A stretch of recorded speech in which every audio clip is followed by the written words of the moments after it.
Akasa Jana Adwoa Asare near Agyeiwaa mo Sompa 106.5 Ghana the Shmama Promo Toya Mamunyana Amwaha Abrona Sonsa area pronto Bracasiabo Ason for Basa Yatanasia Mamana Mania Quansia Daninachi Na Yadabaso Monakasia boy free ha Sompa TV Subenya Washa Afei Sompa Santa Mantamu 93.1 Ayuko 100.9 Santa Mantam Chrono 1 Mafebi Woko Paris France Abroach Memoir Ayadan for Parodiu Takwaya Sompa 101.1 and Afrita Kwade Robert Metia Kasia boy live Ebra Wode Ato 103.3 Tachimaria 106.1 and Sunyane Aya Sompa 98.9 and Kraza 90.7 Doma Sompa 101.3 when you not Kasia Bonnie Yedem Madaro Menti Manka Simusuya Drew a Kingdom 106.1 Kanashaban Radio Kanesha Ye and Adoma FM 100.7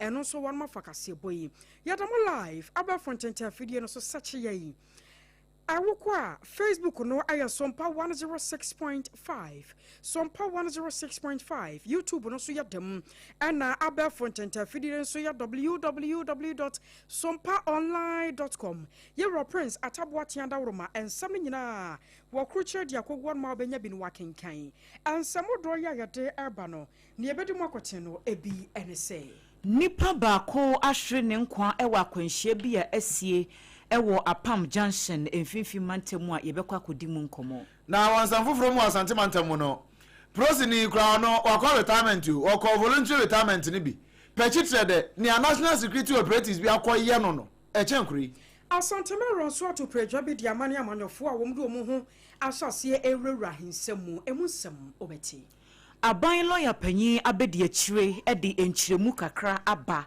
efa nienti a womu ejidi se office of the special prosecutor atnaye no womu ni tumi se wombebo kwadu yabako auditor general ho wase na anu the report bi bai na wobo papa bi din our report no disika bi she ni din ano wase se ni nyina no na ye mistake no ye na mention north marshal jani so akasa etrase MMDC sinu a aya no mba public account committee womo enaso no kwasem womo nsem bi a wono kan drum bi a aya ne ntwayi Deputy Managing Director ya woda Bost Edwumakuo na no edi atu dwa se wanhwe ya Edwumakuo no ba hwere sika 40 million Ghana cedis edi enti en wo ka sei David Agwado wono akasa de ma concern drivers association won na akasa wa se ayisa enkoko nkete cars no vox no nya no ne problem no ne mmadu abafo na nananuma hemfo ani adehye bia womo obrekum west mensin mu so asode pa womo so omani abranya de ombetena se ama galamse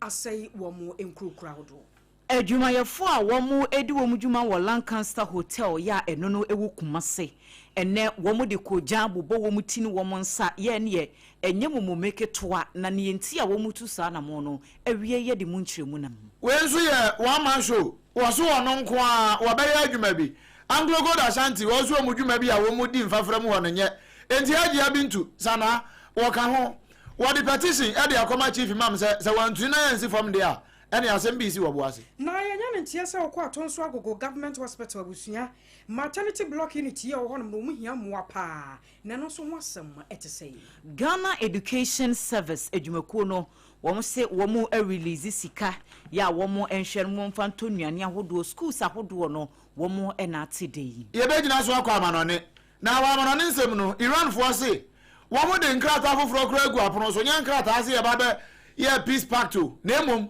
nyame adom a ene ne kire ya ena sa ceasefire agreement no mo ko ye ewu entokwa no part 2 beba so Yamfa Sada Amanyumakuo ya edidi soyi Hadja special food sinie abusua duane papa fie ehwo na obenya bi ede free kasa natural mineral water se nkan tro se wo penso kroje no wano mu a ehwo de no ne papa time haba mixture da mo ase a ensada sansemo ba ye malaria fever ye to ase ede free omeimu asonfo basa ena wie ye de anka hwema bekun semi nyina wo saudi ama wo no eyeme AKOSUA Agyeiwaa kwade boaten mene Adwoa Asare Obrempong OBREMPONG-NANA KWAKU AMPOMAH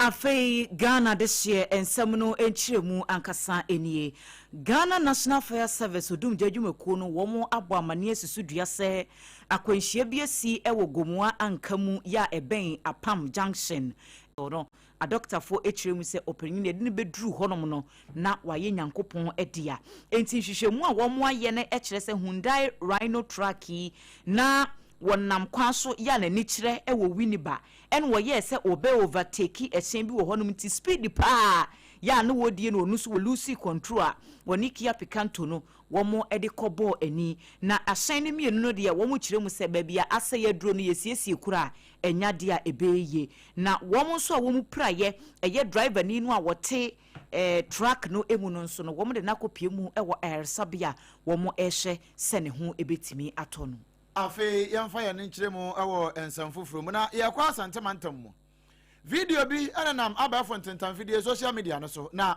video no enyanika na nanika enya nyina na se onenam amanfo TikTok no so ani amanfo scrolli no mo ya ne for you page no se ba ni ana ebi kura na Facebook ni Twitter tweet ni so Instagram nyina ubi Google kura anwom di kan di siawo ene se retired police officer bia Nidia yenya no ye friend no chief inspector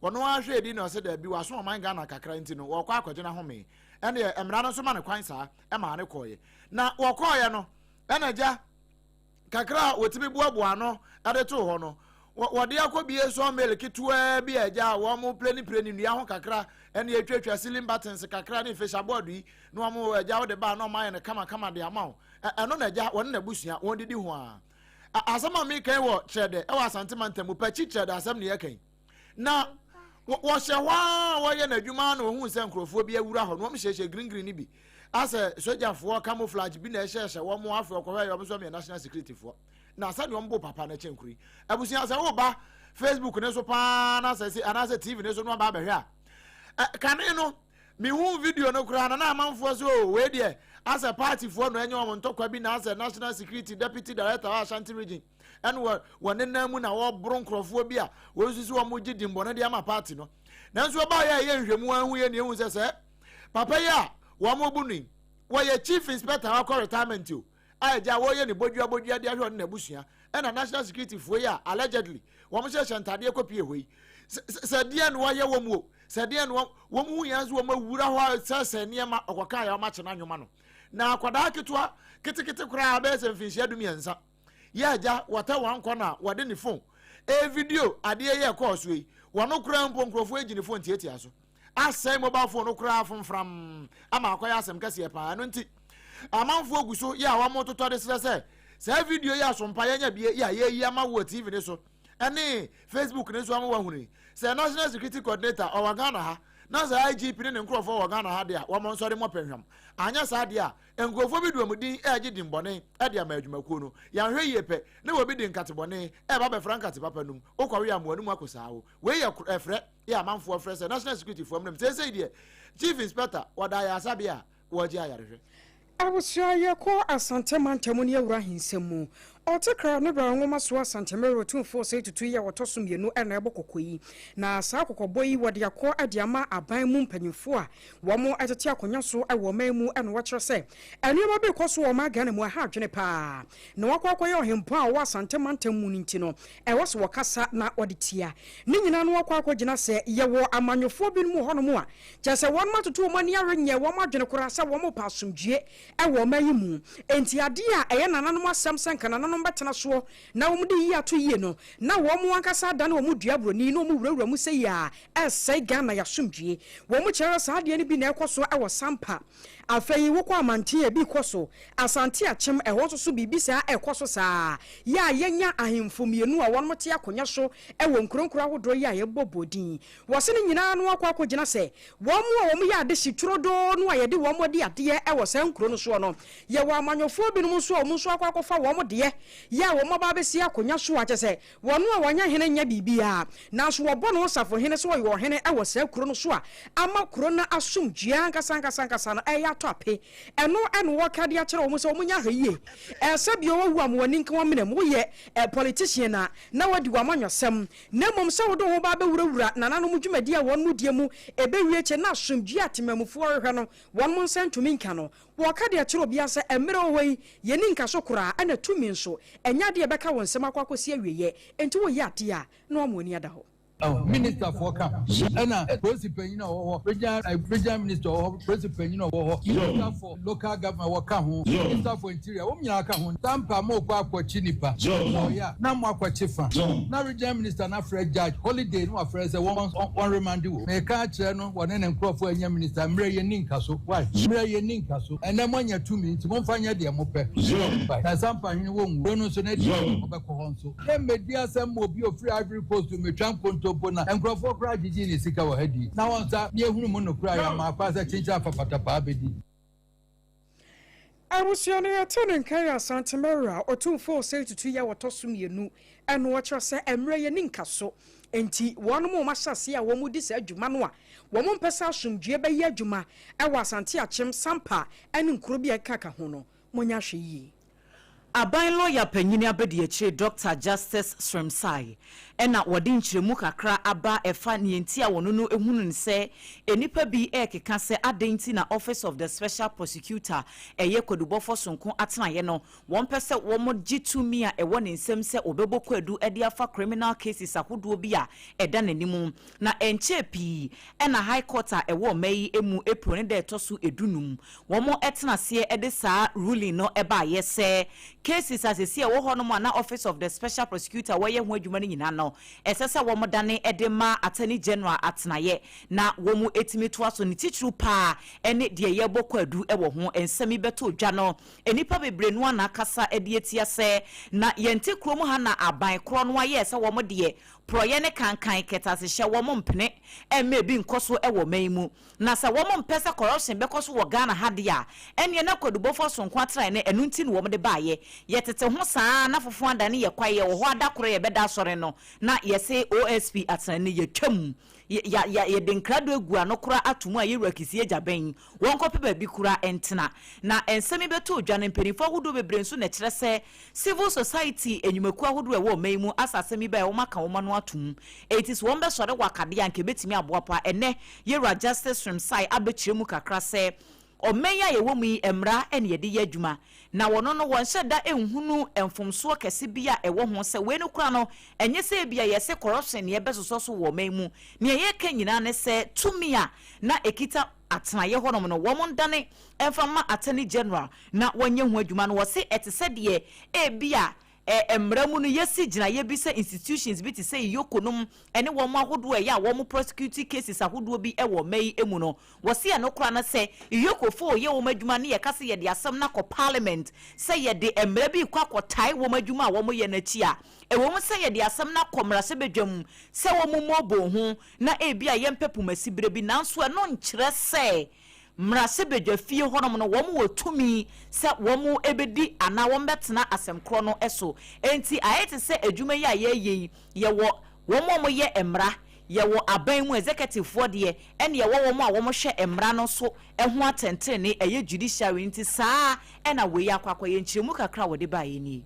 Even though the arms of government are collaborating, they cannot take over another power, another branch of government's power. So if anyone is suggesting that by merely presenting the law to Parliament, even draft all laws in Parliament are drafted from Attorney General's Department, or even drafting it or helping Parliament to do something, by that alone you have authorized or you have exercised executive power. That is not it. Executive power doesn't make laws, neither would legislative power delegate executive power. Others also argue that by the LI, by submitting the LI and stating some things in the LI means that the AG has, when Parliament makes a law and commands the AG to do something and AG complies, AG cannot be said to have exercised its discretion. What it means that you have compelled the Attorney General to do something, or you have what we call fettered the Attorney General's discretion. And what she was saying etimu ekasisu dua say Office of the Special Prosecutor at Nayeno Agyeiwaa woko Attorney General ho ekwaje approval ansana wo be prosecute assemby a wetu sa na mo. I do not believe that the act authorizes the OSP, because from even the long title of the act and the section, the body of the act, there's nothing there which says that the OSP is hereby authorized. There are statements in the law which says that the OSP should seek the authorization of the Attorney General. There is an established way of authorizing persons to prosecute. There are two main ways for public officials. It is by what we call an executive instrument. So if you look at the police, GRA officials, senates, Yoko, we give them executive instruments to prosecute a certain class of cases. And even this, sometimes we give you the fiat to prosecute in a particular court. So you don't cross even to a different court to go and prosecute, even if it's the same offense. Wey aya ban lawyer panyini abedi echire Dr. Justice Srimsai. Yeah, to answer me so akopie mu ewo Auditor General na so ye. Na etiefo bekaya be say November 2025 last year no.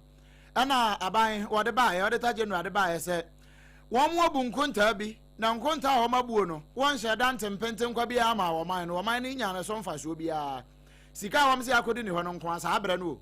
Na ye 427,995,661 cedis 40 pesos. Ano kra san go akire ho.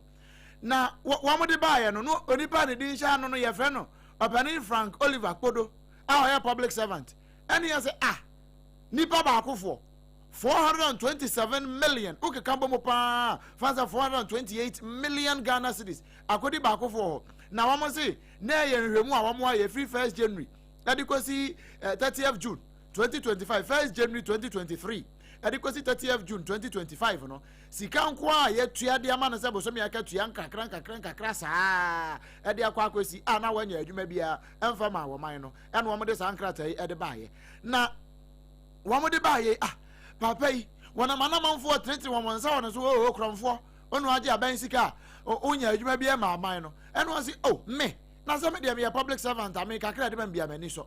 Wo mo kokan no ofre wo ko hwehwu a. Se eche se ye ntwa nto so just what Chema Auditor General atwa asama to so eno na Auditor General wade ho nkrata se de aba monte so chese ye akura waka ya na emu anyanwe wono ana no klo no a wade kan ya no wade na no klo no a wade sesa no wo se sa de no wade ba monte so na almost 428 million no a wade ba ya wade Frank Oliver Kodo ni din sha no no enye no kura wo ma nturo ni ye kura na emom na ya anomalous bia so mo kwarate ene se 428 million Ghana cedis no eye enipa wo mo akatua ngoma no ye de wo mudia ba yem na so mo ye nsamanfo a e wo Ministry of Education na tie ne ye Ministry of Education ho no nipa dodo nko a na wo mo de wo mudia hye akatua ngoma mu a ye keka bomu a na emfa on account staff during payroll audit no na ye 3,478 enti se nipa dodo yi wo mo sika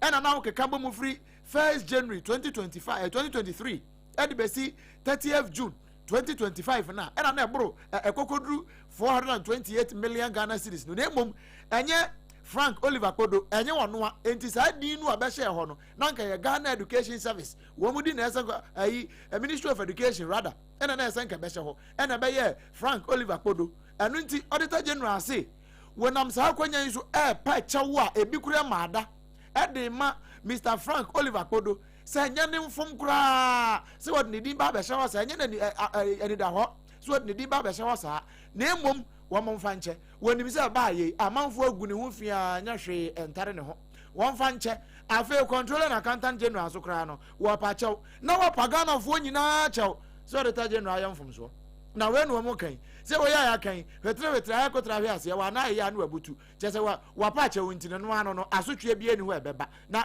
ya ye ne saa na amanfo agu amanfo ho fi na amanfo ofo mo ndi eno na Yera Frank Loku ya wono na ya Assistant Director of Audit and Information Officer what trotro ne kama afi wade corrected summary of attach ni nyina e de aka ho eno wade abehye ha nipa ba institution 108,427 cedis 4 pesos class and gwachiri we ni ka akwa di manfo botum every 2023 ebesi 2025 wabreko a teacher fo achida de awie yentu ya wonka Yagusuada Janasika Semona Public Account Committee. One more aya buying Abedoko Sonkwa and Nay, one more Shasan Yabaya, a buying Makua to one penny for Madano, Wabeto to one more Fansika Semona Filmo Quintabu, Wabudia one more Frenchim. Mansion North Marcel Jenny, Sabedoko Wakahubipa, Wapany pay, Niti, and Yerakwasi, Kunadu, and Watchemu.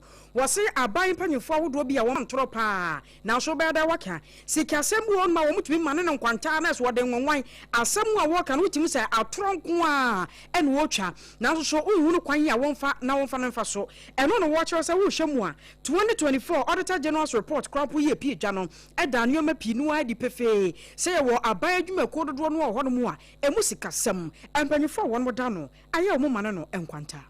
Some of the excuses that are being given that we are not there, and I mean those ones doesn't fly. You go in, you have assets and liabilities, and I believe that some of the excuses can't fly.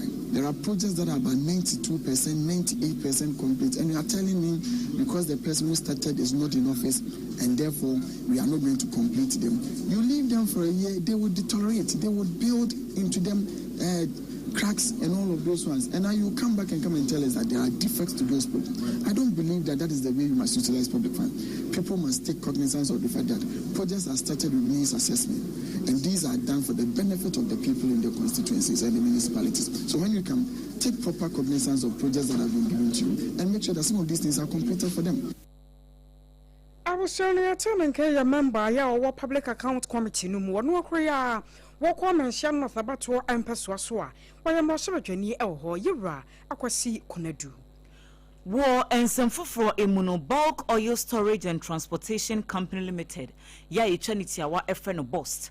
One more edia two just a one sha bosumi April yinkwasi kai beshre dwumakuo no 40 million Ghana cedis ni na boss margin ya abino asuspende ewo diesel ene petrol eso na deputy managing director ya woda edwumakuo no ano owura nat salifu echampong wono ene de sa ensemi etudwa na nenkasa emu no wode enchiremu aba no se sa diesel de na yeyi afri so no sunsun so bebre ena ede ebebre edwumakuo no wo mu operations sanse sa sika no wo mo boaboa no a womo edibi eye infrastructure ho enhyehyeye afa plans ahodo ne niam ahodo bebre koso ewo boss edwumakuo no emu no eno ene womo de ye na wo se petrol krade ne de enhyeda enye kese se eyiyi a womo de ba ye wo sha na diesel de ne kosoro echen petrol no enti enchiremu a wo de ba ye ene se eniam ahodo bi ti se AKOSUA pipeline enkran kwa AKOSUA pipeline ya womo ye ne se sika ne bia na nko womo de ebeye se adwuma no afei enhyehya ahodo bi nso a ebetimi aboa ama adwuma a womo eye ewo boss ho no atimi agina brand ne sesi asa sika no na aban ede ebe replace no enti enye den a company no womo ebe bre kakra na ne nkyeremu a wode baaye eni. But it is not taken off completely. So I have the margin on petrol, only on diesel that we don't have the margin. But we've been promised it's only for a short period. So we are appealing to Parliament to also sing our song. We have seen the effort we have made. All these facilities you have seen, we need to replace the pipeline from Accra to Kusumbu. And bear in mind, all this pipeline will be near to the benefit of the whole country. Once we replace the existing pipeline, which is only 6 inches. These are 12 inches pipe. We get resources from the boss margin to bring in all this pipeline. If we lose the boss margin completely, what it means is that we will not be able to replace the existing pipe. So we are appealing to Parliament to make sure when the crisis is over, then we'll be in a position to restore the boss margin so that we'll continue to do the good work the people of Ghana has interested in our house. Penyi kwanchirafo abedi echire ya oda boss edwumakuo no ano yewura nat salifu echampong ena yete nenken na ade ba ko ewo mu ne se ya kan boss margin na ya kan legislation nyina no ne tintin ne tietia mu nyina ya petrol ene diesel ho asam ano ya ka na no aban yi 2 cedis free diesel so na petrol de wase ne obetimi aya ya 36 pesos yi ya driver fo ho nkomo ene wo gbo no kakra sa no na no na David Agboado ya wa no na ya Penia ono kasa edema Concern Drivers Association of Ghana SIDAG wanemba ayi na na appoint chekumpo ena na wona na ebo nkomo ena wo se na anu ba ayi National Road Safety Authority Abraham Alebamo wo mo aka kire Yera Julius ni kwemo se will be the voxy about herself or be registered for commercial purpose. One more crown sanction. Na yehunsu obi kura MT3 for kura mom one so why right now trotro wa mo nche no na yemfa anya trotro Ghana ha no say say voxy ku Ghana fo a enya car no na ya problem chance car na ya gitum say from right to left there na nso kosi broni ko hye na ade no na wa boss akwan na to ho say every be ba ubetimi kura san from that right no e dey aba left no into yes anto krontokro no nyina wo ne dey ubetuatua ne nyina na emom ohaw kase pa no nya car no eya droba fo na imagine say na no me free nkoko ba ayi enkran na droba ni a okita droba fo ekita vox e be san ya ho nyina no wo bi e overtaking a pedestrian walkway e ho no wo overtaking ne defa na wie de kwasha car no no na etu ne ho Omama yati asese enye convention na emu transplanting engineers ana fita for na omo ye ho adwuma omo dum ehun adwuma papa because obuluni ngasa wa ye portion na to order da eno an se utu we dia ko ha no akoto steeraga left hand and the boss nti di omo ka se omo di jaka na omo ye ni say no enye no pe eni nti fox na nkasa enye problem be yen adwa for no ye any problem di nti na ye ka se ye any problem ye ti steer le chi a ye say yen ho a na ye box yes and AC and air conditioning a road glass in your passengers na won semrika na no ye de no mo ka na ye adrapo ya ye gine say wa nye bia mesiu na be bia ye be ka say yesiu no so no na e ho ye be bia o ka kire obi a 77 ne ni afram bo so wusi no obra ne ye mbehye no eno e na ye adrapo ye eni nti enye ka no e na ye problem na emum ye adrapo no ene ne problem we David Agwado no na wo wie no no se ba ko bi wa kire ho sani ameka aye say National Road Safety Authority for say wo mo de tabo no ban e de two voxes so no o se we mo ya na ko say ye pa bibia ban ne a e 207 problem ba ko esa to so biom e kwan no se o hwe bibia accident yi NTCC a ye driver for na mfom so na emum kwan no so efom so eniti voxi na omo se omo abande no ye de bra say DV le so aba bonten abeka se omo ye rupim ehun se ne obi ni ba ye no enye sa neti eniti minister ekohia ye no minister mayeti ase se embeto ne pono so ye na omumbubu bibia mu sa ema se ye ba be bande enti bande ndie is not part of it at all e you be susu ye na ye kaka nko so mo bande wo Ghana ye driver for ye ni se nka 207 e wo so mo bande because 207 eni bibiara bia wo wiase ye ahyen enya accident oni Benz nya accident oni tractor nya accident oni train nya accident esa ni plane enya accident ni nyina aye Ghana ya be yambande na we na mo say voxi so ba Ghana enya afi we you nti omo amkoye bibim omo anye bibim ba bia rese 207 one ship okura accident o Ghana ha one moto one car foforo wanya ma ise one edupre kura mpo akonya accident yemfa abanto no so voxi ba na nsan ya mo se mo be manne nyame ne nka o David Agboado okasa edema sidage eno ye Concerned Drivers Association of Ghana eno one na no poncheku ebo sa nkomo yi ye kwa mauna so na mauna so ye kro ba ko wo brekum Westminster mu wo bono mantam mu na nanu ahemfo no manfo ho no bo afu papa panya asem keto ma wo mkoko apai ya chese wo modwalai ni nyina no ye se galam se no aga na ban ase wo to ase ade afro mai mu no nipa bi no ye wo madwene sa chese wo mo de wo ma o man ne nkoso o tom enja mauna so no mu de beduru ama chese nsuwa na ekwa ibretuo ye ho no e na won mo se no aduru anadwo a wo beka se bio wo bomofo bi no wakọ nwura mu o nanso na se galamsefo na hye wono mu akyese wo mu tu galade ba kyere na kuro no ba bia dampan ya wono matutu a ma asase no enhua ba batani eno nam so amana no mbo afu a kyere se wono ma sore na wono man kasa sa de we hu anhwa dache bi wo medi wo mdokoro kwa na osaba makwa bena de ewuo owusu wono aka ahemfo a wono sore e wo brekum traditional area wo mo aye adwene se wo mo ba ba ye oye kyere kyenkyerenche pa e de atia sa galamse no woni amane boni osof mame otutu ekasasi say yesramo da ya woda anopa no nwotwe brekum ye kuro bi ya kuro kituwa bi ye wo nsuo program ti ISS agalamse ne de ye makwan mo bi ameye ti da ya woda na nanum di animu ama brekum man nyina di animu ne a kyerem inra commission say ye mpese obi abefa krata bi aba ho mbe makrata bi ase e betu galamse ala e betu small scale ne de nyaade ayebe makwan ti ya woda mo mfa ntudwa so bia na ni je ho so baba brekum abeboa no abeboa am ye tu sa de na se ye be fa krom kakra na ewi a be hin o man hin park no na petition no ye de koma mineral commission ama traditional council bi na ya se ama MC ni DC ni bi say ya ebe ye betimi ye hwese ye benya doctors bi ama o ma be kire susanso a galamse de ba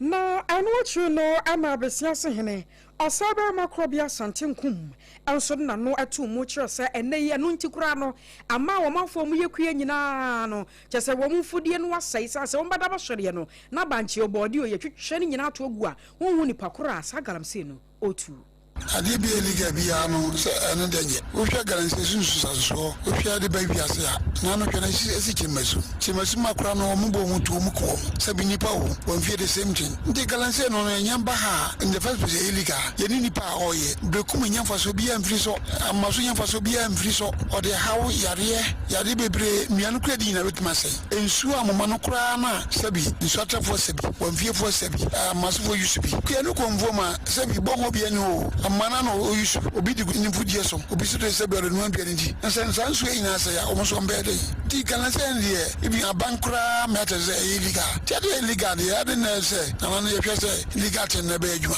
ye ni nipa we galanse no so ndizanye ulma Matthew kura no odi anim nka obi anim se omi an hyase kura no hwe nsuo hwe mu boho sabi ye no e okuru nkitom boho na ye yusu na ye nom ko boho no ene kura papa chene sasa she water no ndize boho no se ya fa na benye nsuo bi awusia wari arabesia se hene ewo bono mantamu osabra makrobia santinkum nene ani ekoti ye kai wo se premtobreka sebo ena wasungusu a wutie Sompa 106.5 FM Accra ye ne ya affiliate ahodo ye wo meimu Sompa TV so eka ho Facebook no wonya masu bia wadawroma bra ho be like page no na share na fo adwenkyere no eto ase ma ye kama ye to so na ye de wo akọ asante mantam kropun kumase emu na yenya no entiese wo ye kire bi ekoso ya ne nyina no eye adwumayefo a wo mu edu mu dwuma e wo Lancaster Hotel wo mu de kojan bobo wo mu etia ne awoma eka nyina ene se empenifu a eda hotel no ano won pese wom no wom edi agro bi a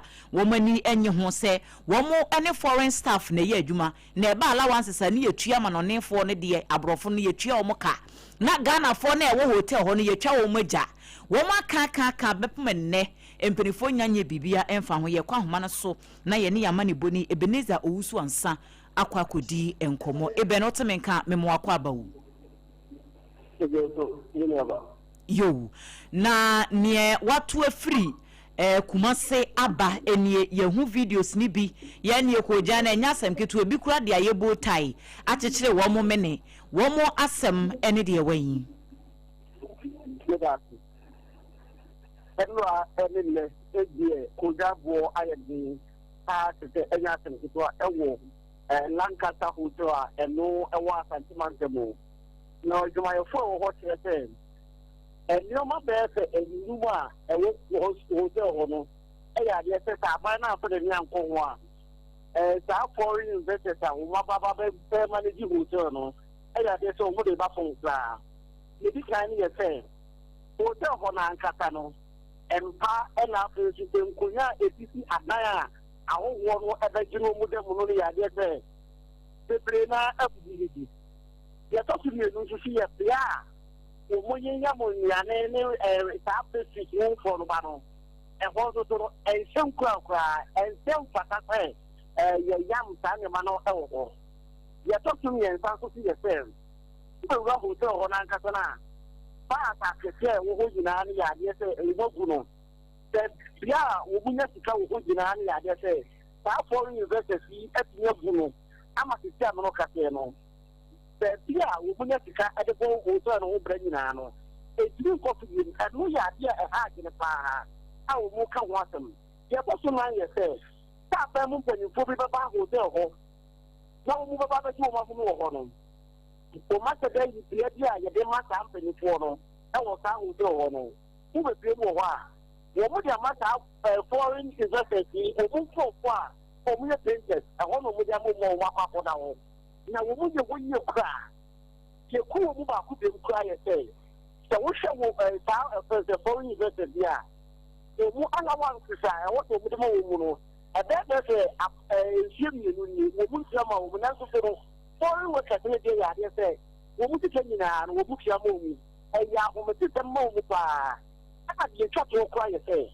So we shut Ghana by a binding to move a bucket, young one. That was a time to mono to go a cow. That's how foreign investors after the day. And now there's no better at this time to money in our movie. It is said there are 10% of the number of 1%. And we are here as our more part of the Sabro Cateno. After we move the amount to add the before, and that chair and the phone, we share that Lancaster Hotel and also. And we see that we want to put up wire there. They would take down our 2 miles of the day. They would not put up wire there, but again, they would have said, oh, you must pass a wood throw and show a wood throw. I'm going to take some out of you and I temper and the photos. And then I will show you will be able to go down with that and ask them good one. They will do what we need for the day. What would you think? I'm not more to that man. As you are there, sit down, strike it here. Or Message or Sonano. No channel to be here tonight. After you, AKOSUA. If you just look at that here, to my general Bush, I hope to get level to know. And I'm sure for your boss and tell what's going to be the next before about the car at their church before. You put to watch him, I yet saying, you know, at the quality and nothing to know. Just send your video amount you see for, and we're happy. Eben ma yena wase na yemfa wo ensi hanum se de waka no koswafo ani edi akire ebrese mu no yebesan abana ne aka akire bia wato amane yen na ye de asum etiefo yamane boni Ebeneza Owusu ansa ena yene no ekodi enkomo sisi a wode amane yi efri Asante Mantem kropon no mu eye Kumasi adwumayefo a Lancaster Hotel ena womo eye sa ye chiri ye nyina Asante Mantem mu a na Anglo God Ashanti wo mguso ye adwuma wa Asante Mantem mu na enona yasi dispute bi asi mentebe ho ase bia akosoma nipa makoma akonkono afa mahweru amonkwa nanso abaye ase amanfo abomimfo itaduku obia muwa bia nka hwe mfa ho na anu kura ya ayi amanfo wurawura wo underground ho a omokoto mu ma hye kura kan bi no mu a amanfo kobo okojan mu ho nyina besi na wo monse da se wo monte hwe eno ana abaya ba ko a ye fra no se Agyeiwaa bintu sana wase wantena ho ma sa asem we enkoso kra sebe mpraduasa Islam etietia sa ne ma no kra eno nti wono nko a one show wabomodia churo petition tin from Amina to Zinabu A to Z a churo ne akoso nyina eno wan tin dia share envelope tin ni bi eno wabomodia dia akoma chief imam Dr. Sheikh Osman Nuhu Sharabutu wade akoma no se papa ni enkoso anya hwe kra no oboase babia Anglo God Ashanti wo mudi omdwuma no ye wozongo community wo ho Islam ekoso wo ho wo mu nyina ka hono bie na sa wo hawo yi eto wo eno nti miwura ka bibi fa ho na bra wo kɔ no na wo se nkomfo bia ni nachi nanso sana no po cheku be konkwa de a wona ne be kɔ wo wie ye no wodna no disem eto nanim sei Kumwa yenti mika so mo fun kodwa international chief imam ene o mbeka sae ma o mo ba fom yenti a ehwa ko hia se ye de petition be ban ne se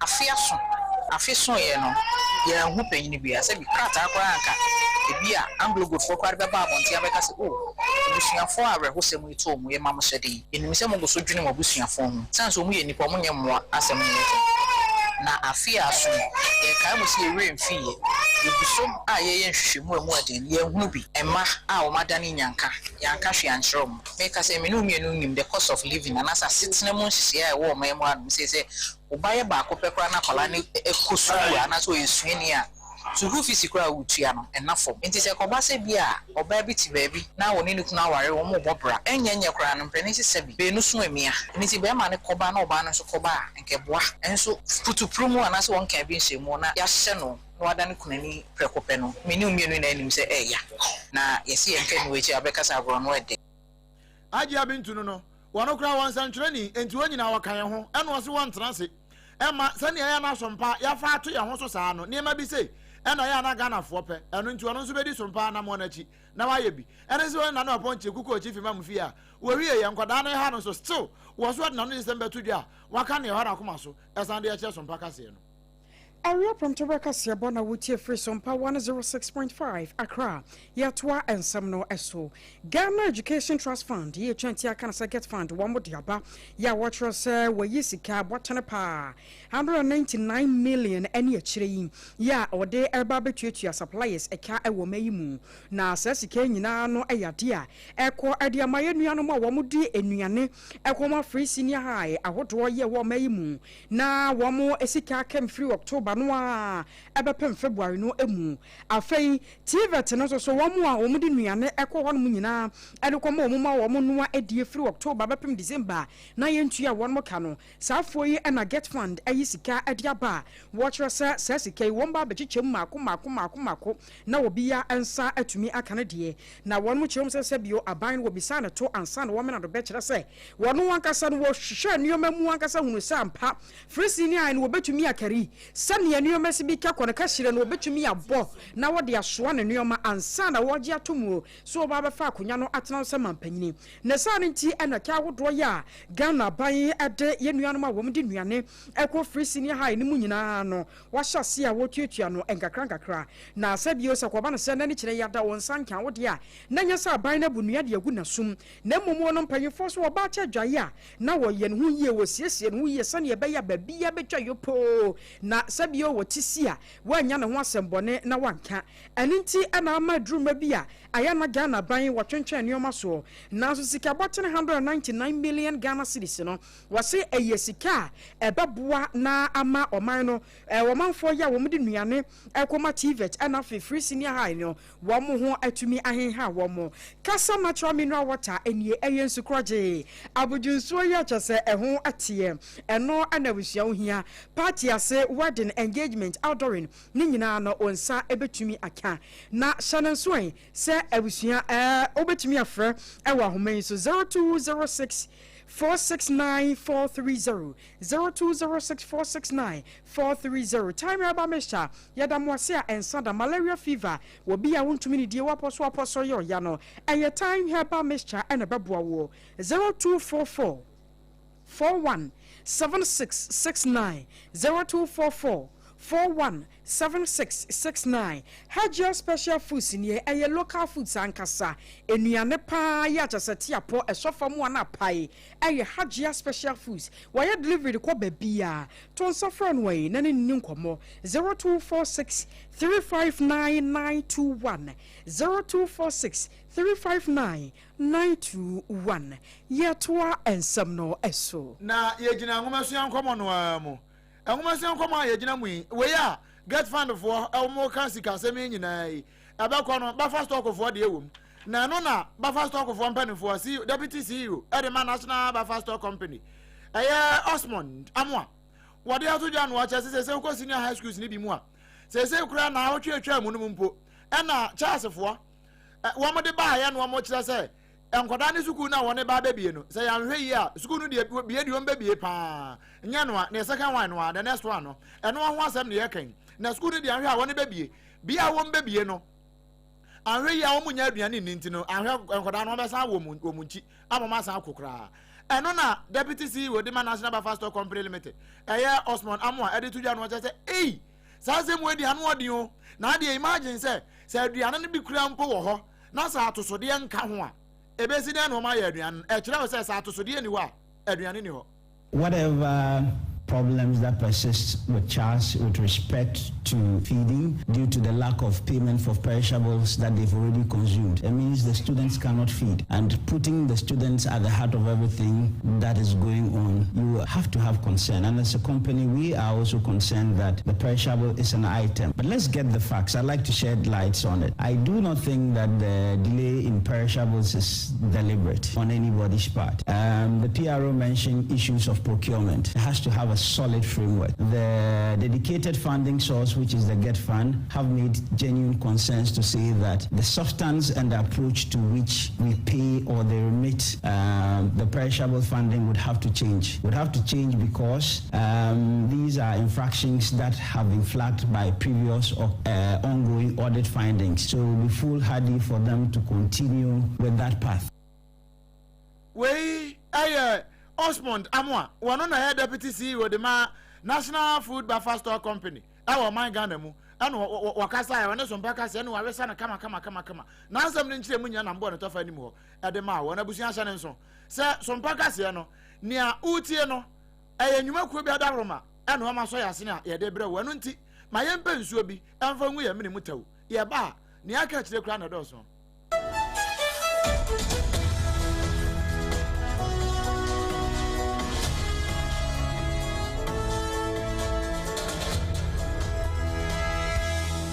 Emra, me pacho bra na me hwa de wo bag ni. Bra, aden, ena nso biem. Hey, time heba me hye ya me ka se yi ba akun, ani wayi me ensen. Bra, sanya time heba me hya, esi agye me ni me fiefo enya de abako ebeso yen. We de udi se ofa ni nyina. Time heba me hya, me ka se me di one dance ya heaven ena de me kwa akopie. Enti se malaria, we draw ne time heba mixture. Enye enunku o, de nanum ato a wontimi ani die no. Time heba mixture duro no ena ye ma wo. Oba a wafa afuro de o ma akwada no fo. Ene akwada woni mfie dumienu entimi num aduro yi bi. Se obeto aduro yi bi anoma, hwe se wakọ hospital anase lab ame yehu se wo 3-day malaria yi bi ansa. Se o petam heba mixture enu dudu atu a, fo ani kire KNG Herbal Center ewo Emrom Abidjan House ana ba akoso wo atonsu Monaco Junction. Eno echi obenya bi atowo over the counter medicine sellers. Ene herbal shop dodo na emu. Fre 0244 417669. Kayo set time no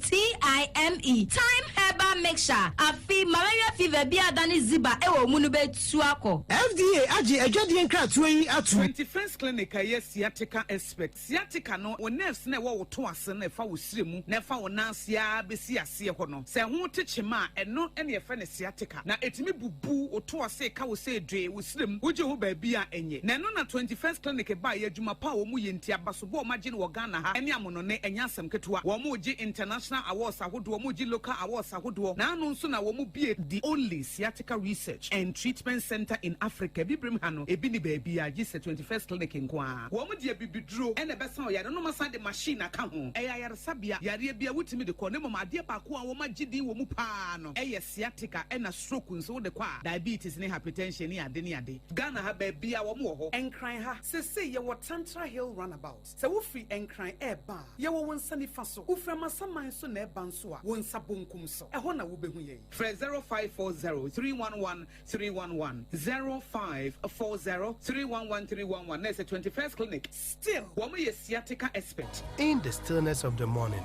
before the noise of the day begins, there is a sound rising, a sound of prayer, a sound of power, and a sound of victory. Yamawakwaba was Sompa First Service. I was Sompa TV, ne Sompa Radio. Your early morning altar of encounter. Join Bishop Abesaki Kwambo. Oyunyakupondi for Wastrano Eweye Brim. Destinies are aligned, burdens are lifted, and lives are transformed. We need to teach us Sompa First Service. Our Homayen, a new TV program keke. A bra or so near Sasisia. A bro Yankupon Kasa Chenemba. Set your alarm, tell a friend, gather your family, and let the Spirit of God reposition your life. And Mason First Service in Chawo Home Hoda, a Yajuada Kusi if Yadanopa, Anopano Nunkusi Anopanunsia. Fawodanina Sheradins, na erade beye.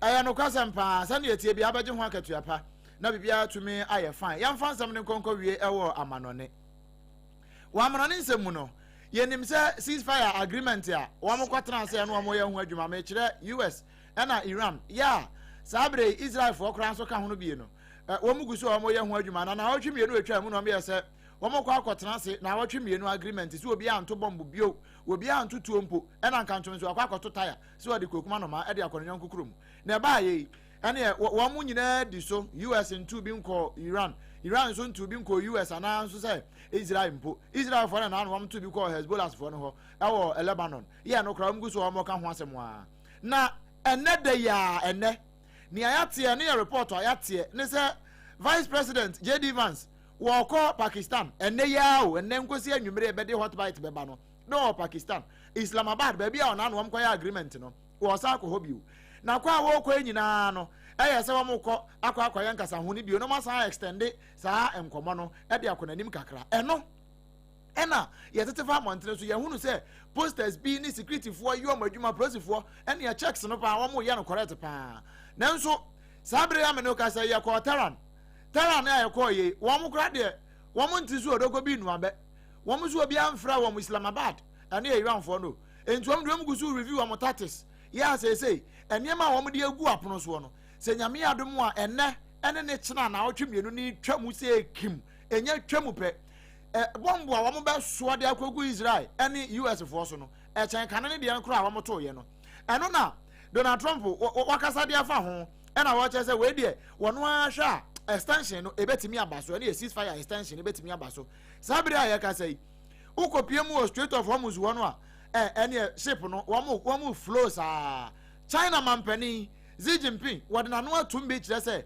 sene traffic ne kono amanfo na mu koboko saa no omma no nya saa kire se sene na no mewafa America mampani Donald Trump kan se si ye bie Hormuz no a na no wode asojafo akogu ho bo ho ban no ye bie pe China fo ene benya ho mfa so pa nti Xi Jinping wonya ne niam na yakaka bensem no wo ye no meboa no na wontu Iran fo ase no kire pa ene na Xi Jinping kire se won de sene yakui eyama China man Korea fo na se fo wo san fafra mu nyina no eyama won jo de wo ka won man nko so se ya na emom se Iran fo won be free Tehran akwa Islamabad de ene anwumre ya nkosi a kina no pa no so won be kwa ye de hon san be brem na emom JD Vance de wonam kwa so a wo ko Islamabad ane na so na ye jina na nsam no ye ne nyina sie na nsam ahodo a ya do brem won sa fe no wafidi no de ato Sompa 106.5 ni nkwa bata ahodo a atwa ma ga na ho hia nsam wo de ba he no de de makote no bi ayese asante mawura e de kokobo ama amanyofo bi no mu a wo mde wo ho ewura amanyosemu eye ahensemu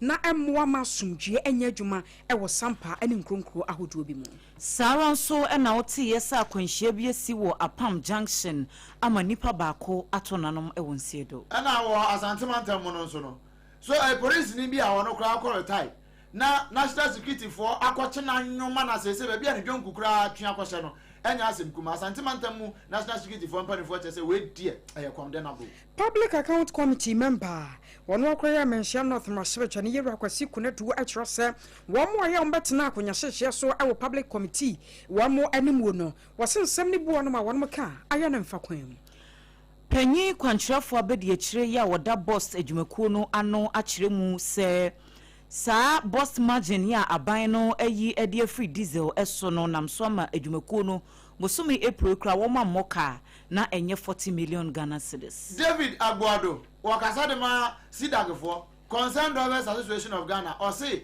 enye tabono ede 2 votes so ena be ma accident ne to atwa aye driver for na suman ene na mo ahemfo ane wo manfo a wo mo awa ma wona so ye no obekum West Mensene mu bono mantamu enso no dem se galam se ekum wo mo na afewe de wo mo ntena se nyanhwe han biu Deputy Attorney General Dr. Justice from Sai edi enchemu kakra ebaye efa ni ntia wo hunu se enye den ya se Office of the Special Prosecutor ebebo kwadua agye wo mkwaji approval ewo Attorney General atnaye ana Ghana Audit Service gas for wo mo so ma mistake from so kase pa se ora Frank Oliver Kodo wo de 428 million Ghana cedis share di anu abreko a wanya bone bia ye wie ne atwa abosompo kwa amonone ama Iran for se wo de wo review taxes antokwa no na emom JD Vance de wonam kwa so ko Islamabad ni nyina ya nkasa ho ceasefire no AKOSUA Agyeiwaa KODIE boaten enumedin mene Adwoa Asare enafe odoma nkomachi ame OBREMPONG-NANA KWAKU AMPOMAH sa enye nyame no waya fa enkeye be dey wasasi so enye nyame no ye mato odumfo no oye ya duma briviara and I'm still here not because of what I did but this is nanka erade hwe ye nnwuma no ne edidi e ka ye bubi e ja hwedo because they are near to me but not dom ni mo bro hunti oh oh my hu ade chen bia because enonti kame hu na ye nera de ase enne ba mi read this sound bin na tomakoma so Psalm 136 verse 1 I say, oh, give thanks unto the Lord, for he is good, for his mercy endureth forever. I am a per message version, into my main no so chill. And then I breaking it down, cry. Message version, Psalm 136 verse 1 I say, thank God, he deserves your thanks, he never quits. Senye nyamina wayafa enkasambre Memo good afternoon Mijidi sa wohuye pa Sempo unfili okay ya Misra wuti mini ya start sa wo keke because me didn't shine everywhere. Me dia pomde na everywhere. Oh, me di sika ideas na everywhere. Bra make kasana idea be poppy wo utima e di sika bro. Would you do that to one hour Agyeiwaa? You would be running away. Me ma akwaba eba sompa delight so I have seen Sauti frequency no Sompa delight I have Bijidi say energy bibia ekoye mawo ebe koye so for wadwene si so yi wadwene fi se enkoye ne so na for wadwene si ebe koye ne so na ebe koye ama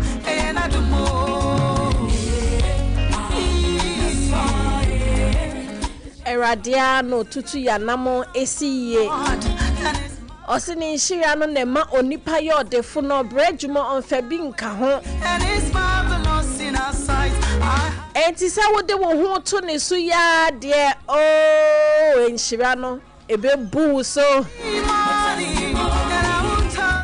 Wonyuma no ebe koye ama o And now Tuesday, Abna me krada. Excuse me, how you change me?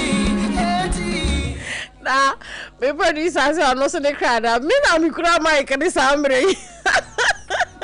Ain't you so me krada? Producer house today. Me you come now. Me do so you come now. Hey, you say me come me come papa.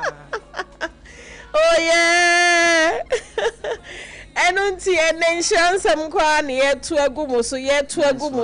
agumoso bibia wo ye bia fo ani siso se ebeyeye na ebeyeye memma wadwene nko enye ye ne so da bi o eyesa akora ehumebo wontumi ntu anamo e wo se utu no but ka kire wo ho se ebeyeye na ebeyeye ama o ana o si dem producer sabebe ka kire ho se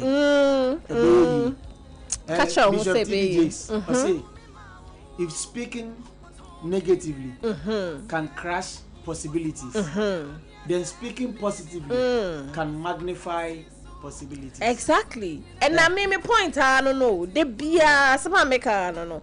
And na na ye so ma na ye ka se wo de wanui ebe kan bone no na bo ebetumi abemu en ye sa no na wo de ka papa na eno so betumi abemu tene na wo fa wo energy enko papa ne ho na emre mu ma wo muso ma wo sa na scripture the Bible say wo de if you look at a woman last week just on na dan no as it no wo hwe ne keke ebi kra ne ne kasada wo hwe ne keke if you desire exactly enti me so metia as ne say if English Rabi also I'm not with you and I say Grace be also nema ye ba wa kwemu na that thing no if I desire it like you say ni breso but yeah as the scripture is saying say osha be a bit might hey and therefore me say and auntie just say all looky park children us na she say what's na ni lady na ba no me pa cho ko Facebook na ko share Sompa 106.5 FM Accra ni na caps me srewa abomoden and I YouTube ye Sompa FM Live. That mko ka Sompa online. Me show YouTube yes Sompa FM Live. But mo dia ko ho na ko share na no ko tantalize. Oh, ma fi bi nua. Oh, Empress. Empress. Look for washing powder. Oh, no. Look for washing powder. See you, Empress one. Empress, baby, Nampacho mo se say Erade adum na onso e. Adum ya ne dware yen. Na say na nya Friday na wo mayen traditional vibes. And it Tuesday me cry da into no sorry na baby e be direct to akọ no. Da no bibia timi si o. Bibia won bet me abo apa me bia. I get it. Be direct to akọ no. The da okom. Oh, me that's it. Me lady be na you actually 2015. Wow. Yeah. And that's what. It's really beautiful. Hey. Thank you. Now, in fact, it be beautiful. Now, to imagine a word for the day. So, and then word the name of him.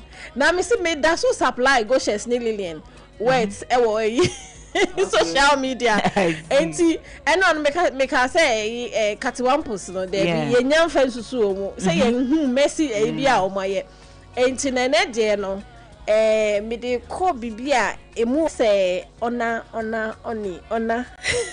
enti for yenye radio ye fa ye pen ne paper na ye cho word for the day vocabs corner and on some delight. So na producer we will say me boss from delighter with you na me born romantically born saying and so won't pay Debbie chain. The way yes is a crack chain me dear. Said me walk up me walk now who said your year menu. I don't know. I reflex action man originator no. But to me die in the cover yeah. But this have that's it. Down the cover and you for na frequency nko and na the guest style enti yanko vocabs corner na yes I the anti adwene oba me ba. So the word for today mellifluous. Mellifluous. Now spelling the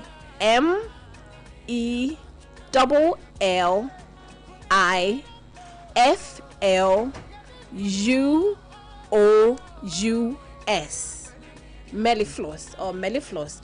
Unsa na make us say bibi e more day, that kind of thing. Enti yenke kan kon near here there.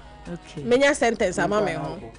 I'll say mellifluous describes a sound that is sweet, smooth, and pleasant to hear, often described as honey flowing.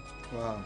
Example, she had a mellifluous voice. Thank you. That immediately calmed the audience. So I say, what would I me out here Matthias. Sompa delight.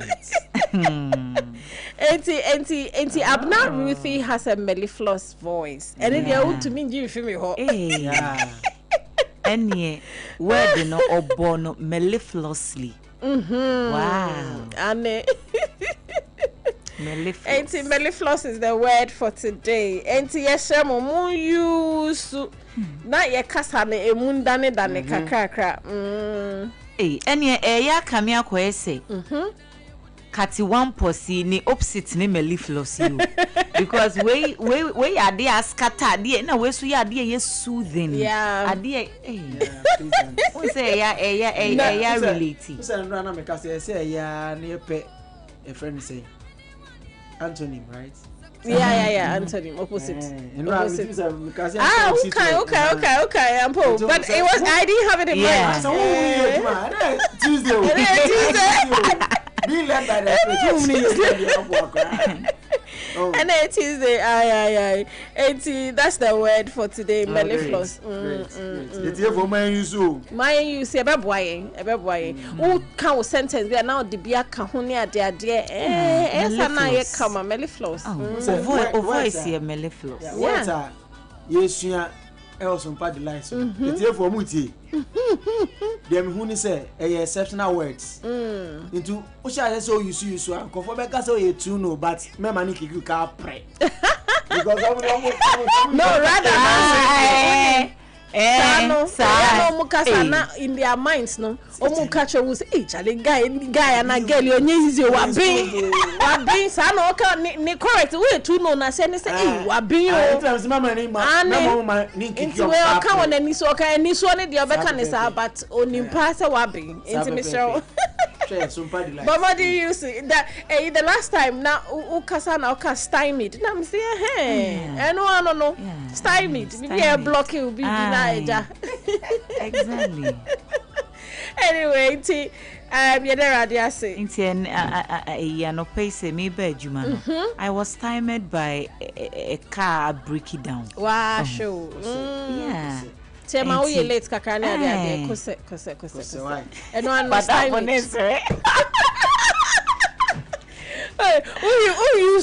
You so feeling good into patro you use me try some kind one of the first ones. Okay, so Fabin there and no go for you see pa and one of the words and go for you see and then Comatose and Coponis. Oh, comatose and tanto.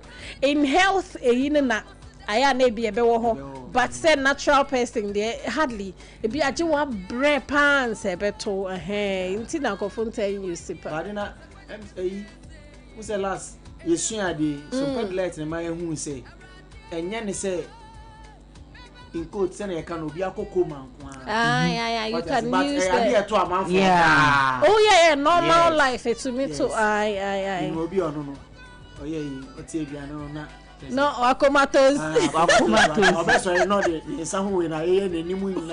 Hey, I say in fact, okay, and Adwoa Oba sorry, no bone say these days na hardly say obehu tefrene Kurane in Tatiana Sana Manu. Sorry, now Yarre in every. Hey, Asabo. I just in Kofun and say, Omun Katiwan post. In Kurane Sana. Anyway, so okay, the other some magical see something that we'll be doing on Friday. Okay. Say Friday, freestyle Friday. Enti se wo kai aduane bia na eye wo favorite to school pa se wo miss dining for eno obia sa de ni do na wo kre che se wo hope che wo pese wo do ho ntam because one of the meals a table na say ye bomb area within some few minutes asa enuane bi and you live as you fan to her Friday. It's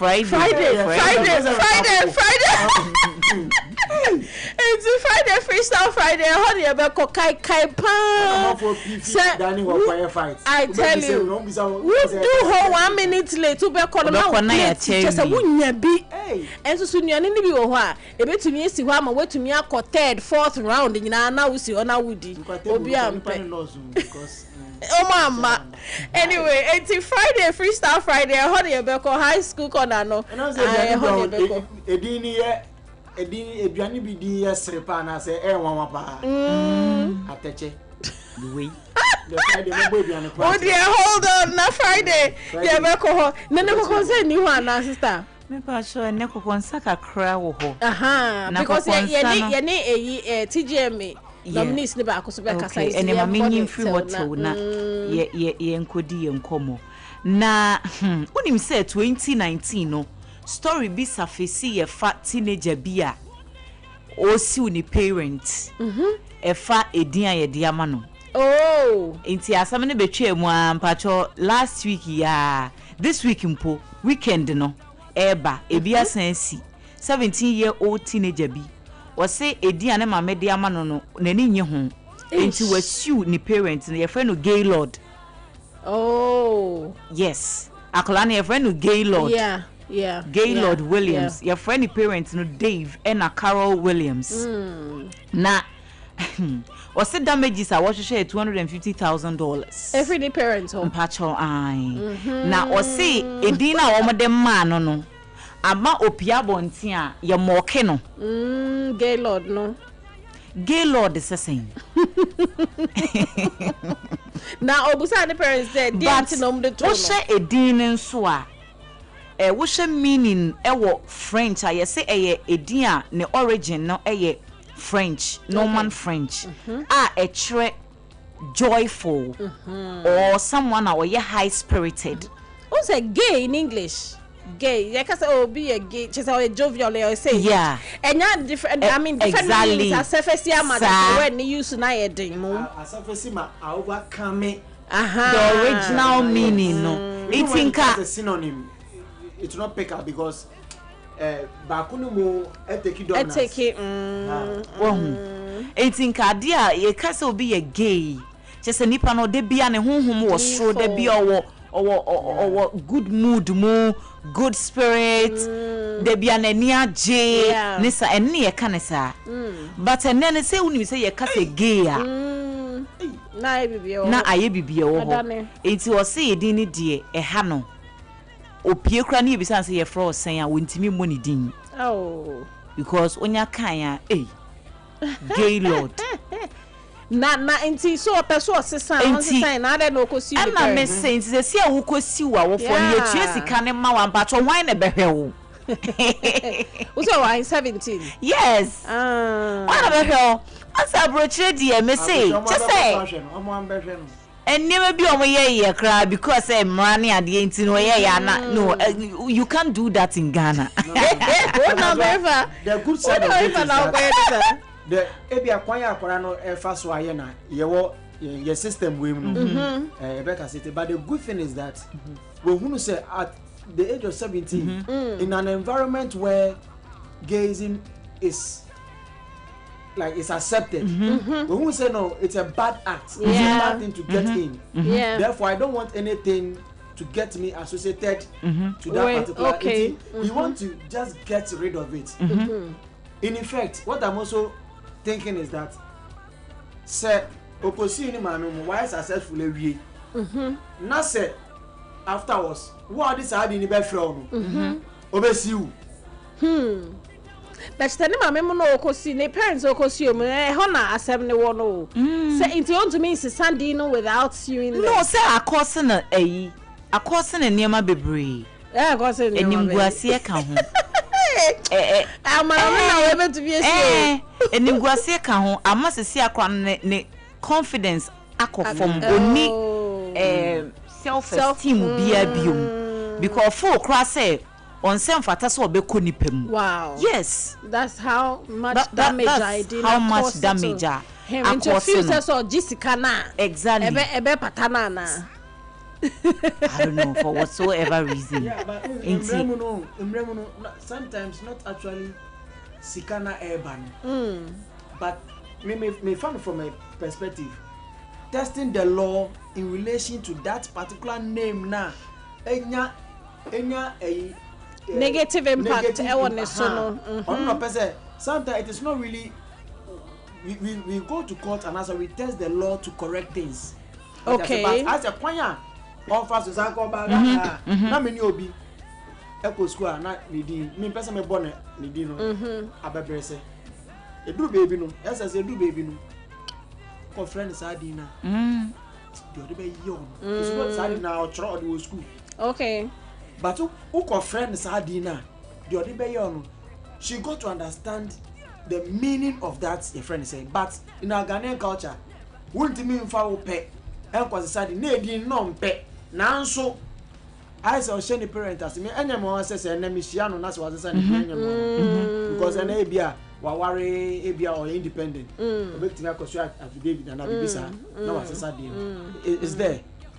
Is there, but yeah. Apparently, and some say, long as I will join the law is open to they are exposed to some of these things. Na chese culture ne be ka ho. Exactly. And ma e bitumi ye in a certain way ne bi so ye another way. Yeah. Anyway, that's coming from a honum. Now family enso akasa kakra. Family eye nyumtuni. Yeah. Mfanse high life yeah. Or see emrebi o echemu. Na osha ne career na senka kra na ogidi ba no. Promoters etimi inviting wo show. Obekọ no na ebi abrochi o. Ni amana twen wo train station wa delay na. But ene erade adom he bebia bedru obi eni ho betimi aye ne saa. Sa sha say dey there saa o. Obi eni ho betimi aye ne saa. O se no no decide your friend na program no ye fa business class me ne nkrofo 5 ne nam me ne nkrofo 3 ne nam ne ye beji nie ye nhyehyɛ nie ye agreement nie mo beje anase muntimi then omo ayewe omo pe baby afa enti ubetimi ana wasom untimi nso a enti all he's trying to say emre ewo ho obia wo mre that's right enti se wo mre ma ya nyantoboase ne twen enye den a wo mre beso emre bia nkrofo bia sebe na yemfa wo enye hwe wonse mfata ko nipa mu kura na yegu wani mu asene ade no a time will come the same people omo anombe ye omberashi abeso mu abe praise wabe ene wabe di nkomo ne ade enti no that is coming from family anyway or say o mami nu one ne girlfriend no o ma date 9 years ne bo nyanware no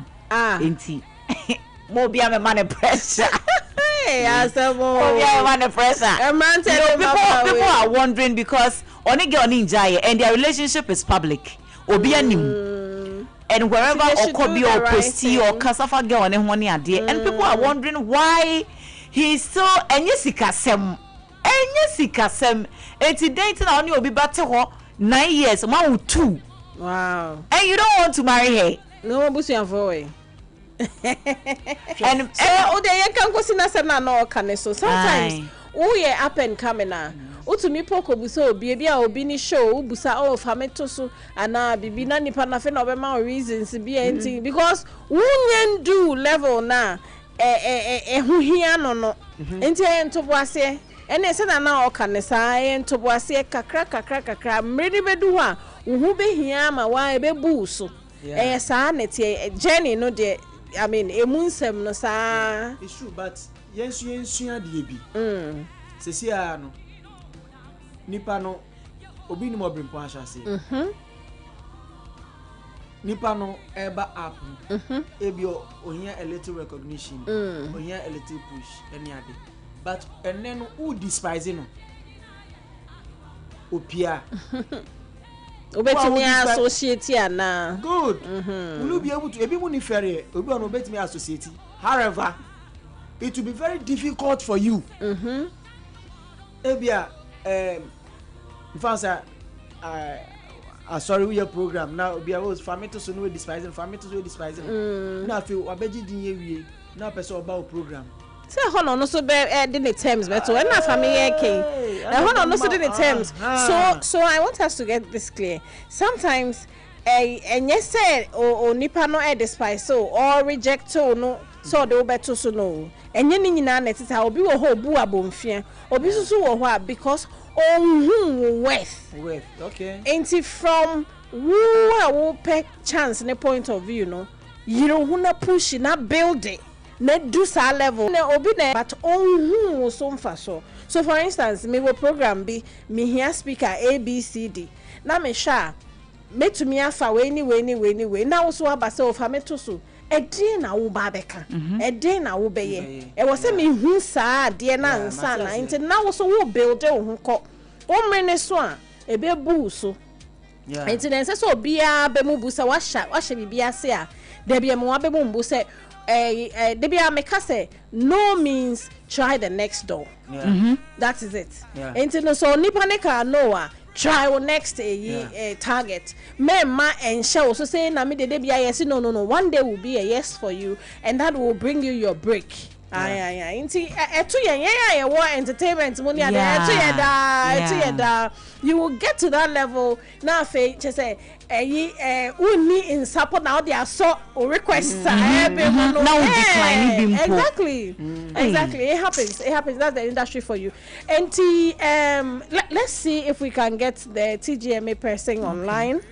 Na eja ending come because some more time na aswan wi anesa me hu so bia ne campaign ni ade into Michelle TGM no mo say men na ho ka say me support you Michelle vote because ehu hia pa say ube vote ama wo face dey me dear obia so ono na the only gospel artist in a artist of the year category. Of course and she deserves it. Oh yeah. More than that. Why Juma? You know. I mean, shows after shows. Yeah. Enyom after enyom. Video quality. Shall I? Easy. To come this far. And the recognition is good. Into the Mr. Yempio Machi Obia, you know, about a traditional gospel. There is a million now. Into a honey,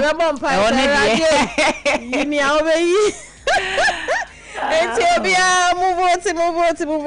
Oh, favorite artist in Patrick men for anon kakeke.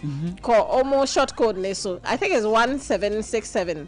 So *1767 hash. Now fe nominee code no abo. I anasa okomo websites na.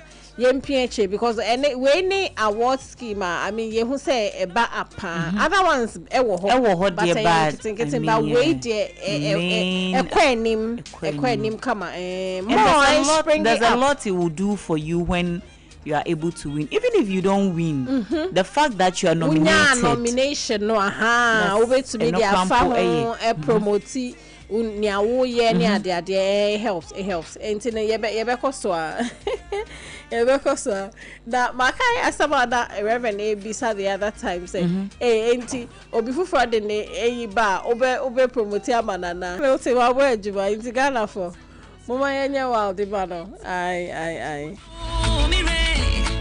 na eneno etiquette beba so papa and then you decide to say you be phone lines then tell mama etiefo a be so more questions this prayer onye ni panyen searching sayamenti memfama distrema wenim ma wonni mi hwemmota wotini ya biafo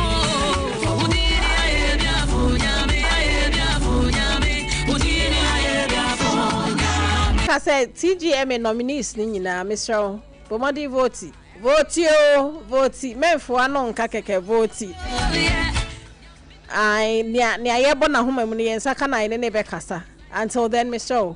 vote ma TGM nominee biara you know or your favorite artist ebebo ne pa yes we yo hey Pacrichidinous woman be rush to the ho yes we yo so and the Lexter Company Limited, producers of Yas toothpaste and Yas toothbrush, I say, Omuna Bribia, but now how Musayasne, almost say, for hygienic, healthy living, always choose Yas toothpaste and toothbrush.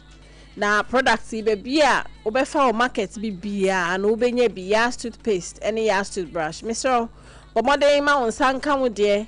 Opese ututonwa Accra omu number ni 050 161 9588 Accra 050 161 9588 ena Kumasi number ni 050 139 0338 Kumasi 050 139 0338 Mr. Obomodia Freomo na jewodie na wo retail no bomodia na jibebre na ton na afa wo so wo use ofie no use na wo se enye te se sreche ahoma no mu ka se me fi se meka sreche ahoma me re fi da eno je ebeba so enti me show me twa me Robert si a say ye ba oh Madam Etiquette atenasio. Sciatica no o nerves na wo to ase na fa wo siremu na fa wo nansia besi ase ho no. Se ho techema eno ene ye fa ne sciatica. Na etimi bubu o to ase ka wo se dwe wo sirem. Uje ho ba bia enye. Na no na 21st clinic ba ye adwuma pa wo mu ye ntia basobo o magye no Ghana ha. Ene amono ne enya asem ketewa. Wo mu gi international awards ahodo, wo mu gi local awards ahodo. Na anu nso na wo mu bie the only sciatica research and treatment center in Africa. Bibrim ha no ebi ni ba bia gi 21st clinic nkwa. Wo mu die bibidro ene besa o yare no masa de machine aka ho. Eya yare sabia yare bia wutimi de ko ne mama ade ba ko a wo magye di wo mu pa no. Eye sciatica ena stroke nso de kwa diabetes ne hypertension ne ade. Ghana ha ba bia wo mu ho. Enkran ha sese ye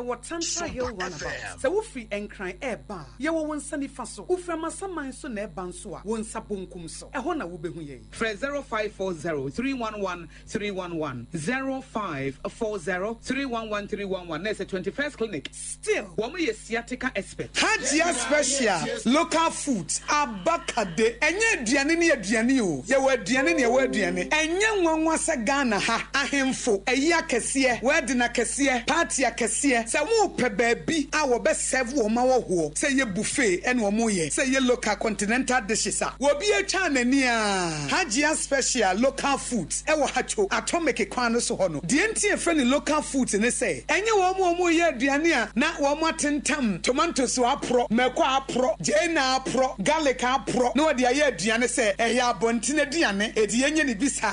Dabi Hajia suro nyame. Etinye nwanwa se Ghana ha etitire se ministries agencies akese eyi ahemfo na nanom ahema mo wo mo tena se no wo mo si ye bedidi ye didi eziban ye didi a wo mo se mo mfra Hajia special local foods efise hono enaduane no ekoyie Ghana ha ba bia wo mutimi serve Hajia special local food pese wo fra eye 02463599921 02463599921 anasa 05947972115 eye 05947972115 na wodem eh medo edra no pa wutimi to wo boase etwitwi o ado na so ni se mede yas toothpaste and the brush and the twitwi mesima menya homka senti na ye bokoi na me me all time favorite yas herbal toothpaste and the brush aboa me amasesei menum nso a enwunu anasa de ehia me selfimfem me biem na wo hwasa mesi aye fita sesrecha homa na eti brightens yas whitening toothpaste and the brush and me di hwimese enti na wo se efe na yas total care gel toothpaste and the brush ne de ebo wo se ho ban demu ne nyina ema wonum ye sham. Oh yes, Enucrotrodo, Yas Herba, Yas Whitening, and the Yas Total Care Gel Toothpaste, and the brush, Abusian Chamfa. Sawo pedudu tu e won kan ha. For Leicester Ghana Limited, and was 050.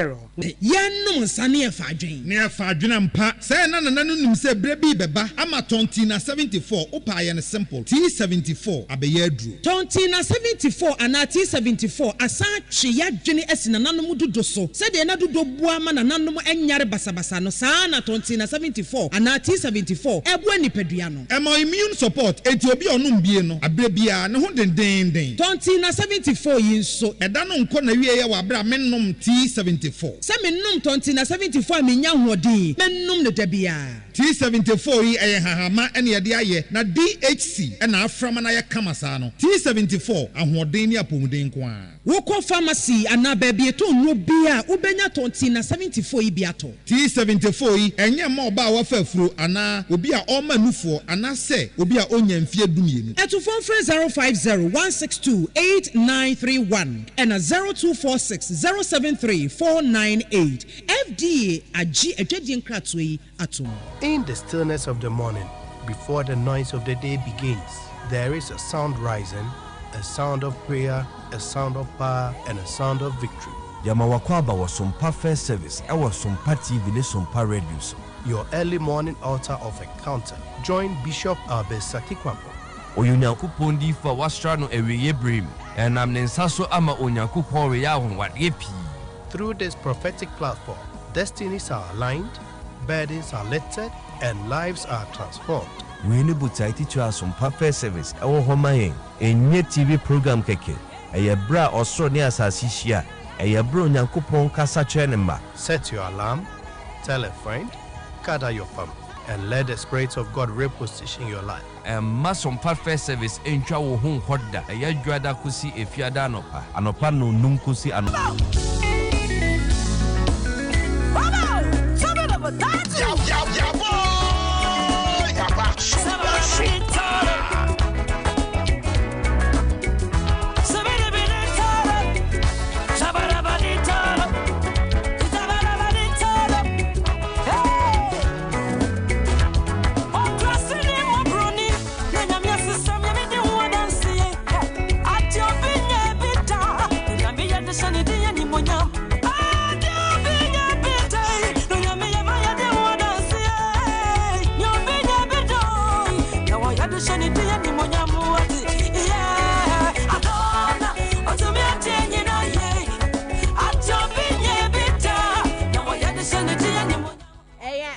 Adio binye bidanera de beye di asheni di eni monyamo wa brabo PSA Esther ye rutima wa hawate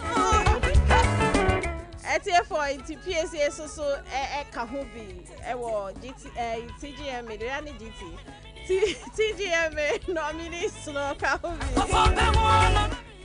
it's a best traditional song and best gospel artist Abuboso, but yet you be a dear Bemano. It's a Michelle Bubo Timano, so I. Mammy, why Juma, Papa, over the years. Ain't Yamo Modiana, Yen Twabano, Emo. Not some ray, dear, ye etiquette session, no, Enna Eduso. Madam Melissa, Wajineja. Obatuntum fe toko na ha. Park children's woman Melissa. Wajineja dida Auntie Pacha to say. Boko ye papa. Na Auntie Melissa send ya mekano. Oye woman of many parts. Auntie oye caterer. Oye stylist. Or your makeup artist. Or no cry, Susan Nicole store. Hey, Susan, I hope it's can say. It's Alice Frozen store. Hot now, Venya no war. Na, omo number is 053 518 5133. Upesa unya Sister Melissa. Ne fresh, foods. Ni be a Mr. Obomodiana friend on call. Na fe. Etiquette no personal me utie was some party lighting no me ma wo sa assurance say obema wo sa tips ni na we hu eti enne no ye be wrap it up dining etiquette no na ye pese ye call through ni ayaye nyina ma tiefo ehu obi wo point na ye first time a wo tie enti no ye be ka ni nyina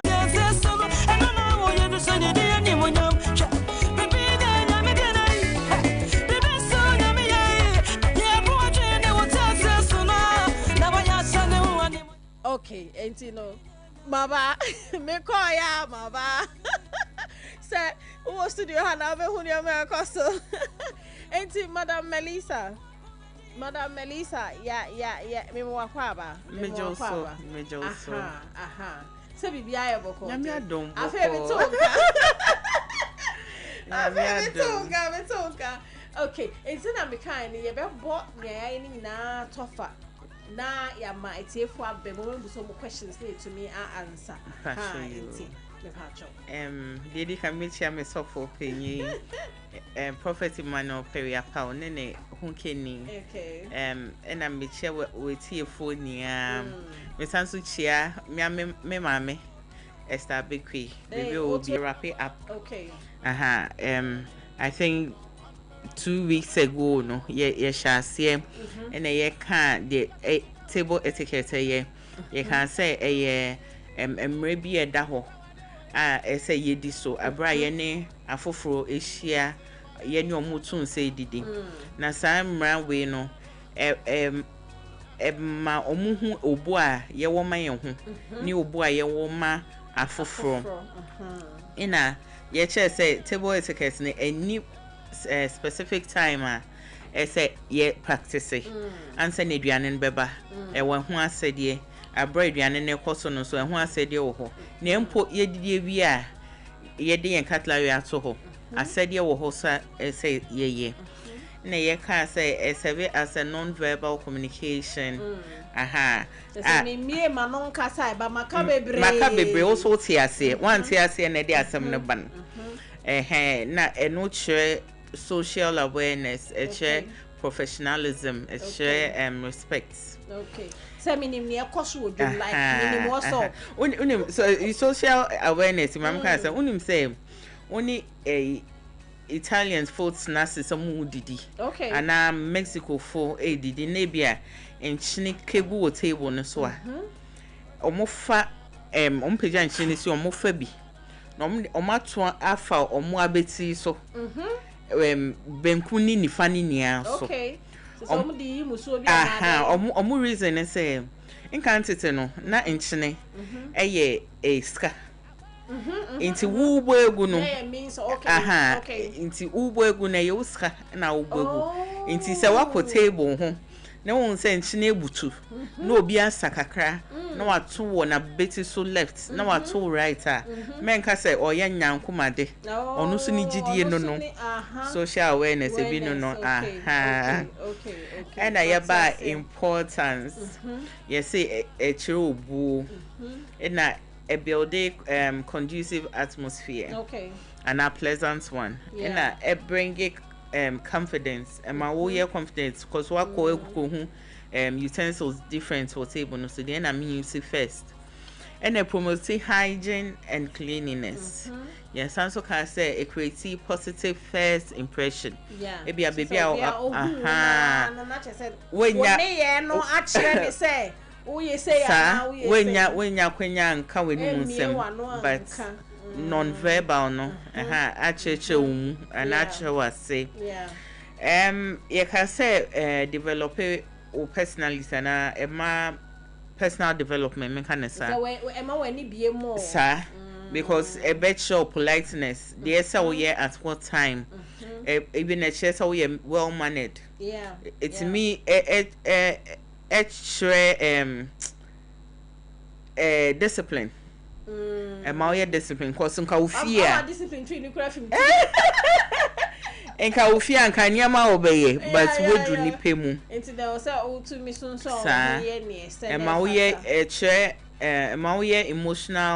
emotionally stable and as intelligent so kaka bia no obi ebetia na so table no ho. I know my rights.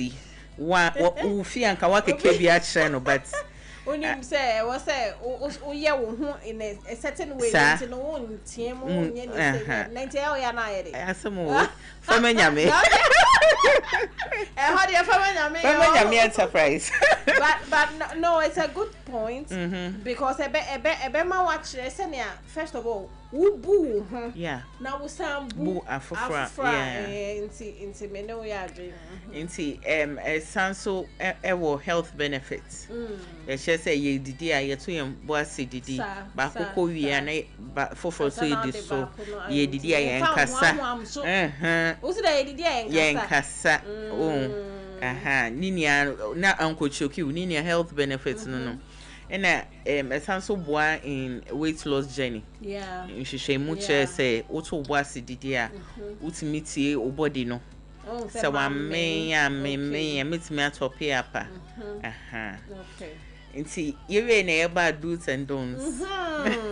Where the make a do was makai or ye call about do the do.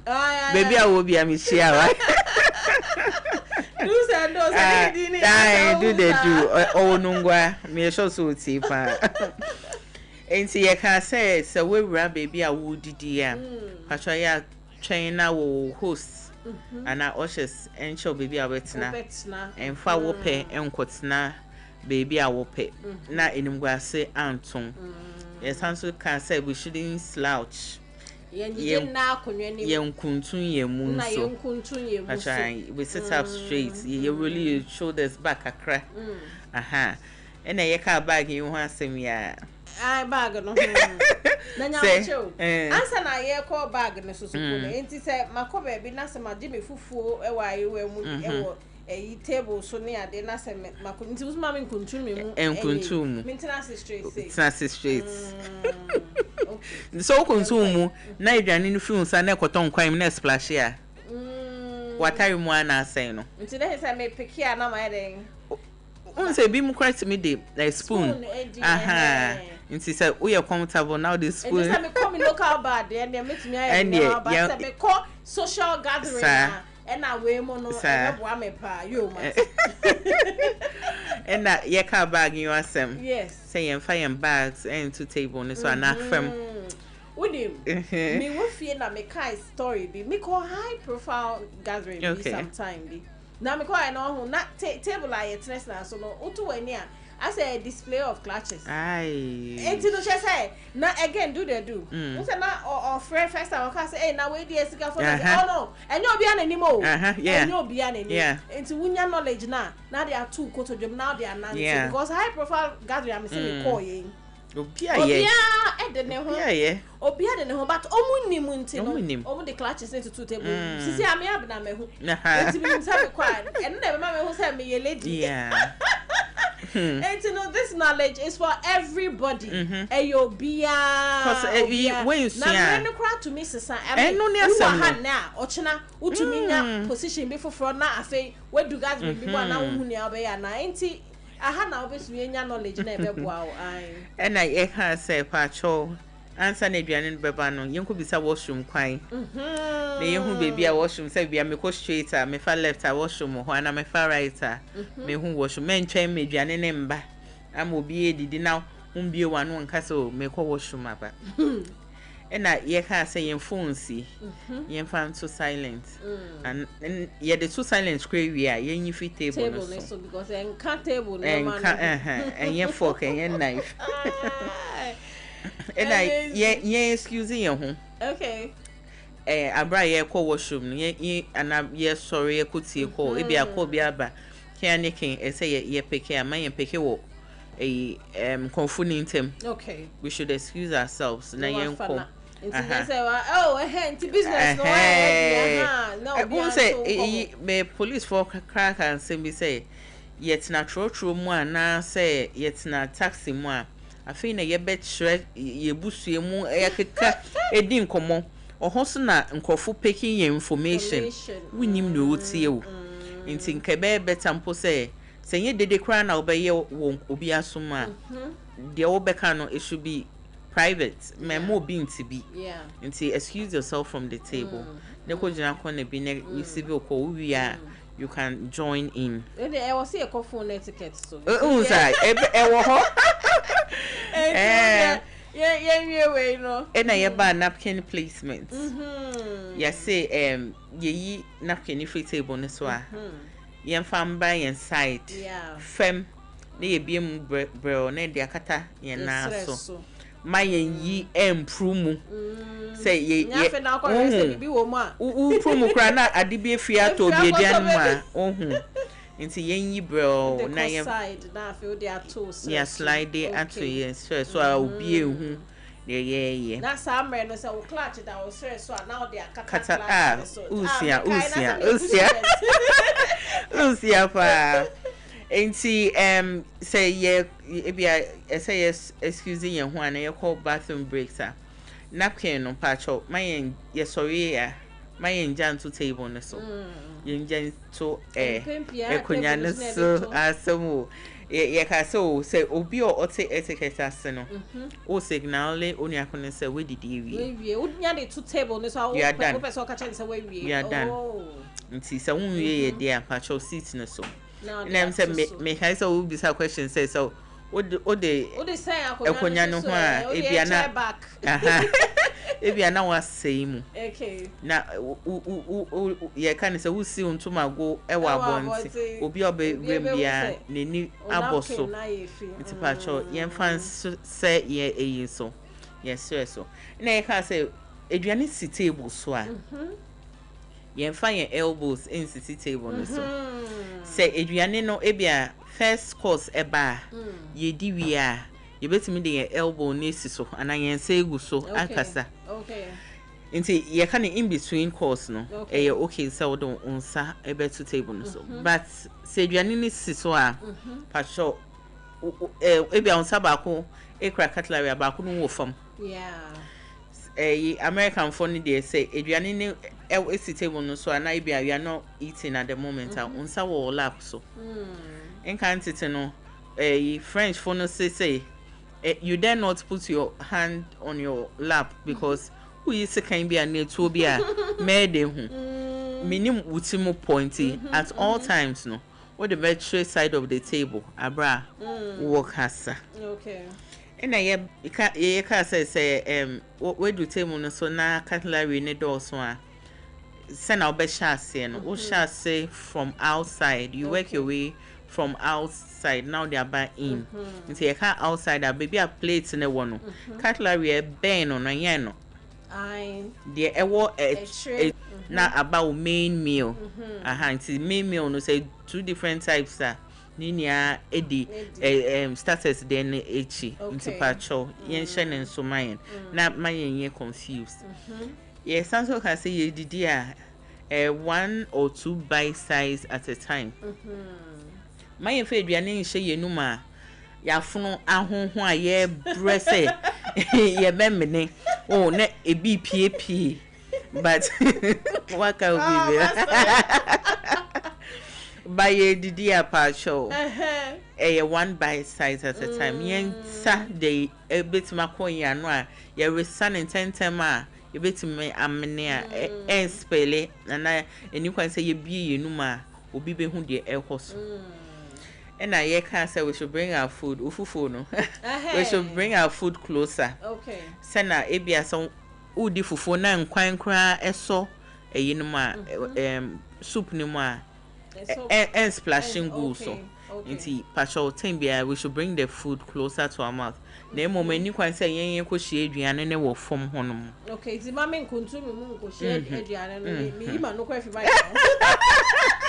Mama nkuntu mu ko hie aduane na me pe enti okay say sisi ano na say me bowl ebi a me starters ye super na sauce wo bowl na say enti esi so metumi ama sauce na koma no say minja o table de so enti say na me ye ne say na we dey abema no enam no debi o soup no won ne sauce wo bowl ni ma ye de sauce enti metumi ama so metumi apagya so pacho men pagya arenti empeja yo mate inti won say soup cry ye we are yenum no we etiquette no yes won no ma your friend is spoon away okay won sa fam fa wenim okay wo sa de fa me hu she no so mate wase enti spoon no wo sa na wa pa usa na no wapa akyere na se no enye wanimu ba wo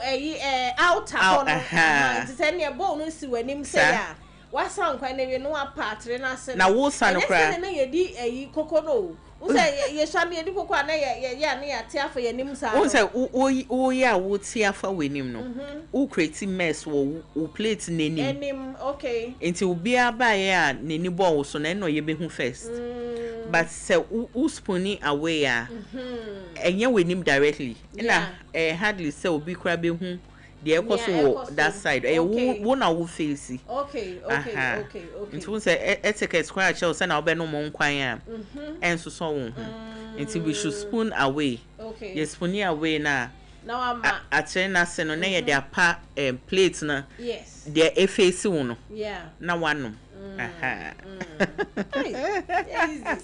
yo yankwa na enam no nti ye kan say that enam no say dem na me ntumi fa na mende because that no na anti adu bia na oka o se ne nam bi den ne no fa tissue no de fa na ne okay so fa wo the tissue e fa wo betima fa o napkin no e di etwe now they akata now wo ye ne kaka hey azemi ubetima yenesa because when me say e bia dompe ni white no ho na ye ode untu very wunya mai nkrama and also spoon em boa wo be ne den okay nti so ubetima ye ni such a way say create mess won ho a Okay. Say tissue now you're comfortable with. Now all the bed pick here. Ma wo napkin in the tray. Okay, now the kata. O the kata one. Now oh sir. Who your business or napkin? Hey, all right. It's young quite. And I can say yeah reside dear. Yembi yan. Enti pasho yedwane hye wenum o resade. Mbie wenum nche onuako no and obi oti ben. Yenye. Enti eno no wo ho e na se kianike se wo ka asem a awuntimi ntwen mene de ewo wenum a pasho ya na de napkin ya akata wano na wakasa. Say a webi na obo a wakata wano wabo wa we are back to position. Okay.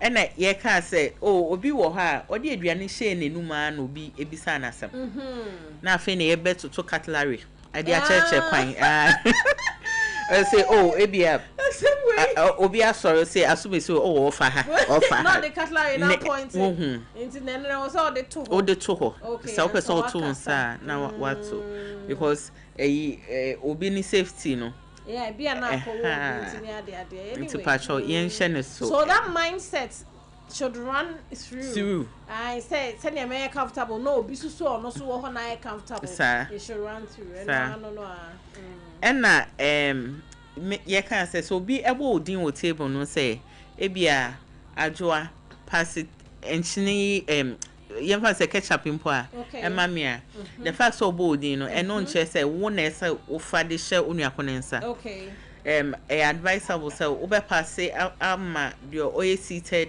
by you no so a pass ebia o kai na waka chen so obetima pass we ama Adwoa mame no so a pass akọ ama na say obi kesop enchine nko a pacho aya famoko ka ho yes okay so enti say we busa me enchine na mde moko aka na so busa me bibi fufure ebi a enye enchine obusa say enchine na enye moko a rule ne say moko na enchine they will go together okay so bisa o ketchup a ehun hia say obefa enchine ne eyaka ho because yaka say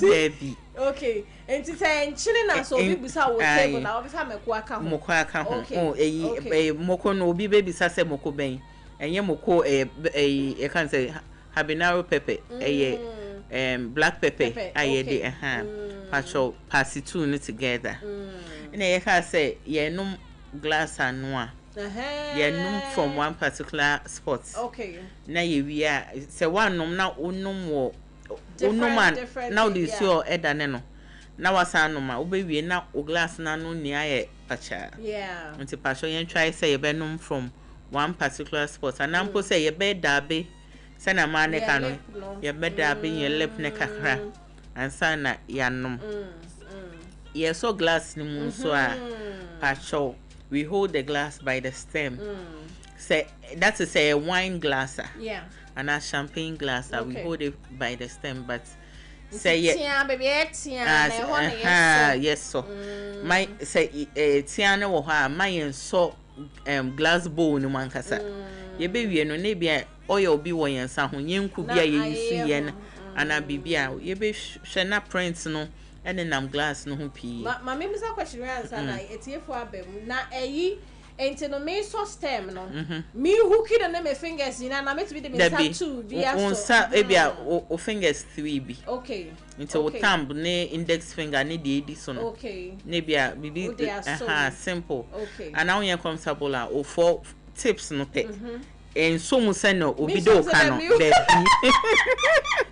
asa ko mi sa so mu ani am de bi na say be sure say bia be me man say ma juice glass na say me fi say mu odu anam nye nne nti me sa na betumi asom sa me tips betumi asom sa enti ma me hooki no de bi nti say u show say be hwe a mention ne ma obi wo ho onim say se man hye ne ma mekwa ba na asa nti ne me hye ne ma preko o hye ne ma so na ebi bogu a ho acho enimguase aba nti pacho o de half na for now I see and as a quarter now for now I see and ye say it's table no na say ye yensimu aha okay patro ya yenfa yen napkins no okay emben ya no na ye toothpick no eyi na o say nkofo ye sad with p oh yes omuyi omusimu ya na toothpick ni show menum no mo de kasa oh na is a champion oh because me I don't get it. You're wrong. Very wrong. You're wrong. And I'm so murefi so very. Oh, murefi ye. Who say be wo ha? There ya na say when you see me we are what to toothpick na train. No what kai say ha dey mean yi. Em say. Na dey catch e man na go show. Oh, na bim. No so nye. Enye. Inti pacho. O dey ye ensim awie no. Ya toothpick na ento nhwene. My yen fan to table na so. Yeah. You bet me bubu mu kete. Say tissue ana dey atum. Na ya wrap ho kama. Na my engines ento ya no ho say. Engines yo na ya bon komo na ye. Oh bebre ye. Enye. Inti ene on some delight. Mr. Yakacho benye bi o. Aha. And now so sorry akọ washroom na baby pacho don't announce it to everybody. Okay, excuse me. Your ote ben one. Na waka chen na say. Eba say ye hwehwe we chia kwan a. Oni akoneti maka so atumesi say oba sisia. Only my main phone numbers into Jada. And then me decided to say be ma etiefu ebuso mo question because you're wrapping up sa number is 0260 196064 0260 196065. Mr. Frey. Now question be one of bisa but me bisa me question. Enti na aduane na ye dia ma me na say me makoje dia metumi edi. Na metumi edi bibia sako ana se dem re wo no ho ne ne we he. Oh, social awareness ye call travel etiquette. Ube hu say country bi wo ho a u didi na u pass ya ya so jakakra ebi wo ho so a u jakakra e dey assemble bro. Wow. Until you would have to know where you are. There ebi over accept wo Ghana no. Woko Togo a wuti amra. Aha, nti but Ghana had there nka ebe advisable say ebe jakakra. Ketuwa bi na Ketuwa aha, say bia we dey aduane ne o de kra, we dey 1 or 2 spoons bi die. E na o dey ache. Aye aduane ne aka se na e ko so. Me who so na ingredients in ya kwose show. Say oh, we so catch your body this time me. Into the so for last one you are nobody like say ayo. Oh, e bi wo ho kra 1 main pan na waka say na we back we ake. O tam show enu ma den e beba. Into pacho aya yenja kaka 1 or 2 spoons bi. Oh please that is am I who say raba na brante. O come ben ko. I see. Aha. Enti ye did ye no we ye ened de afeni ye branded okay ye did ye no patwa ya napkin no ye place wo left hand side of the table left hand side of the table set me we no and no signal say we vi okay nti say afro akoni fie ana baby patwa didi wi a aya kamfo aduane ne kakra echo nua kono so asumesi waduane die wa mama amen so e would anya de kra anya wo de kra wo de so wa mama amen pa me da se e wo de men ka say ye da na anya de ba say so de hu so a feel free na ka say oh ene die say aduane we de min di bi da wa ya de wa popon sa no aha and so we should always compliment our host. Say saso na ye ko restaurant feedback unse bi mo hakwa mo de omo managers numbers to talk on there aha see so feedback you can also give to improve omo services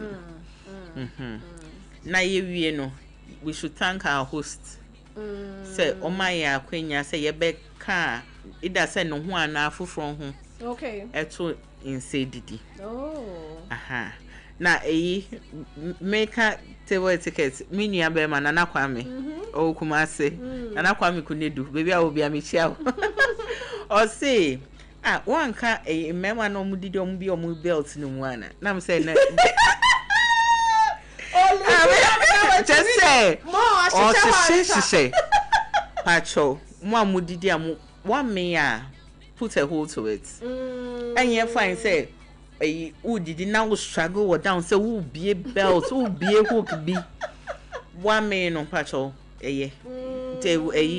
health benefits in the bini and you can so did bruso name kofuno mu didi aje they can face star when you go mukomu then who say the battle is the Lord's pacho yes Remo yes Remo move it to me on the number 0260196064 0260196065 I over to me abemu yeah what offer for line it so hello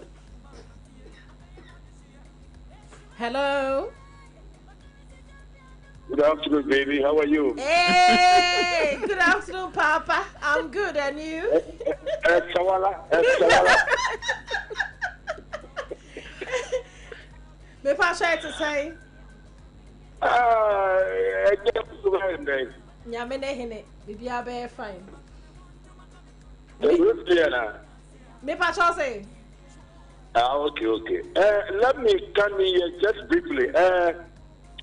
I want to ask living there that what is the difference between somebody who's taking fufu or banku and a person who takes rice?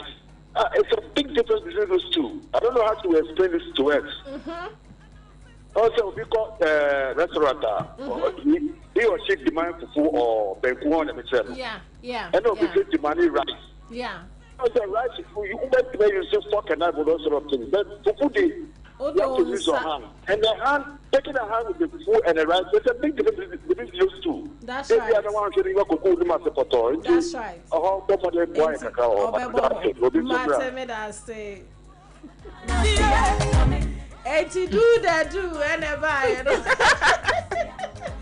So what's the question that's saying? There's a difference between nia KWAKU rice. And nia odi benku. Ana fufuo nti benku di fufuo fo no den e be ya bo mo because so money dey so ni nse bia ye di nsuo kra be si o se hohoro nsa na di ni ade nti Mr. Mama fa ofofo nti try no to ho mama ye be answer do the do. Hello Impato ya jo so udi ni be bia wo frefi Impato Ella gana a la hijo no amor. Me dice mami, ella ni un bebé hasta. No sé. Me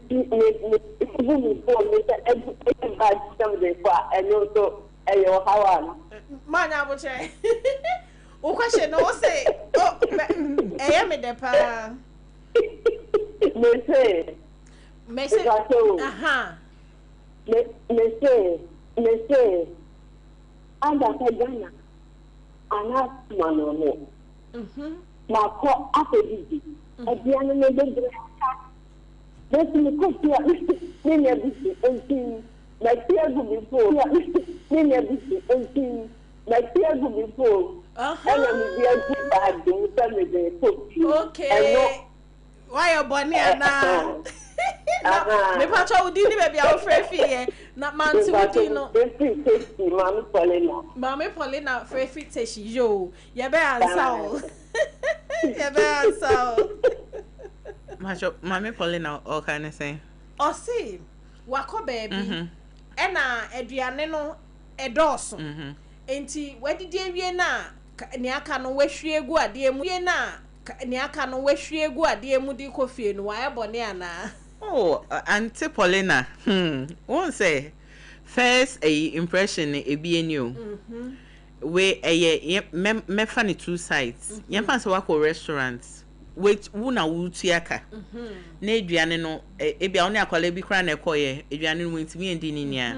Won't say restaurants come be ma take away packs. Yes, o request here eno ne fine. But say e bia wako party bi.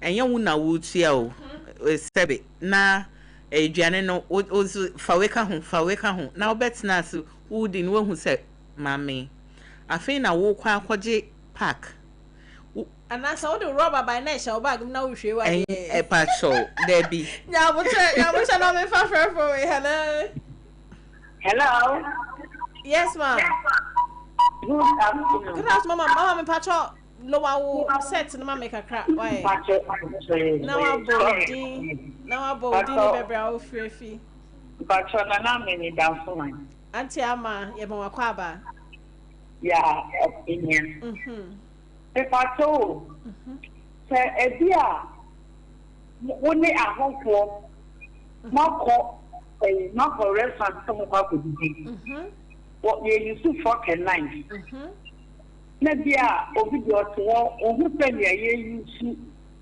for can nine for me otu hodi ala zoni bi oka ho no osha ni kono o tremu so zoni ni use na nta ma odi to take anyway na any peni na akwado ono so use na nta edi take ni dey we and also so no let us say or check to mukaka that enkoye ma sa dan dia enkoye amani ka wo ya ti ase nti obeyi wa no enti let's tackle do there no na obusa say fofofo any in fact me pese ye be me se question bi nti ba me fa na store ni na ye mfa ni nyina nka ho hello okay hello yent ne kai dia ye betumi ato aso enti do say omo di emu different omo di fufuo ni banku ye different nti in that case no munye den se wakona wenya yama wo fufuo no nti obetumi akọ horo nsa de won se di se ne a wo pen na se ni nyina etiquette ne ka ho unse meka bibi se dia wo be ye wo Ghana no ukoye obi ma so a ebia na anko ya amonu akono Ghana ha yensa yetimi dididi mane yeyi but then again location hu here etiquette kwa betima chiro se na wo de fork and knife ehwane kwedu ya wo so ma wo de ubu ne kon na wo kono fork and knife betima etiquette betima chiro se wo de fork and knife be so ne mfe ha na we kopie ni ti na wa wine ni sei into practice atwabra ye wo fie na obi an hweye no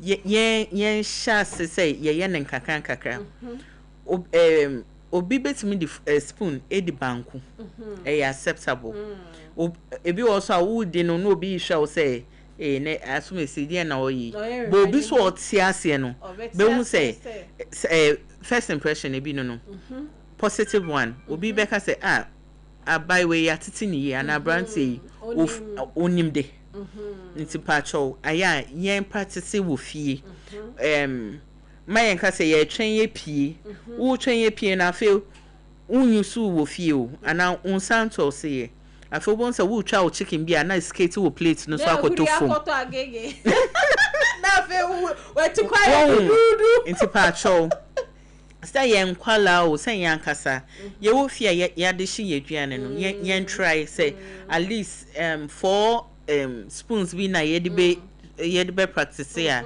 yenye na ye bompa ye nyame be pagya ya da kwa akogina baby a enfe nim gwa say brain sa skill no na woni yes inti ne echeche inti no wo ho an wa practice I think say a good part inti no depending on the setting no say they na do the do ka no e bia mako local yi ba bi na ye onim so togum and but say ya co setting bi na say we say ye kire ye disability e bia 5-star hotel bi na wo ko programmer I'm sure we don't sakra edidi a ya show we bi what I say and no prepare with skills na unya sa gathering na wait to me you be able to fit in yenko question we so na all your car say eduane ne do so na say mi kura me rubber na ma chichiri bi na me de ahye bag ma no so enti no na o start kan say o say restaurant bi wo ha wo be ko no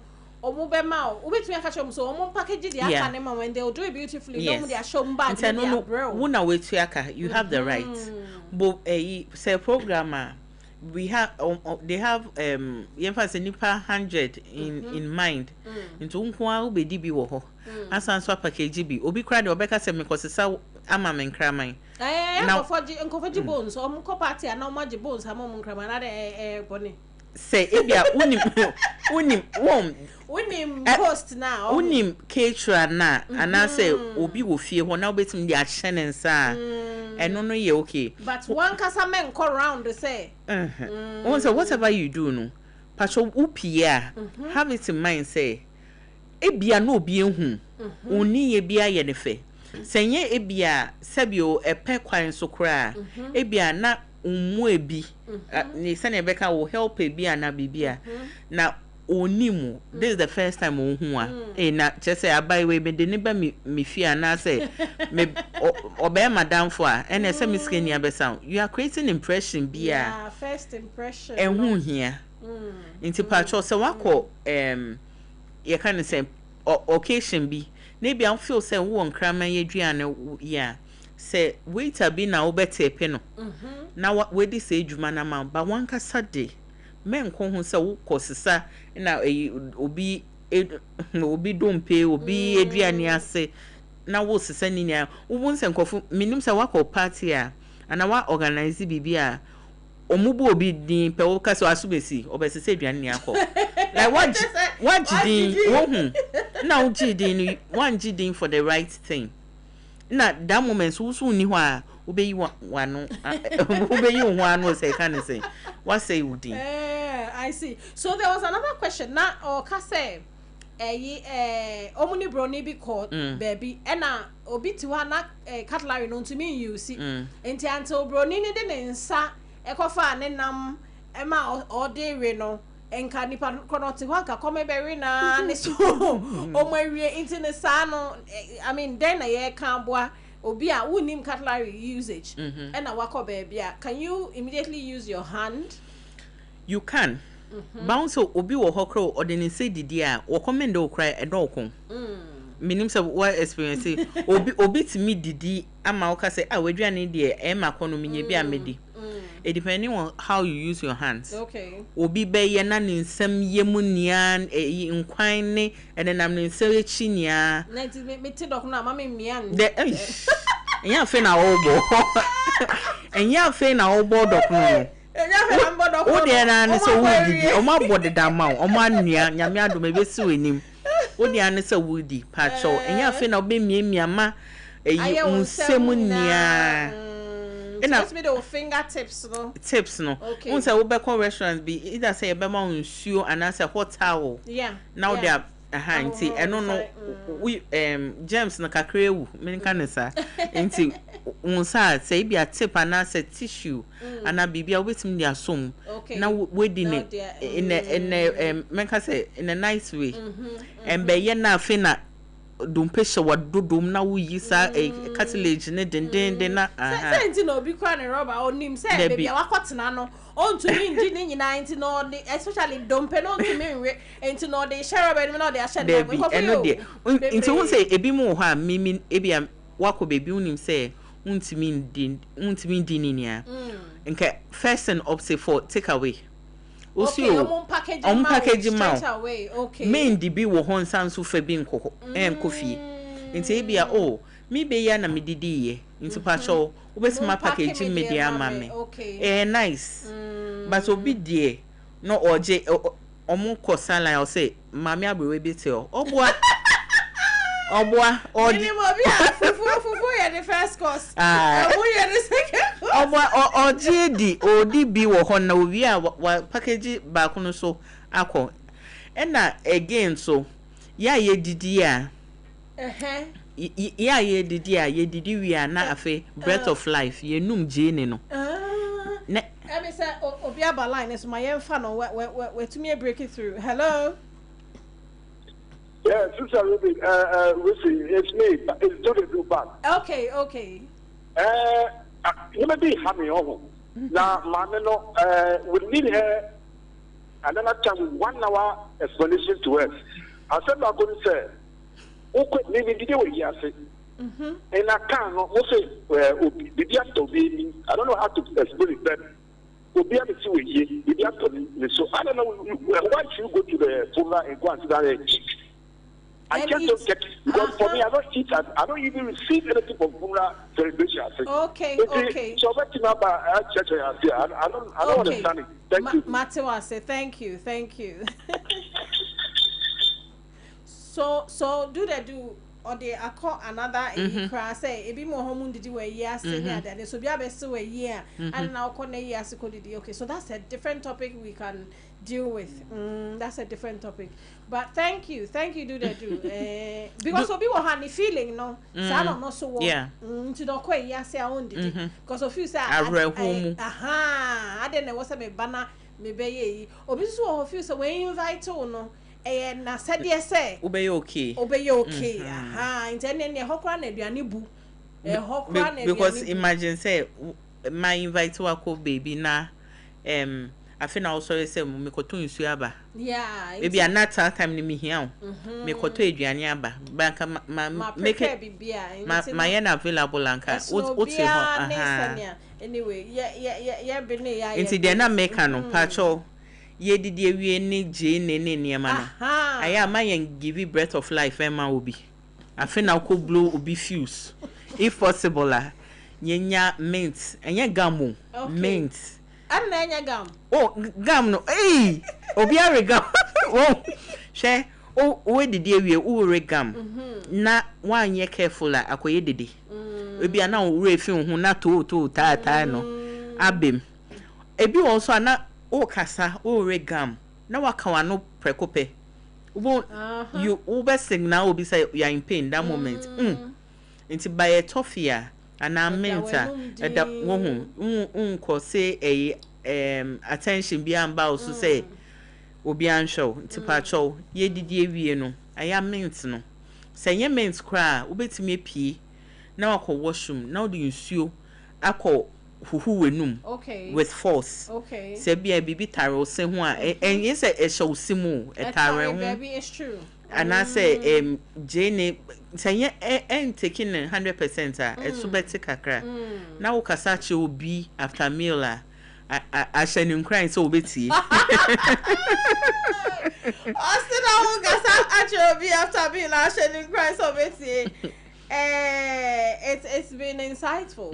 It's been insightful. And wrap it up, your dining etiquette. And I'm just hoping say it here for when you're so far so because that is the whole idea. Practice in the day. Who feel now we don't crack. Not why one master crab because any easy. No, any easy. Cutlery you see.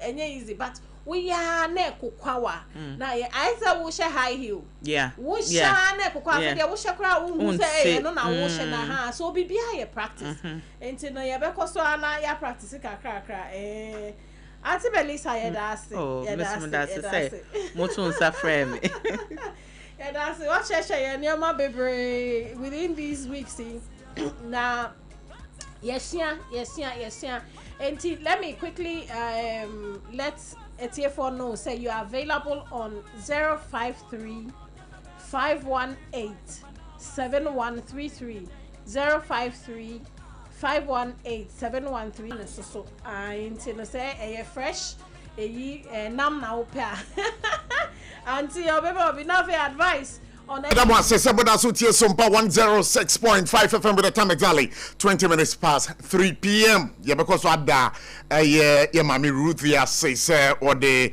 Sompa delight break and yeah can say no number pemune ya sorea yeah the hot bite news so yeah from a cobbler Abucheke Prof on behalf of the team led by Bright Entry.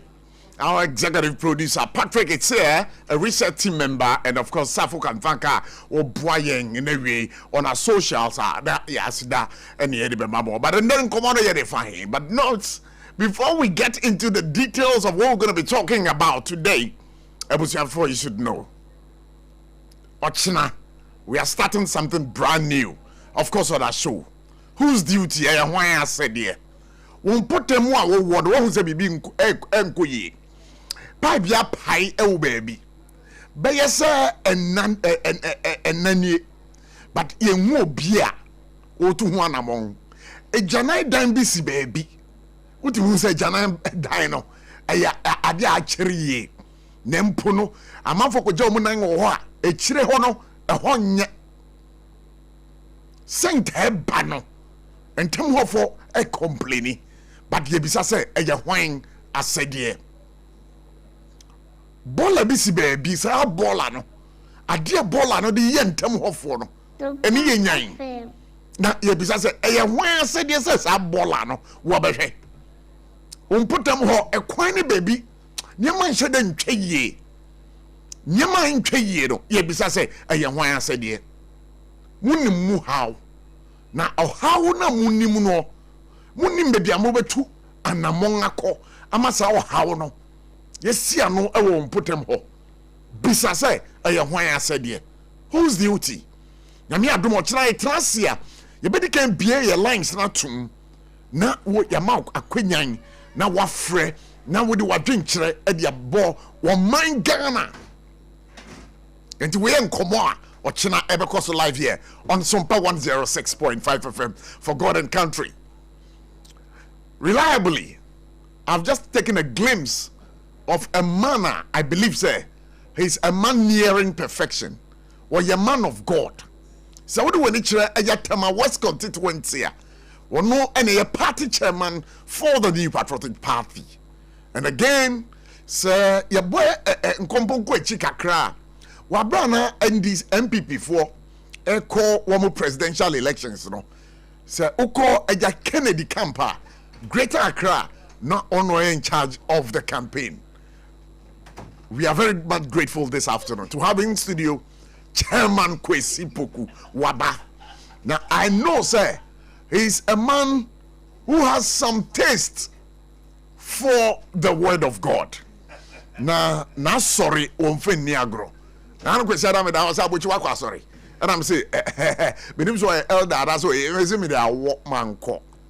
But wabaha, their issues are and them kromwa. Ye mami bia, me so ye mekuo paying e wo methodist asafodum. Na nkomo wo dia betu dwa wa Ghana ha de. Ukọ social se do so abia. Enu re yedi hu nkomo. Na mami no immeni no kan immeni ni mame no kaye abusua yemkwenko tie de mame no kaye na ye tie wie a ye beba na asem no ye bebobom kakra anse na ye tie si amanyo sam na wie e wo Sompa 106.5 FM ye frame Kobla Abuchi aka Prof enyina memamo akwa memamo ahaba wakwa ba nanka me yaka na se ye nyina ye wo ha no ye mamu nyina akwa ba.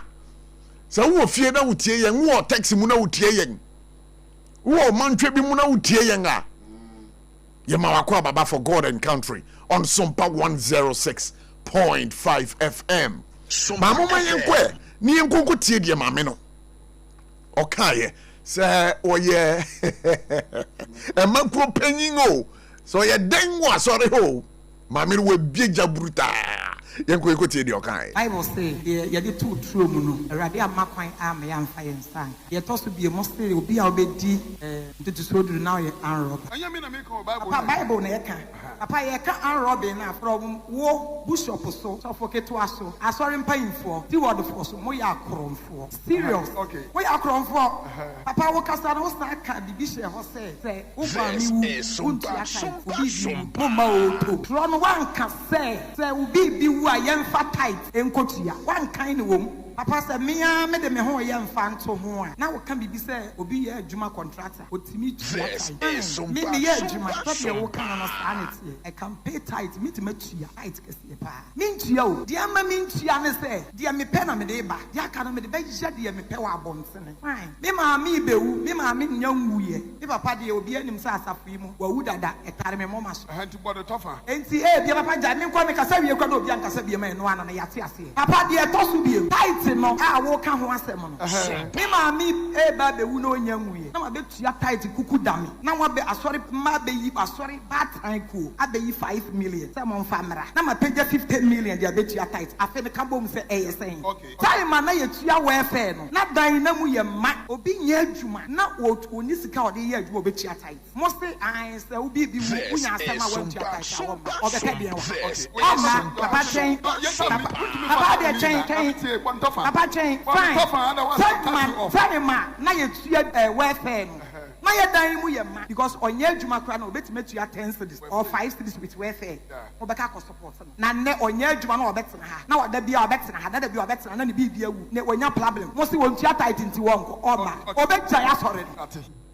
all right so for horo so wate na me pato enkomo we no nkomo a ahite Ghana ha bebia na me giri pisa so kire wa dwen wa asam we ho mame masima be numbi se mame kasa wo kan ye no ebi mu kasa mame no nani nso ade wo mu asofo ebi mu so bona ba so se asam we de eye yasabo na mame aka ma yen me pacho wa wutie bi no wa dwen kire e wo asam ho na sen ubetina for 0260 1960 64 0260 1960 65 mami tie eye call yi mami hwe okay hello good evening Abu yeah me back on one Agyeiwaa oh okay tema wo ABC that is saying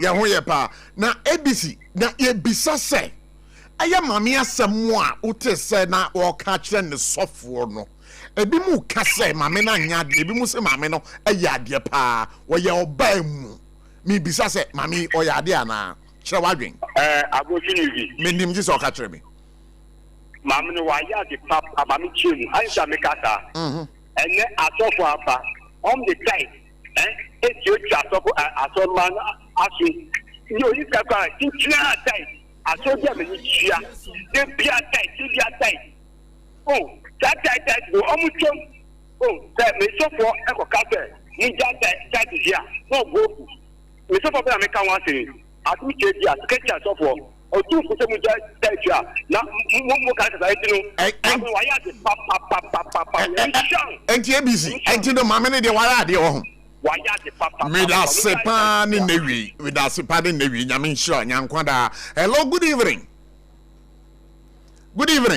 yeah me pato wana me ne kasai well ni pa super boy on time do the do okay do that to saying mama you won't just say bibi hana bibi hana wo ho but the way she's public and you're correct and you're sorry you kasa sa public the people say o ko sa but public channel you fine okay and you do yeah me pato nya botre and you ever say e kwen ofa so kasa no wan kasa ye oh do ntimi ngina homa no so na me bisa na say asampote na o kan no eno so odwen ho sen me pato hello good evening yeah hello sir good evening me pato wana me na din komoyi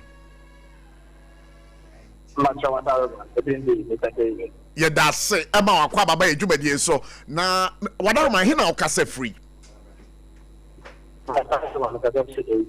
okay mami asemu a wo kan ye no wudwen ho sen yetie aga mami na samana o kan ye asamni ye asame mo pa Sompa but we share the way a man representing the case now. What do you want to say, or ignorance of the outcome? Or you're ignorant. Not just say the outcome, only more, any kind say outcome. The outcome, only more say. Now, so what can you say?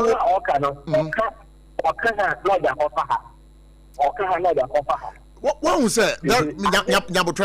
There is something we are not getting correct. Then na sofo no kan ye ni sentia ono so timi senebo sorry ya ono so kasaye and no that picture we are not getting it. that is another issue about social media. Social media working. Sometimes I didn't here. I want the full story. Sure. You know, I want to cut it short. They did not have a face. But put American and that said there was a presentation at the force. Sure. And the presentation, you also be the point that Okan and now but many I'm usually working for ignorance, you say. Yeah. The area, the big, show be not one chance here. Also, I can't say one or two. A man actually, $1 million. She just deliberately wants me. Okay. Override or overruled on that. But Usha video, those so. I a microphone now, one war horn, so no. Uze, that I say, Obia for the Bamene Yanosu. Yeah. Me that say so by. Hello, good evening. Good evening. Me pato, Udini. Me pato, 1 minute. Ma'am Paulina, okay, Ma'am Paulina, I can say free teach my entry way. My day, Jennifer. The mammy and here. Samata say, oh, you are sorry. And she's almost confronted them. And what are you business? I was telling you, I'm very good. Look at the man, or your pathetic, or what you can say, a piano, or your sorry. And now, or your officer. And then to you had a long fact, then to not any sleep. Sorry, no one walk up. Almost one goodbye. Okay, Mammy, and you know, says your person, Chesse, Obano, said your Casa, one Casa, Yen in Fiasor in the wall. The Pacho one Casa, into on Pacho, but in someone all cano, in someone all cano, one Casano, would a ye quail or Faswa, or the Casamno, and Ujinan chain, and someone now walk cano, and someone, it was all commenting on in someone Casa. And someone knows a family. Yantia and the way can say, Mamma, I know, maybe any number of theater, and this will come and victim, and then you say, as you see, yeah, as a police, my sister, and son, I was thinking, I want. Now, a tight Triano, a young Shama. The pastor. Piano. When I was dear to me, say, as for 1 year to me, say, as a thing is here, I said, dear, and you send my answer, as you see. If you say, so fine. Tighten and shell, a young Shessel with you. The pastor is also time, Bible, no, the way to the pastor. Lita, okay, Kaya, a thing and Sava, was telling. After for no here, I see. And besides, you know, young are dear to say you this piano dear, and you yo, Mamina was say so by a but as I say and shed dear. Not here, Mamina, some no Canada say. So, yeah, sorry, but now went to your tighter. Ubi you are, young man, a one way. Thanks, Lady. And I'm a sorry, dear. Yeah, and you know, okay. How is it only dear? And then you say, a couple of idea. Now, in a West West is not to say. The one is here, West one. You do, yeah. I guess the mother. Okay. You also say, will be your mouth. What do you want to be? Yes, I say it here, and I am and the yes, so you are okay.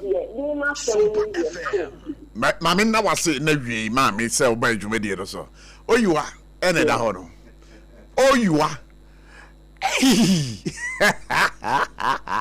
And I met this for woman, she say, no, man. So when you are tighter, as some 2 a.m. manner. And you met this one, she say, and in Navy, your Baba Modena, you Reverend Ayensu, one of your canny head of the Methodist Church. Now, you need reading. I mean, for 2 more courses now, you're for friend and brave. Hello, good evening. Yes, sir. Good evening, sir. Yeah, me pacho wana menene kasei. Pacho, yeah, na me kasa na ma me ba masamba ta ko. Dia na odo be pie dia wo kan ye no so. Aha, me got the time to be asked on here. And then the country share. And he to say Chechena Ebana Mamili out. Yeah, but I saw him a cat. I saw that agent and the people who are young. See, these are not doctors. They were sorry. Okay, and you know, dear, you and I know, perhaps the later conversation I yet if you mammy it could have been that.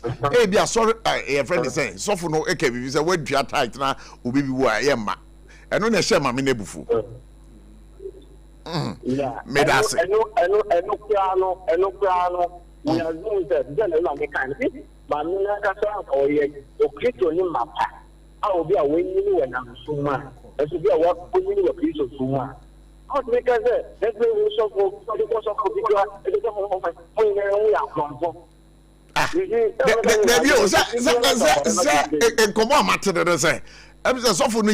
the quotation be by now as someone no can say when you are tight now ukudia we are come for and I'm not so reply no. But then time me that say. Hello, Mami for last caller. Hello, good evening. Yeah, that's it. But one minute can say what Daroma. Okay, yeah, that's it. What didn't you was some who never sing? You, my teacher was saying, Mammy, no, then you kind of, you say, trust only papa, you be kind of. Or cheap tight and uncassatic, because who can kind of active, Umano, a 3 years son. You do a tight, you know, yes, tight, one, maybe in the of heaven. When we tight, you know, and no one has said, Yammy Bong, by upon the grace. I think so, or say for debut. Mamina some now, T. Mamina some now, walk cano. On cassa tight in you. One cassa tight in ye. Say, would it tight? Eddie Bayancha swore a casse. Obibi a wound in one tight and the mumma. And none a year problem. What shall I drink? But a yano crack. And then I want to say a yano crack. If I say, I wouldn't shut tight here. And it says, I wouldn't shut out, I would do you and say, so, and you're wrong. But yes, only say, yes, tight, you know, and I able to say, to do whatever this is your welfare. Aha, some mamma, some now walk on, so would here, a yam, in the casa, yemu year. Well, no patches say, and yet tight, you know, any idea welfare. You were welfare, but and them say welfare, no. And no one more angel just come from share welfare and mukina. Now, as some two be our original welfare, no so, Eddie Aqua independent, Tino. I want more tight and Eddie Trentino. I don't think I'm sorry, and them why you be. Yanni Patcher say, Mammy, I can tell you over the public. After they cut them, amount to minimum. As I said, so on TV. Mammy, that was it. Your brain, but I say, pass over. Mammy, last caller and didn't come on. Hello, good evening. I would come in for. I can't also, yeah. I told Madam again, Mammy, Kito farm, Mapa, I'm not such a Maduma, Christian. Moving there, Yammy, and Sumu,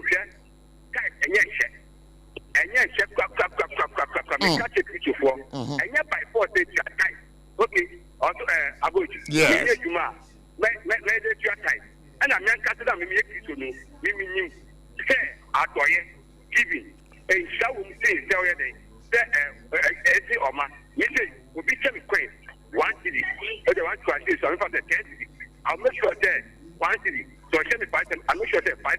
Okay, intimacy, but was here, tight Nankasano, your personal conviction, and I will be generous or be tight. Thank you. And I'll give you why. Yeah. And I will work with you, fine. Me da say pass by. Okay. In studio ha ye be din komo sisia. Chama kwesi puku ho ne wone ya keka kan. Let's take a listen to the woman again. Bible say ye dey two true mu no. Erade amakwan am ya mfa ye nsan. Ye to so be mostly obi a obedi ntutu so duru now ye anrob. Anya me na me ko Bible. Bible na ye kan. Papa ye kan anrob na from wo bishop so focus to aso. Asori mpayinfo. Ti word for so mo ya akromfo. Serious. Mo ya akromfo. Papa wo kasa no stand kan bi share wo ba mi wuntu atai obi bi wu momma o to tro no wanka se obi bi wu a yemfa tight enkotua wankan ne wom papa se mea me de me ho yemfa nto ho a na wo kan bibi se obi ye adwuma contractor otimi tua tight fine me ye adwuma sabe wo kan no sanity I can pay tight me to me tua tight kese pa me ntua o ya ma me ntua me se ya me pe na me de ba ya kan me de be ya de me pe wa abonsene fine me ma me bewu me ma me nyanwuye me papa de obi anim se asafu mu dada etare me mama so hantu bodo tofa enti de papa ja me kwa me kasa wie kwa do obi ankasa wie me no ana ya fi ase papa de etosu bie tight no a wo ka ho asem no me ma mi ba be wu no nyanwuye na ma be tua tight kuku dame na wa be asori ma be yi asori part time ko abe yi 5 million se mo mfa mra na ma page 50 million de be tua tight afi de kambo mu se sen time na ye tua welfare no na dan na mu ye ma obi nya adwuma na oni sika ode ye adwuma obe tua tight mo se ubi bi wunya asema went to tight a woma obepe den wa ha oma papa train papa de train papa train fine fine man na ye tua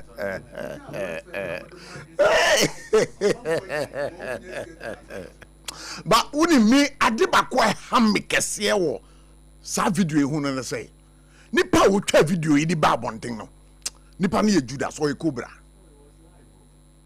No, live. It was live. It was live on Facebook. Meeting no mu no was live on Facebook. I'm sorry. They be sorry meeting no mu ye. I am my cool for na you program. Na so for one invite so for na so for Sunday church. That's a Sunday and can 8 million man. There be a Sunday and can yen man. Interview. But one of the networks. Yes. And I want to say a Malco for they do a week. Exactly. And today live on Facebook. Yes, live on Facebook. Live. It will not crawlers in the crowd now. Or my trouble. It is so for now some more the buy and there be but still Ben, I still have a problem. Like my sir, you live on Facebook crowd now.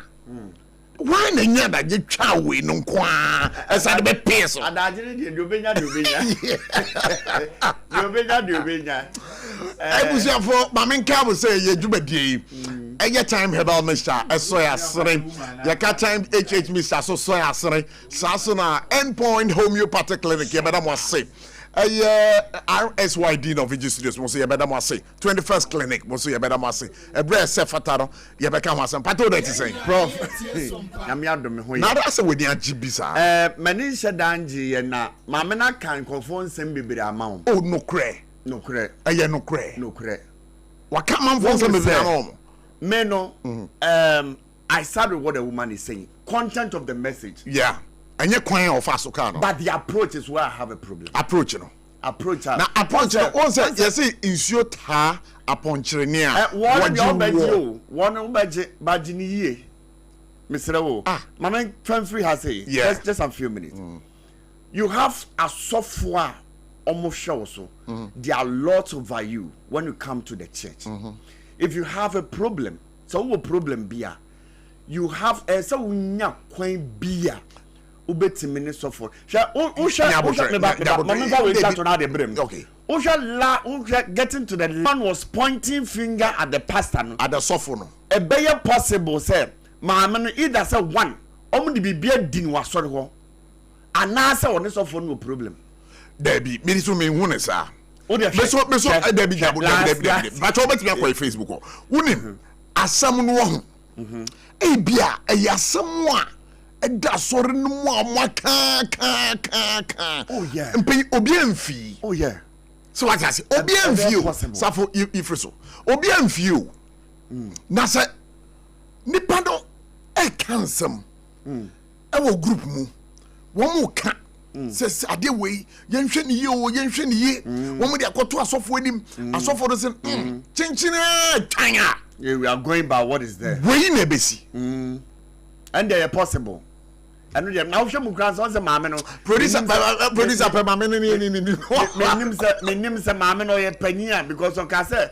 me kura me kasa wie no bia nka bie mu a it's possible say maame bia no be maku panyi and as be obey vice president I don't know her but about real life situation maame na some no kan no kura some part no kan e bi be sisi won so bebre mu bebre se si an won asofo no e pa kire asore mane se se wo wa asore dem na se wantua title unya asore ba enya asore ba mpo na te se nyame hira ma wo so oh yeah omo the title no e ba be ye se wo wa asore dem na wantua title the blessings of God is not coming. Okay, so what does the Bible say? Bible so read Genesis chapter 14 verse 18 to 20. Okay. And when Abraham giving the tithe 10%. Okay. And the man Melchizedek. Oko Hebrews are kind the same thing. Oko Malachi bi ho. Genesis 28 verse 20 to 22. Jacob also made a vow to God. Okay. Okate Nyankopon say, of all that you give me, I will give you a tenth. Okay, mami bisaw. Tithe tuya no eyenhya na. Enyenhye. Tithe ni tuya no eye personal conviction with God. Sanya wo Nyankopon ne de wo ye ma ugidie ni faith. Unim say tithe no ebi tuya more than 10%. O minim. Professor Boadi Nyameche me or example. Makers Chapel.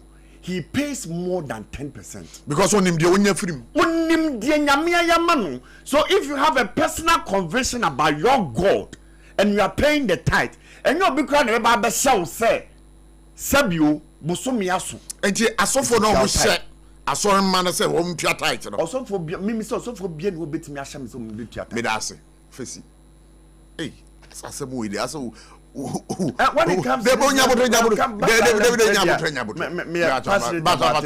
as wakasama ntini na wo kon ho no yi chama kwesi bogu abochi na ti say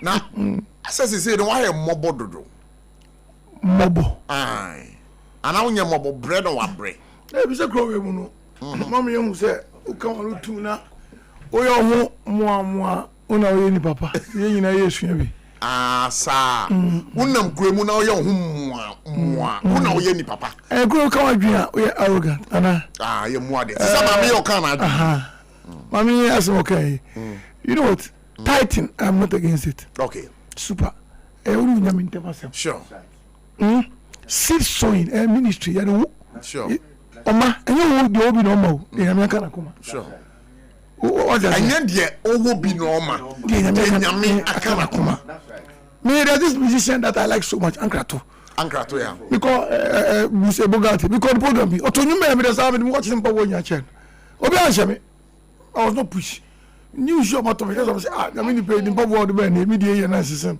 na me you the man we watch stand can wow what I say Pastor Swansea Pentecost elder so Swansea okay practical test obi nya docket obi gina pulpit ne so and you be here. I'm on your first say, let me MPT or what should you like a catch on paper? MP no, MP no be preaching politics on penny. I said, now on your mobile and the menyamu. No, because say, MP fear him, you can't see MP fear him. Ubuka for so any paper does so fear him. And do I drink and just say, do one honey? And do you come when you vote? No, I can't. On for Bible quotation, we support real life situations. But you lose your corner, some kind. Because they can't wait for the 20 hours. You have to say police station number or in assist. As well, practical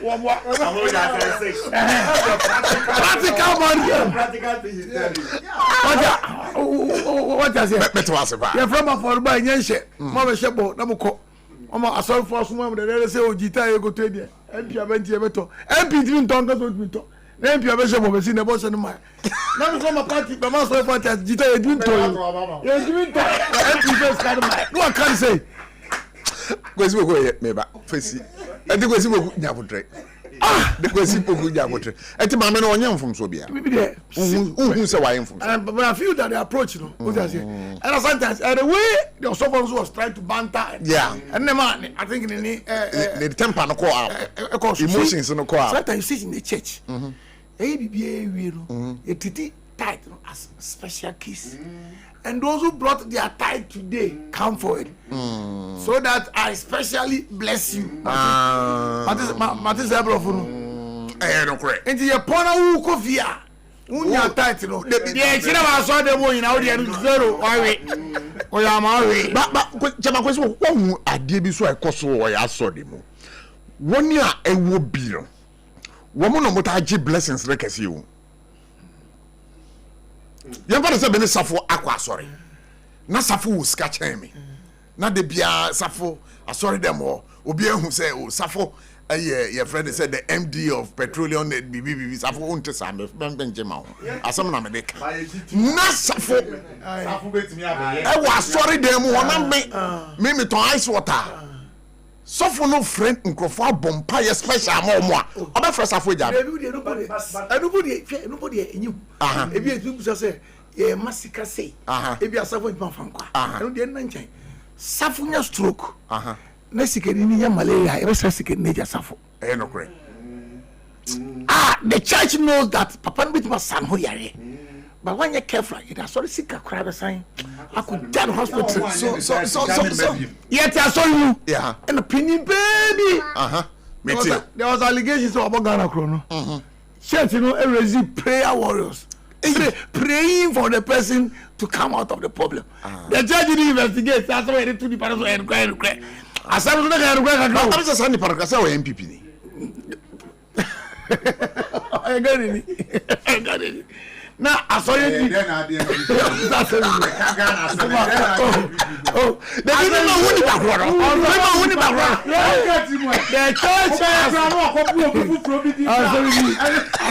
the church declared a day we declared 14 days for fasting prayer I say Dicky Kwakau, Dicky way. Me who sorry. Me who the background. Some because so MPP. I'm around here. What does it? Me declare. Me can what I saw them all. What you will see you be tete. We so for coca. Is that so for to be bomb by bomb? We pay 1,500. We prepare me to tie to 150. Don't get me ready to say. No. Come on with them in him say. Unyo bi opa sorry nti unkem ya sorry no kwaso me presby ni pa we presby ni ma me presby him back way they asem na wo ka anya no kra I don't think na so obusa me say me man na so ani asem na meka ni ni ala David no ba won ti me nkam musa me sa David be to me see me your presby now ya my him after me say na meka no yin my him ba ya ma we ni ya David do you dey me trust ma we ni I don't know see me your presby now see me to him you man stand no David presby you say presby him say I don't know so busamsa I don't know so busame presby for emna ni ayeka wa sorry dia na him say me me plan de me ni ye de na mko to mun de dinam say na foreign call hello mami jeje ti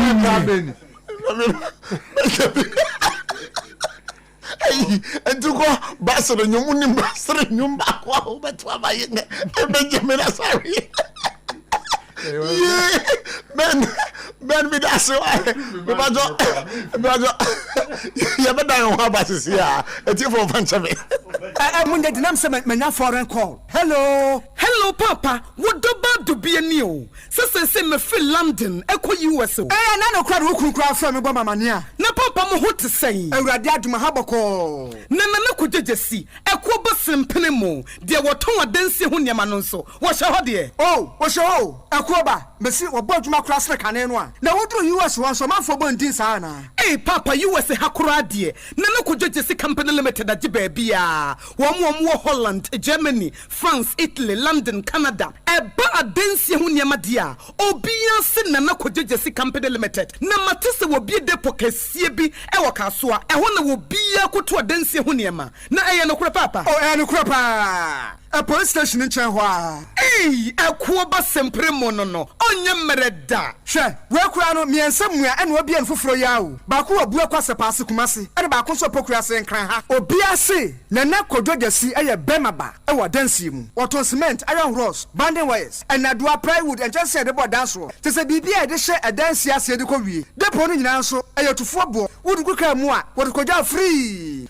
Akra we KWAKU depo ene pokrasi de no kwato nkyanya wasa wobu akoteman Tantra Hill Iron City amanfrom wasa bie depo kese so e wo Koshiman Kumasi Sapasi depo no kwada nkyanya ebisu magazine road head office no wa bie depo kese so e wo dade ntam edwisu Accra road Femeswa opposite Alhaji Salia ampaba meboshan Tanoso Breman and Amanfrum. Numbers of man for the fray 0244 313 752 and 0244 41 93 93. Nana Kojesi Company Limited. Hey, a Kuabas in Primono. In the stillness of the morning, before the noise of the day begins, there is a sound rising, a sound of prayer, a sound of power, and a sound of victory. Yamawakwaba was Sompa First Service. I was Sompa TV, Sompa Radio. Your early morning altar of encounter. Join Bishop Albesaki Kwampo. Onyankopon di fa wastrano eweye brim and am nensaso ama onyankopon we ya hon wade pi. Through this prophetic platform, destinies are aligned, burdens are lifted, and lives are transformed. We need to teach us some perfect service. Our home a TV program keke. A bra or so near Sasisia. A bro onyankopon kasa chenema. Set your alarm, tell a friend, gather your family, and let the Spirit of God reposition your life. And masom perfect service in Chawo Hon Hoda, a Agyeiwaa kusi efiada anopa no nunkusi anopa no nsia. Fawodani na share radens na erade beye. Emra, me pacho brana me hwa de wo bagi. Bra, aden, ena so biem. Hey, time heba me hya ya me ka se yi ba kwin. Ani wayi me ensen. Bra, sanya time heba me hya esia gyimi ni me fiefo enya de abaako ebeso yen. We de udi se ofa ni nyina. Time heba me hya me ka se me di wa dance ya heaven ena de me kwa akopie. Enti se malaria we draw ne time heba me hya. Enya enu nku de nanum ato a wontimi ani die no. Time heba me hya duro no ena ye ma wo. Oba a wafa afuro de wo ma akwada no fo. Ene akwada woni mfie dumienu entimi num aduro yi bi. Se obeto aduro yi bi anuma, hwe se wako hospital anase lab amiye hu se wo atudie malaria yi bi ansa. Se opetam heba misha enwe dudu etu a, fo ani kire KNG Herbal Center ewo Emrom Abidjan House ana ba akoso wo atonsu Monaco Junction. Eno echi obenya bi atowo over the counter medicine sellers. Ene herbal shop dodo na eni. Fre 0244 417669. Kayo set time no TIME time herbal mixture afi malaria fever bi adani ziba ewo munu betu ako. FDA aje adwade nkratu yi atu. Agyeiwaa special local foods abakade enye aduane ne aduane o ye wa aduane ne wa aduane enye nwanwa se Ghana ha ahemfo eyi akese we de na kese party akese se mu pe baabi a wo be serve wo ma wo ho se ye buffet ene wo mo ye se ye local continental dishes a wo bi acha nani a Agyeiwaa special local foods ewo hacho atomic kwano so hono de entie fe ni local foods ne se enye wo mo ye aduane a na wo mo atentam tomatoes wa pro meko apro jena apro garlic apro no de aye aduane se eya abonti na aduane edi yenye ni bisa dabi Agyeiwaa suro nyame etinye nwanwa se Ghana ha etitire se ministries agencies akese eyi ahemfo na nanom ahema mo wo mo tenase no wo mo si ye bedidi ye didi eziban ye didi a wo mo se mo mfra Agyeiwaa special local foods efise hono ena aduane no ekoyie Ghana ha ba bia wo mutimi servo Agyeiwaa special local food pese wo fra eye 024 635991 024 635991 and as 059 479 7215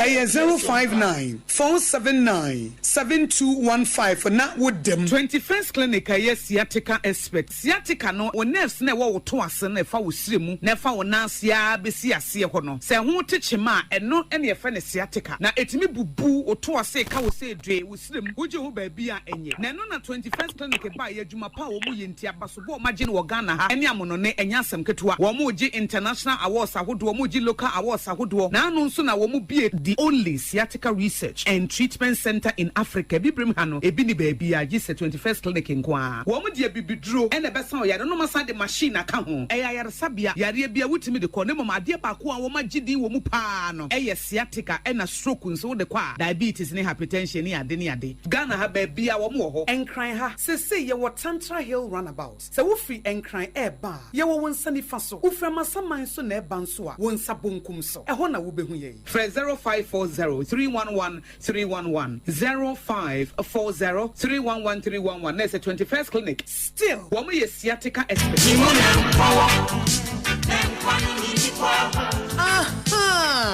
Yes, can you hope you move? Joe's bread and pastries. Joe's bread and pastries. Yeah, no. Yeah, the Joe's hot kenke abba. Dokuno papa no. Dokuno papa no. Afei na ube kojo. Akoto to ebro. Abecha ho sente. Ababa ye dokuna kwa koton. Wa bra Joe's hot kenke ewo ho. Eye 3 Ghana cedis pe. 3 Ghana cedis pe. O say price no. Ube tu na wo kwa no kwa koton. Eno anu se wonya woni ma na wo dia boss. Enti sabre die introducing Joe's hot kenke. Ye de ebro papa ehu cha ene ye dia ye. Baby aye no nso. Eya honidie nko a. Highly clean environment. Ene no achi no obo ade nsa no naturally nice and it tastes good. Enti ye comfort the amount say Joe's hot kenke. Mo amoto dokuno nyina. Ema mo ncha mo ho biem. Ema mo mre biem. Mo metum free ye nchen. Eye 3 Ghana cedis pe. 3 Ghana cedis pe. Joe's Bakery. Dome ye wo commercial bank echi ho no a. Sa wo pedudu atu. Na wo frɛ 02560688832. And you say dear Joe's hot kenka benti. And one is a ubetu ya. Na wo dia kwa kosi wo kona ho. Na wo ton. Joe's hot kenke. Hot kenke. Ye dia bawo ponano. We eye hot. Abusafo ye because Adamase mama kwa baba Sompa 106.5 FM. Yenya Reverend Ayenso Kane Penyimpa Sofo Penyinga na Oda Methodist Church ano ewo Boase. Reverend wada Roma ye makwa baba for God and country or Sompa 106.5 FM akra na mpacho wapo mu te sen. Mpacho ya mitase papa. Na mpacho mu te oh nyame ti ase nyame na de kwekwe mu se nyame ankasa bere ye nte ha.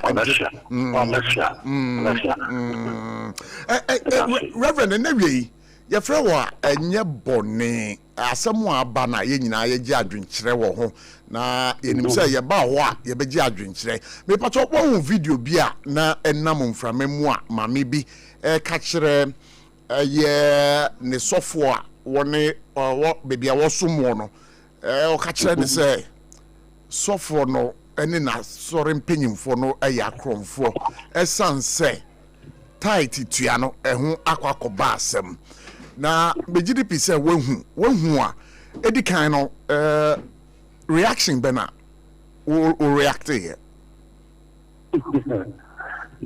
odi kan no di che bote free na ti for that na me de asise e raga manya no pa e be pa dwindwene mo wanda be pi ho e va mu ne no bobo kam kakra na first reaction of the man na mani okomata de fie ya sana mata fie won chepia ida ma sharamban ba wotse asano ni sise na ntie afi na badden na sabota feche some ekutu bibia ma ni le de osofo analyst what for the mental were armed robbers. What do you say? Armed robbers. Now, you see them more than so, what you call Cassidia? You look at the armed robber, or you of the second, and then the Martian, no Kobo Corner, so, okay, the summer. Yes, I'm farmer now.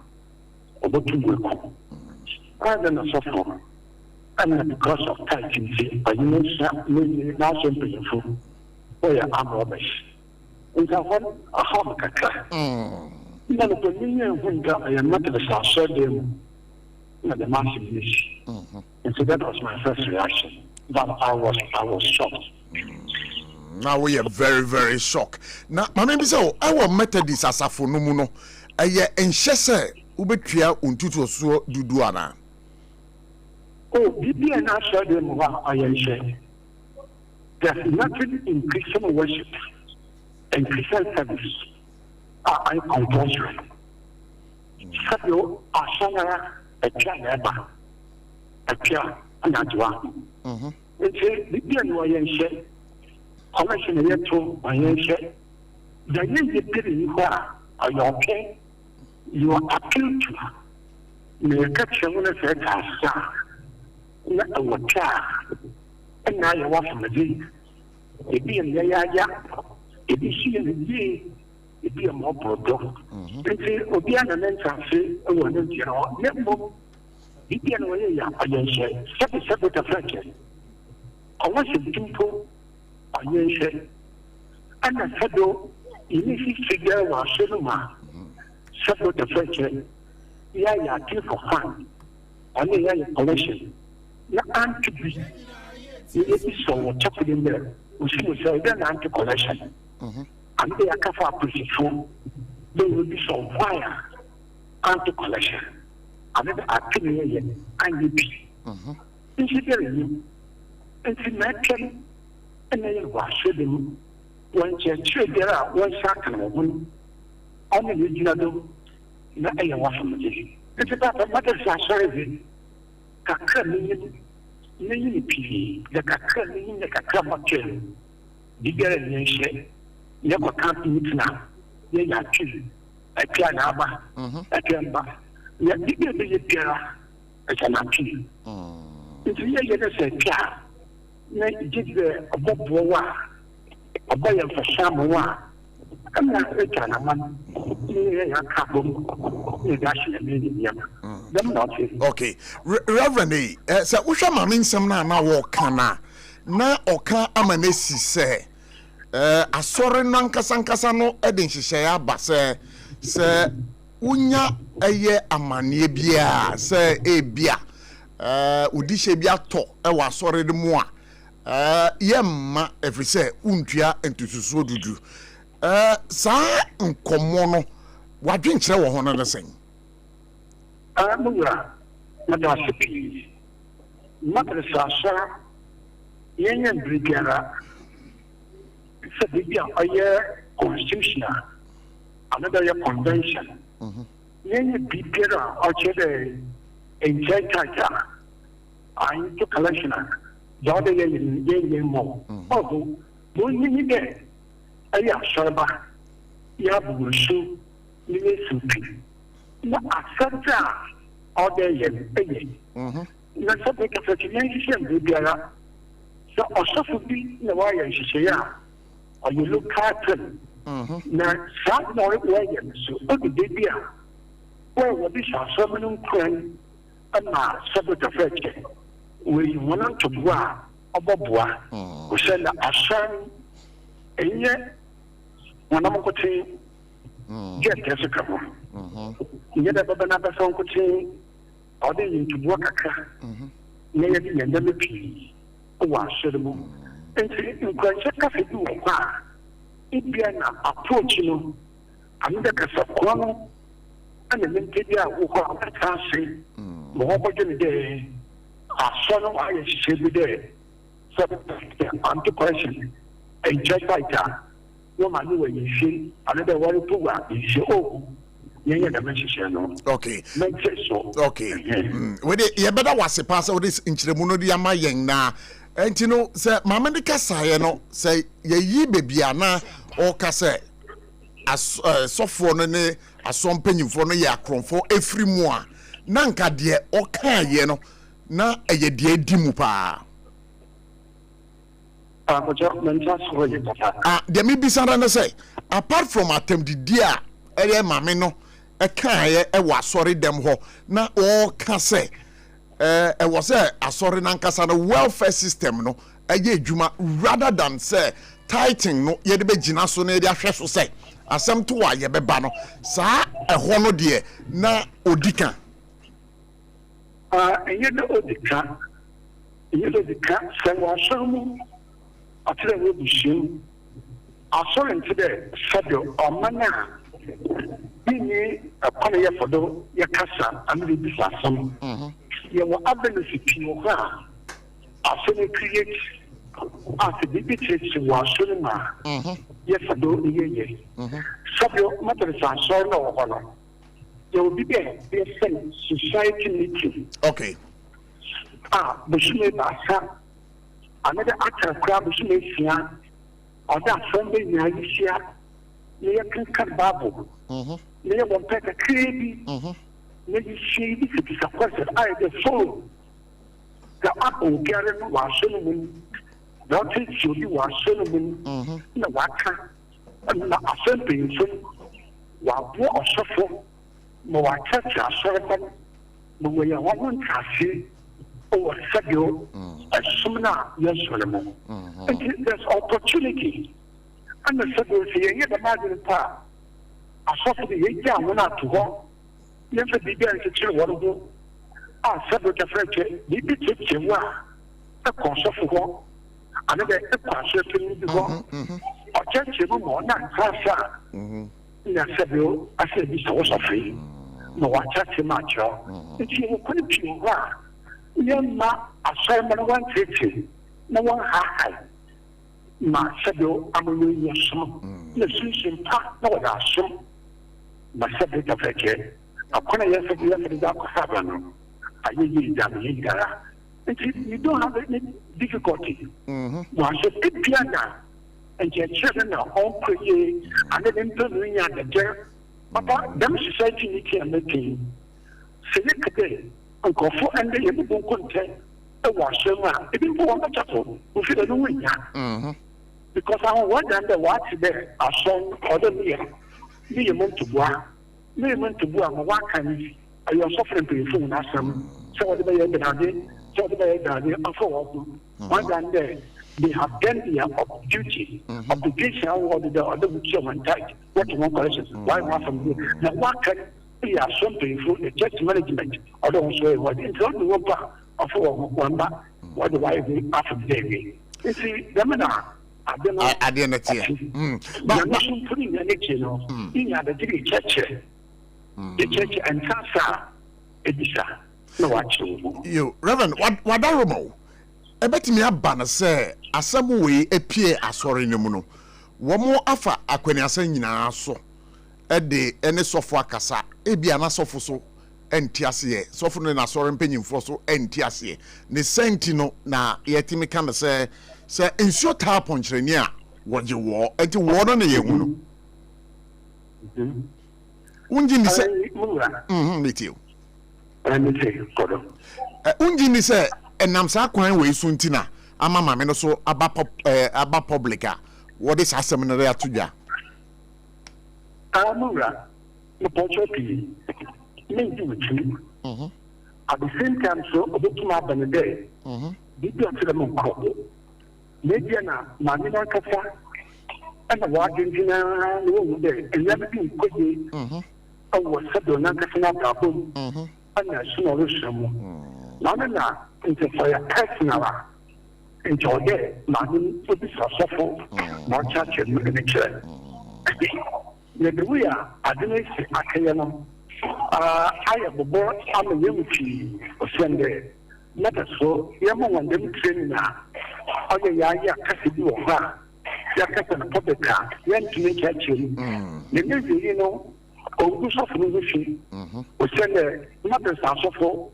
Sadio yenga ku church mu church nka yenga ku church nka asikyere no say me pacho asikyere no say dem mo woman bibi a wo for starting na be to bibi o se ne asona manyem fie yeti asona to kana de manya na yeti asona tensu manya na yeti ebi mo wo fa asona wakala yeti ko bibi a yeti fete yeti enti ama woman bibi kakra the correction was so them and I had the tight to assure them. She couldn't assure them.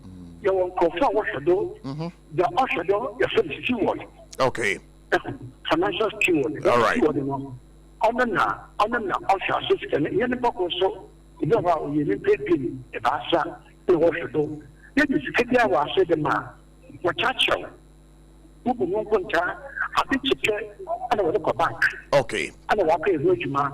You need to be and a watch check. Okay. Your system are so nice. All right. And so transparent.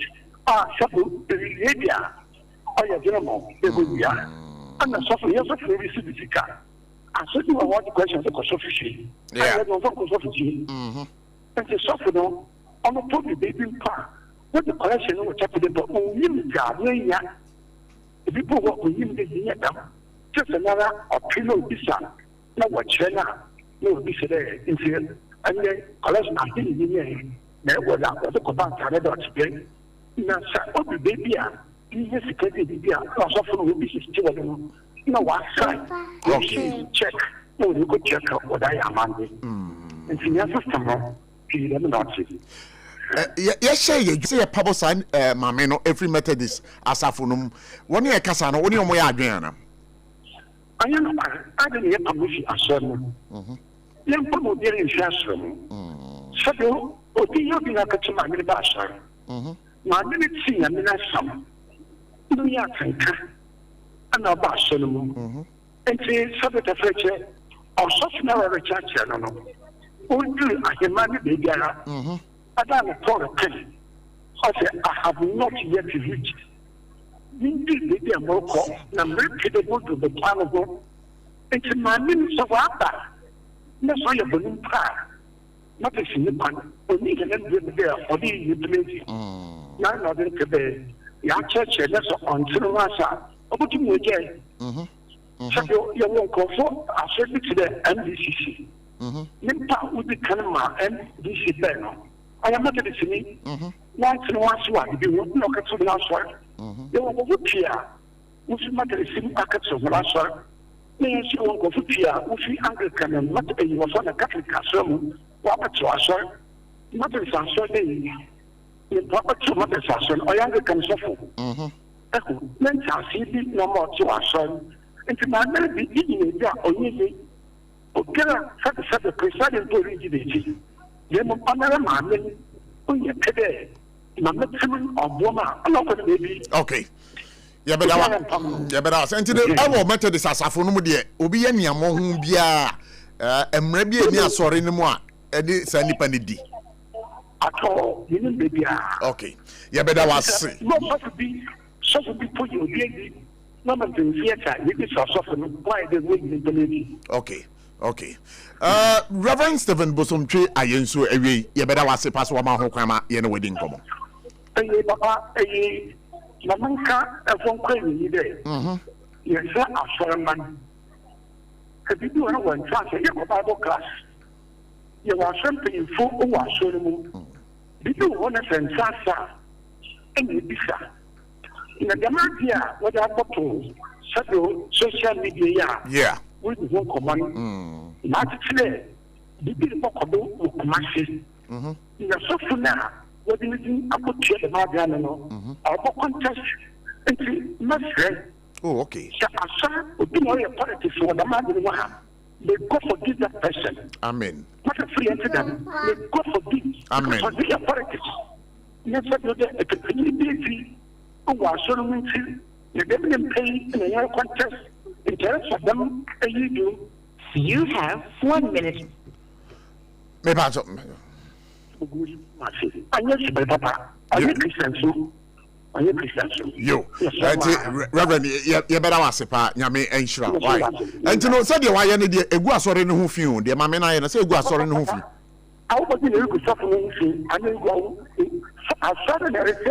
Okay, you better was yeah, that's it. Reverend Stephen Bosomtwe ayenso, former Methodist Bishop of Obuasi Diocese. I want to say no, edin komo no. Pato wakani nyina wachire mwi chama kwesi boku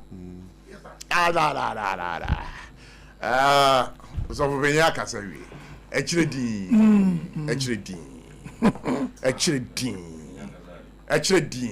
actually. I said, "Thou shalt not touch my anointed." That shall not touch my anointed. To my servant no harm. But as of for no be sujin as a quotation actually say been prayed as a be mudi. And obi ya go jita to mami ko kan ko ya sin. Na say no. Mami bisa o chama kwesi boku. Ye nya ne ntie se. Aya Dr. Mahmoud Baomia. Ye hu mfonyin no e wo social media say wako eye Kennedy fie u ben Kennedy pa na oba Kennedy ho no minim se wate eye benu nkomo de ba wate enkomo ben na Dr. Mahmoud Baomia de ba eye Kennedy fie. Okay, yo etie recha e papa Kennedy in Japan. Sure. So bitana me gajo say nkomo di ye metia. I've been it to be unfair. About for no say matipa. Benivodi nkomo na onya kwanye trim ya na da betra radio so. Obi say achire abosuba we jampa enfansuma me. Enfansuma. The man traveled after the elections. Yes. Oba of Felisa party penifo fie. Yeah. Kennedy is one of the leading members of the party. And Oba Saninya and Omedi nkomo. Case closed. Case closed. But the yes we atete no say Oba kachre eye Ken say omeboa no e wo ne campaign mu. Ena Ken e kachre ne say. Campaign de ebeye den pa so obejima de gina simpie so na waye campaign ama Dr. Mahmoud Baomia. Reason being that one Ken e can be asemo Ken kan and say and kofo bi wo party ni mu ana wo di Dr. Mahmoud Baomia echi a wo mu di na tem. 3 names came up. Okay. It's on social media. Okay. Abronye. Yes. And then lawyer Tachi. Yes. And then the other Coca. Okay. Say sankrofone de when you mu microphone sankrofone mi ensa na free no ho a enya de obey campaign. Yeah, go to school as I said me get questions ni binaba ana. A common thing that we are with me speculate say nkomo we beba. But it is I will not say yes, I will not say no. But some maybe a Canadian. These are some of the things I would demand. Okay. Some or not. Yeah, to abanka come journey me. To abani it took a long time for these people to stop talking. And Tinanka Musi Nipane fun. And amaya demonize Magana for delegate those papa and come win. Final answer correct. And it can win Yananga Kasabi Obio. Debbie. Kasabi and you. But still people were still talking and but what I can say is that it was a fruitful discussion. They had. And, oh yes, and Kennedy that I know, Papa Nebako, when you're happy about Dubia, he will have said it. He doesn't pretend. He says that is this.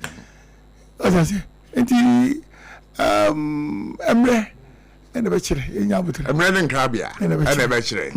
But you remember, I had an interaction with you over here, and then you see the piece. This is microphone be patcho and son Kennedy pa wunimu no obeba no wedi Baomia. That is my opinion. That's your opinion. That is my wish. That is my opinion, that is my wish. And penny ni edichi. About to your MPP ni edinkuni, that's your MPP ni. But sir Papa Soya nesa gozi ye ina enko ni engo enuma obi kana say who am I? Baby. Oh, that's it. Who am I? Na media for boy ya DP. Then yeah. And then they ask him. And Kennedy, what in the story about to top our Aden Kennedy Aden. Now media for then yeah. There's a video be a video be the base. One of the video me. The base program Mankobi. I've never been to any debate. But video now yes, Agyeiwaa now Kana Kennedy see free. Mo can say Kennedy be share je ko car receive you Lincoln. That car has been parked at Moving Peak. Just after Christmas when you used to come. I say am for that. Agyeiwaa. You ready? What I say? UPSA program na go to Dr. Amakohino. Yeah. I remember that program. I led him to the auditorium. Or the Lincoln. Say can you car tie you support. Me na here they as a corporate and then the such as a big boy no the Lincoln. It's a car he doesn't use. Or is it Sakura? But as a video, I just go back here, no. Yeah, see, film my Kennedy. Who did say AI? Say one way? I don't know.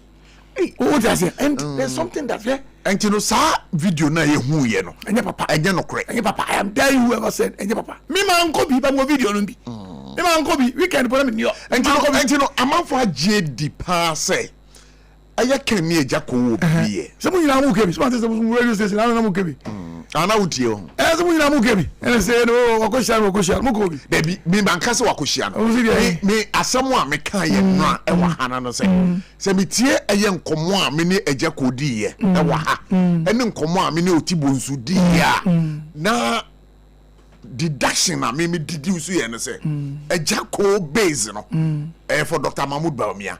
Ena otibonsu base no so eye for Ken. Enya sa na me kan. For wan Ken. Base bi anya Ken dia. Base take me. Base be anya dia. Base be anya dia. You are pretending as if the man you are talking about you don't know him. If Ken says he's the base, wine the bit me wine pound over because Kennedy I got base in the over train or already. And to Ken say base be echi. Base be.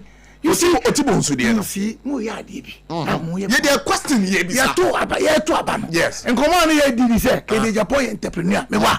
Obi nyuma me wa. I am telling you today to be wie no. Ni nyuma 3 a obi on the motorway stretch. Ewo ini sen komo we. Ni sen komo ni be. Obi ni komo we. Dey be nyabotre. Base man. Obi ka say we base but enye we base. What I say base man. Ba mama mbisa o say nkomo a ye di ne nei otibonsu eno a me ni di nkomo ofiri mu a o kira enye nipa bia osisi toilet na me kokodi nachi na obi a wo bia nyuma na me push forward am say when and o see doctor o say honorable Kennedy Japan ninti na sama na okay mabinka samsho kabi bi che re jambo me nkwa na Trump me na Trump abu you don't for me there. Me bro my me there. Me my opinion. Doesn't mean that MPP chama person bro you don't end it MPP force you go bro ram. O to no so feel say Kennedy near wo ye ne fe. Kennedy san no adwuma so nani. E no do wa ko bataw. E no dey gene fans. What I say? What the gene fans? Oh mother, ye tom pa boa. Yes we can. China pa wa to grade 1 grade 2 grade 3. What I say? First, come on, Papa, near China. I go to China for your Papa. Anyway, it did me can say, medium, need your matia and made you want dance here. Can Kennedy do the base without mentioning it to me? He said, no, and no. I know I'm saying that. Apart from waiting, Mr. Bramoto way so. Apart from maybe a steel factory, no one. There's a 14-acre of China, the West Assembly Eco City on the permit of the land. Oh, yeah. Also, who said, plastics ain't be a Ghana, everybody pay. So he's moving to this paper factory idea. I'm a 40-acre by the end of the year. Also, we have 2 factories already. We can 4 in 8 months. Come away, creating jobs for the people. What I say? Don't say, oh, man, penny, no, man, penny, need to come with my. You need some come away. One time we video go let's say my sis no. And you my Christian Ghana for just baby. And I want to anti-base need there. You bet me susu dua enne e for God and country. Yes. 428 say. Yes. Kennedy onim base no hwe. Oh, omu ka say utie. Omu say. Yeah, we na da e ba ko fada ba. Ni ba ka sa e je so onim hu bi. De Kennedy nim hu bi e adwuma bie. Me expect say 50 Monday come from video bra. But would you be surprised? Would you be surprised at the end of the day? Say Ken ebeko base and what if it happens who be genai will anybody be surprised if uko no BBC? Will anybody be surprised? Will somebody be surprised uko BBC? They'll be surprised because tree na make wa BBC you want umpe come do no come me pay but the tree na make wa so more tree version na be kwa kwa ejo radio station okro wan na only me din say unko baby what ha go me ne wundin say me ne wundin say but the make catch onyina no say adeche na ye who can what in one from base na how would you respond and to know so back say who Kennedy and Ken e base I was so back base adeche nya odia na dia ho dia ye kanie enne asam ne ka enne Kennedy base ana Kennedy oba support ba me the man has support I don't want videos you to be we also support you do be one winner abaye kwe that do share was go so I don't again so me was say make am go so chairman do abaye lose one for na unu say we lose oga but Ken what to say oh yeah pa he's doing so he's well. doing so well What he's doing what he knows how to do. Okay sure the steel factory no why the steel factory is not in operation I been for 2005 because VR for grid could say on one NC substation no substation that no energy how much energy this kind of $2.5 million and gradually they have agreed on something and the substation is coming up very soon. The steel factory, one of the biggest in the whole of Africa, will be operational. People back company are aching. I am saying all this because now Tema West 83,500 proximity is key in this one. Tema West 4,000 kwenye biya me hobe hame it is in common with the person ko for me edi ninja base no chairman base 4 base 5 we just base no when issues related to Kennedy I want to see niema yesi why me say more than niema boni atata papa avoye niema pa bon kan san ka base is Kennedy tired of politics? Tired of politics? MPP politics? Which is MPP? Which one is called MPP? Which is called Ghana politics? Partisan politics? He's not tired. He's not tired. Then you are creating Agyeiwaa politics, Nibia. And to obey active politics will come 2028 elections, right? Come 2020, early days yet. But obey early days yet.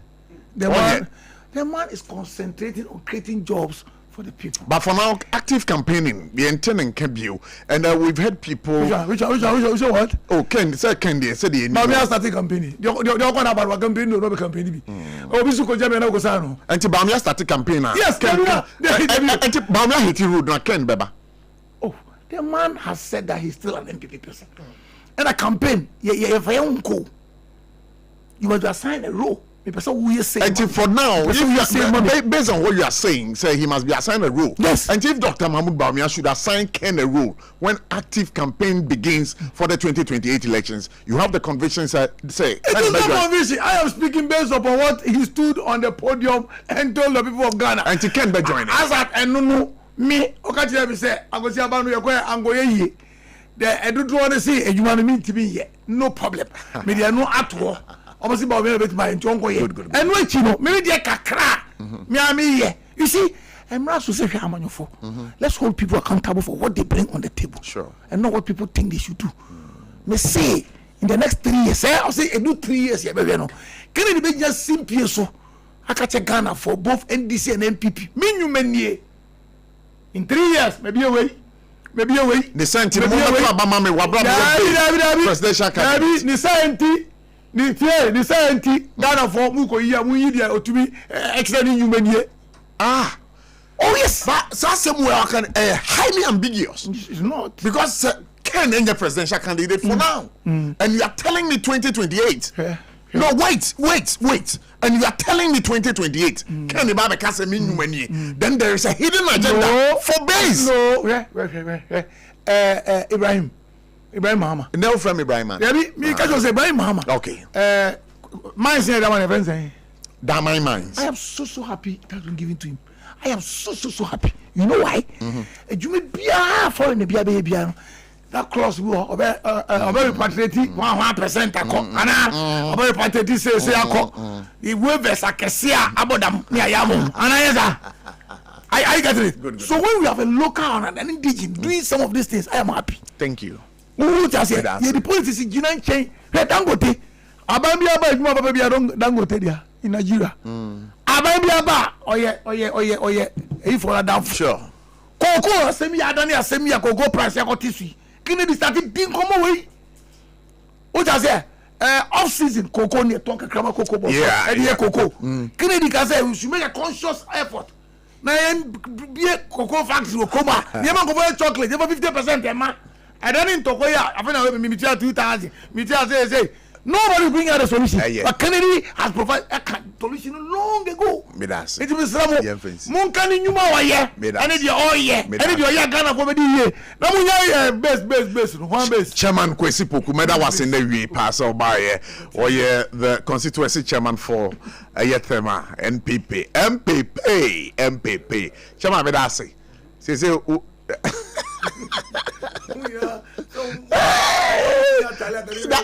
Benjamin, what was suit is adding?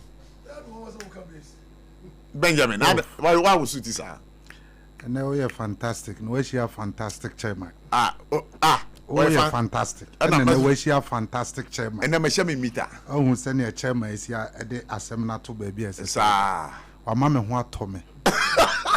So me tia ye kakraka. She say asamna chairman akano. Wa kama so asem wa mame. And me nim ni media for more free Euro Canada Japan all this time. Minim say no mo pese ken betu na numu to say MPP no kura majai. Me nyoni MPP biem. Minim ni media for no mu benya free.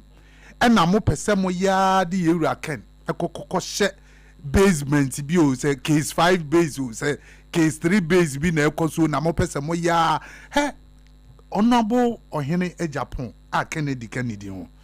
Party MPP no eye ni furuma wo.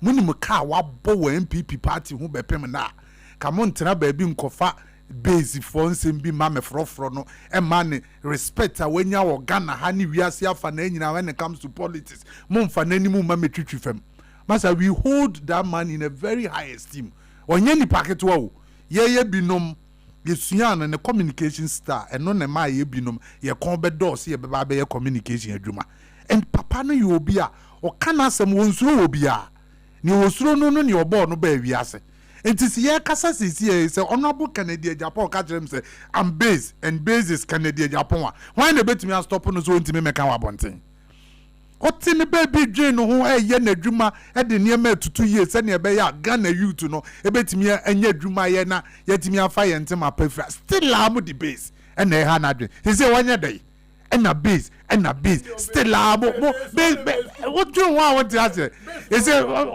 obi say ye dey ye base ye nya number na ye wi aye kofre Canada Japan no aba be di anim adentia ade kra na mo ya to abama political party ye waban a wo ba be di akonwa no wo nsem bi a o promise Ghana say oba obeba be ye and no necessary you hold government into his toes now you making sure say nsem bi o kan no o ya na say onye ya de nti na onye ye o ye nso a ye magana fo hu say eniema na ye wura John Dramani Mahama e promise Ghana fo a ye nya ni mu gidie e kokoto abama no he is on course o ye and no necessary you discussing you say President Mahama ye the taxpayers money to aneka near so o ye adwuma na no ye Canada Japan wa pay ni dues wa ye member of parliament for 24 years open so bia na chesa abangba ben no na betime de ono a compare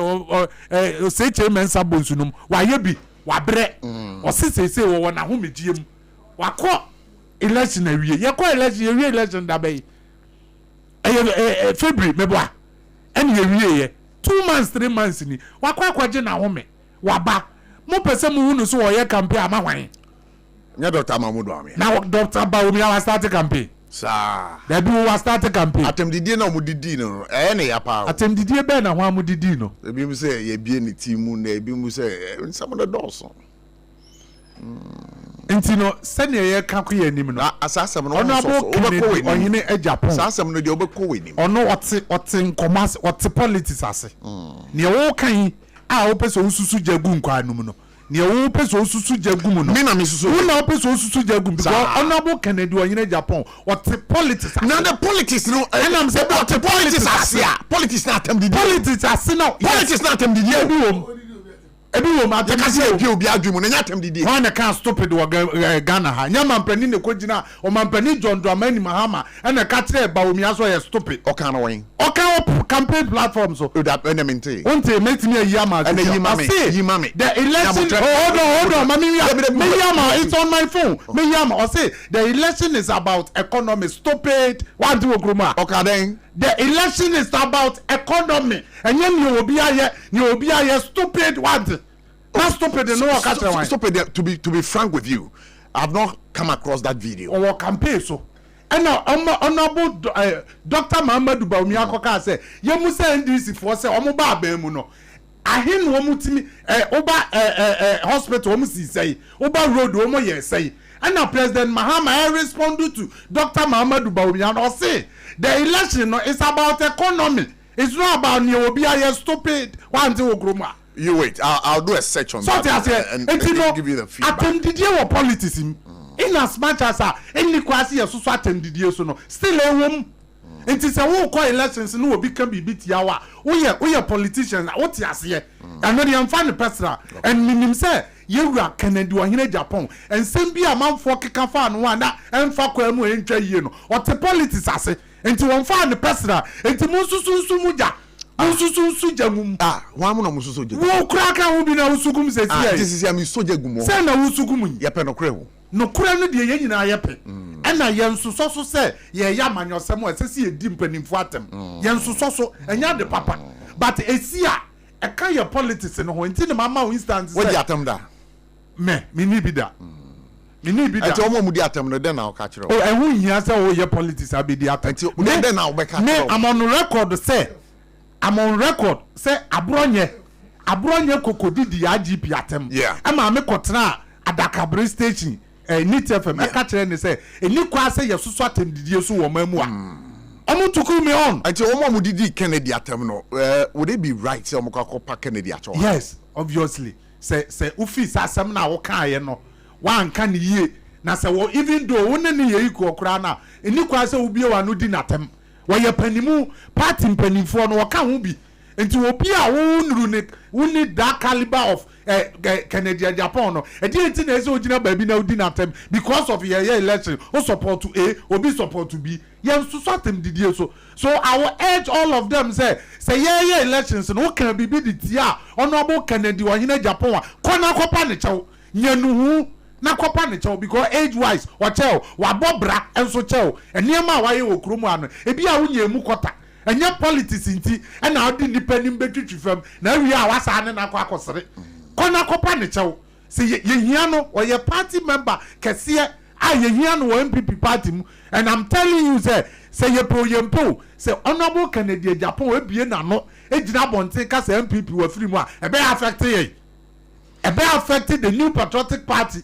Iti bibi wo hono mo esese mpanimfo ka na si yedi yie to yie na sa ampa se ne me chairman indefatigable chairman tie na wo ka say yes ono kura kan bi say ye to abani wi ankrofo bi wo hono mo a eso mo kope ye wura Canada Japan achew menene ya adwen. But should Dr. Mahmoud Bawumia apologize on their behalf? What are you talking about? I'm only asking a question. And I'm telling you say almost the politics na say what you say, and I've not heard say honorable Canada Japan openly I make an appeal to Dr. Mahmoud Bawumia say encrophobia can say ni say ya chere no enti na ni anye ho e bia nkomo no betimi akoso but you and I so we don't have to speculate what you who can someone who need evidence e bia na e feel say e betimi asi e bia who feel say betimi asi na betimi aba say ensi me that say I did a check on that stupid comment and then Mahama did not directly call Bawumia stupid. This is what happened. During the 2024 election campaign, Mahama and Bawumia were engaged in a back and forth over economic questions. Mahama posed 5 questions on the economy to Bawumia, and Bawumia responded with 50 questions of his own. Mahama then clapped back, quoting the famous line from Bill Clinton's 1992 U.S. presidential campaign, "It's about the economy, stupid." And then wait. That phrase, "the economy stupid," was originally coined by the Democratic strategist Jim Carville during Clinton's successful 1992 wait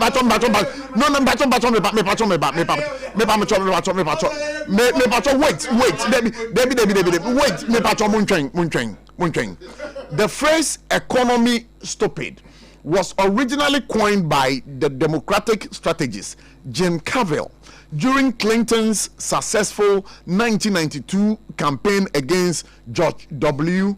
Bush. Mahama was using it as a political rallying cry to accuse Bawumia of dodging economic accountability, not as a direct personal insult. So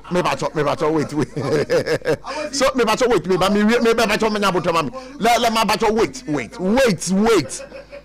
Figures like Nana Akomia also slammed Mahama for the comment, framing it as a character issue.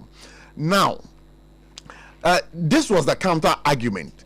NDC supporters and commentators argued that Bawumia's campaign was playing in the victim to win sympathy, knowing full well the phrase was a well-known American political idiom and not a direct personal slay. In short, Mahama quoted as famous American political phrase that contains word stupid directed at the economic debate.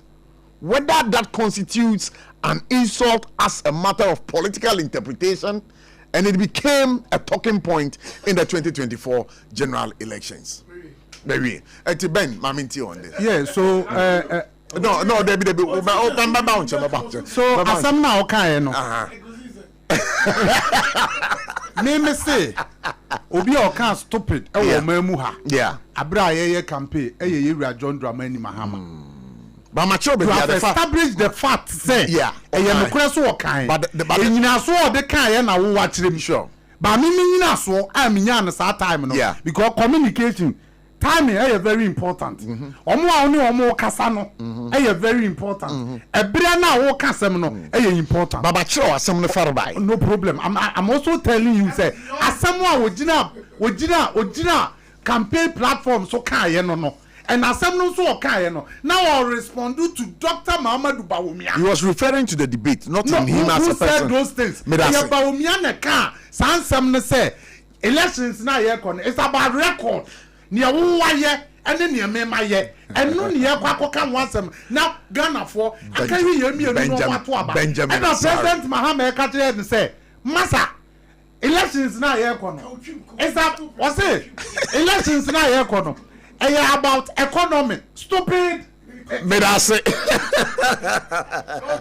Sompa 106.5 FM for God and countries in here. Maminka was a tam herbal esoya sene na ope bibi draw etu etidi yade ase a your time herbal mixture.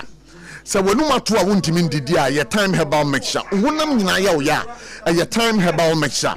Now we your bema no person bema yobia ne day dia your time HH mixture. Woba wa himfie ho siesie ho. Wo ba siesie ho a your time HH mixture and then the capsules. Woba bomodin wa himfie ho no maninya kuma bi. Wa himfie ho no maninya kuma bi e na beboa wo. Bema bi wo ho a wo jinso anu wo bre. Just so sorry no pa esen ho ye ne basa but time herbal mixture be ka wasema ma Fred Dr. Tafrija e was 0244 417 669 02444 17669. Now, what do we need to draw stuff pharmacy shop here? Ubenya time herbal mixture. Mamenka say RSYD no Video Studios. Studios be a bien wo crime memo ha bacho. Se wo pese wo twa photo and wo twa video a eni beda ho kama dia mawa enkweti omo. RSYD no Video Studio mbo adwuma ye pa. Sa studio no very spacious bagaya. Just say backdrop bia wo hie bia no ubenya no RSYD no Video Studios. Cameras omo di adwuma no me pa cho du twem ankasa omo professional backdrop, and of course you should also know they have a professional director or be director bibia Malam Abase ewo first Kokro Street also bombarding na ko na go experience the creative environment where your vision will certainly become reality. For RSYD no Video Studios ewo 0574715 again read them on 030-3974-822. Go create something extraordinary with RSYD no Video Studios. Dr. Olali Mamintiu on the issues raised. That was a microphone. Mamintia only some pretty good. 180 and on share on Facebook so all other media platforms. Minchia Tema West chairman. Me bacho. Chairman kwesi wo say den. What's the name? Se NDC a communicator. Nyabotre. More than since I of Nadmo. O say den. Communication. O say NDE. Say local ones no 4,000. And on say international person 10,000. Oji person deputy director Nadmo.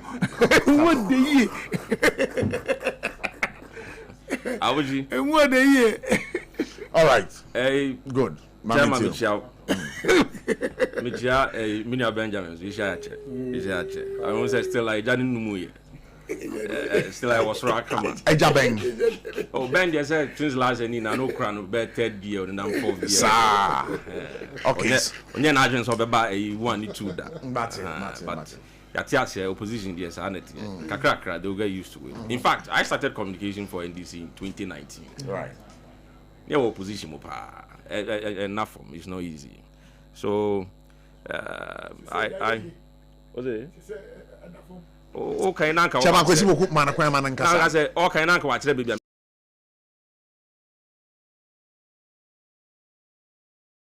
Oh, man, pato my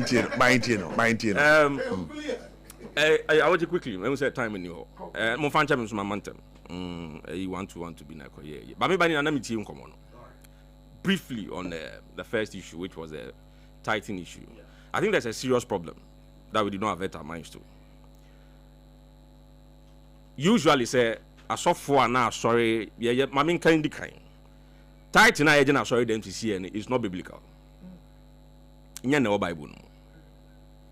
Titan she share what sorry see is doctrinal. It is not biblical. The biblical tithe is once a year, and then the full tithe is in the 3rd year. Israel no more nyame nante. God was their king and was their God. Nyame no mo som no as nyame. And also answer your mohene. So God ruled in the affairs of Israel. Omko do bosha asase no so no. Ye chicha asase ma obia. Israel busu yakuo no. Levi ebusu yakuo ni de yamana asase. Tieni ye. Yamana asase. Nyame hyeda yi omu si nkyɛn. Sɛ hyiada ne ho adwuma no, ɔmo no mɛden, ɔhɛ so ayɛ. Nti asɔfo nyinaa ɛwɔ Israel no, ye yom fi Levi ebusuakuo no mu. Stewards, wɔn a ɛhwɛ asɔre dan ho nyinaa no, ye yom fi sakuo no mu, busuakuo no mu. Singers, directors of music, gatekeepers, wɔn nyinaa no ye ɔmo fi Levi ebusuakuo no mu. Ne sɛ nti na Nyame ama ɔmo asase. Ɛna Nyame hyɛ yɛ asmra. Nti title na ɛwɔ Bible no mu nkyerɛw. Aboji, the real title in the Bible ɛyɛ it is obligatory because Nyame amma Levi fo asase. Wɔn bɛ de didi. Ɔmo kɔyɛ hyada ne ho adwuma. Asɔfo wom, stewards, and ke ne be from ushers ni sa nyama no, gatekeepers, directors of music, the musicians, all of them were in there, from the line of Levi. Nyame hyada yi ɔmo si nkyɛn so ɔmo bɛ yɛ hyada ne ho adwuma. Israel nyinaa. Nti wa mom hwe. Ɔmo ni chefa bi asase ɔmo ni bi. Enti no share Israel for say you shall surely tithe on your increase. Tie ni ye hanso e brofo. Na yes obi a onye adwuma no ntua tithe. Okoji bank busia say odi ko adwetire akodi dwa untua tithe for sabusia no so. Because it is clear see increase. Na yes why ye adwuma ye den enya so mfaso no. Eno mu na oyi tithe no fi ututu so dudu no fi. The edi kan Abraham de ni hwan those were personal tithes. Enye nhye ena enye nhye ya nyame de ma Israel for no enye no nya no asem ye ka ye ka de nyame nkasa hye ma Israel for no a ode nam Levi ebusuako no so ne dwuma o mo ye nhye adan no hunti no yom si nchen and also the tithe belongs to me God me the amount nya botre say when people asem de man kan cry fa me we na hia me so so Abochi, let's get it clear. The Mamini kind also know most of us were not being fair to the woman. She was making a reference to what the teaching had quoted. That was Malachi 3:8. Mamini say, "Samomu say, yeah, you are tight, no, yeah, from four. Anyone watching us we are from four." That's what the woman said. Okay, so on the Titan, say obligatory, and I say obligatory, yes. No. Tithing as a strict legal obligation of exactly 10% is not explicitly commanded in the New Testament, and many serious biblical scholars consider it not binding on Christians today. However, the principle of generous, sacrificial, and joyful giving to God and the church is widely seen as a clear biblical expectation. So what you say? I said one am No, I have it. I have the quotations. So I made it very clear. All the quotations. Said tithing as it is today in the church is doctrinal. The na wo apam dada no no eyenhye. Yeah. And no nyame say ene die. Intima yes, but it's a New Testament. Oh, and I'm making about intima say. That's what I'm saying. Okay, so let's make progress. No, don't worry. I'm ending on this one. No, that's all. And before they know. I'm saying, oh, Mecca, don't worry. We'll go there. Now, say, let's talk about 15 minutes. They're being too bad. And to say, what can for 5 minutes? Yes. I got 10 minutes. Or do I have 7 minutes? There be 5 minutes. It's my time. I'll manage it. No problem at all. The issue right now with the church is tying the tithes to welfare. Some of the churches don't take welfare at all, and I can say that for a fact. What's our welfare? You die welfare, you trim. Welfare by registration, you never press as a movie. Oh, sir. By the tithes in there.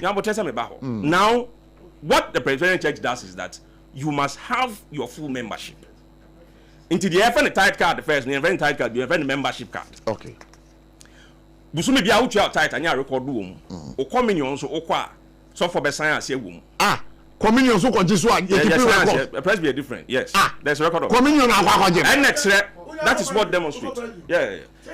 That's what demonstrates. That's what demonstrates that you are a member of this country. Wait, member what?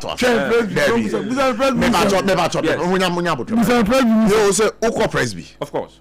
Mami Presby himbako. No, all the kwamas and akasa no. Anti mami himbako. Anti misi mami himbako. Misi mami himbako. Misi mami himbako. Mami himbako. Okay, mami. Fa mami. Okay, to kakra mami ti. Oh, janko po. Mami tojo mema. No to Medasi. Okay, Ben, mami nyom mami the rendition, mami David come on, capture. And that 2 years. Me ata 2 years. Ben 2 years. Ben me say 2 years.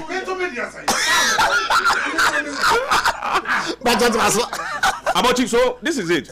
The problem is that Yaya is saying to you now. Asori for mu bia nso no asori any welfare no they depend on collections. Now Toronto so ka enya tithe nkwan o malaka honya tithe nkwan e he says in tithe and offerings obi wo ho a oto offering pepepe se se anso president asori nso no ye de bo no be si ho a welfare die ni ene dada kwesi ada afori eno nso ni na tithe nso wo so you do o betimi a train no aye eno maka say obi a onya adwuma no ntwa tithe. Are you saying that person or what? Sorry, no more Sunday be or bar sorry or bar for ye or two welfare and sukakra no asem to na only tight card in tea. I am trying to tight in here. That's the problem of the church today. And no one said Mamino was trying to take up with the minister. That's the whole problem. And no. So agency say take the moon as a for money say as a for May. Tight now your is a CAE. It is doctrinal. No be anti no hase. Na mom na esan say sisi asoro na ko NCNC nti no o ba yire ho because nesa asem to a o sisi asoro NCNC wan se ka dey me pacho sisi usi asoro NCNC no contribution no chop na wan na nkoto se be asem to a ye mo aba no mfa ngoja o ye nye sa nti usu di a wo wa ho odin betimi no aye den wan ye ne kakra sisi asoro na no contribution no chop the church is an NGO church ni NGO of course. No contribution, no chop. Of course. Okay. Church is an NGO. Let's move on to the next. Let's basically that's it. So moving on to stupid insanity. You see, you have given a direct source, a quotation of a political statement. By the former president of America, and Mahama clearly stated that it was a quote, just as Clinton did. And America Assembly, it's a political statement. Yeah.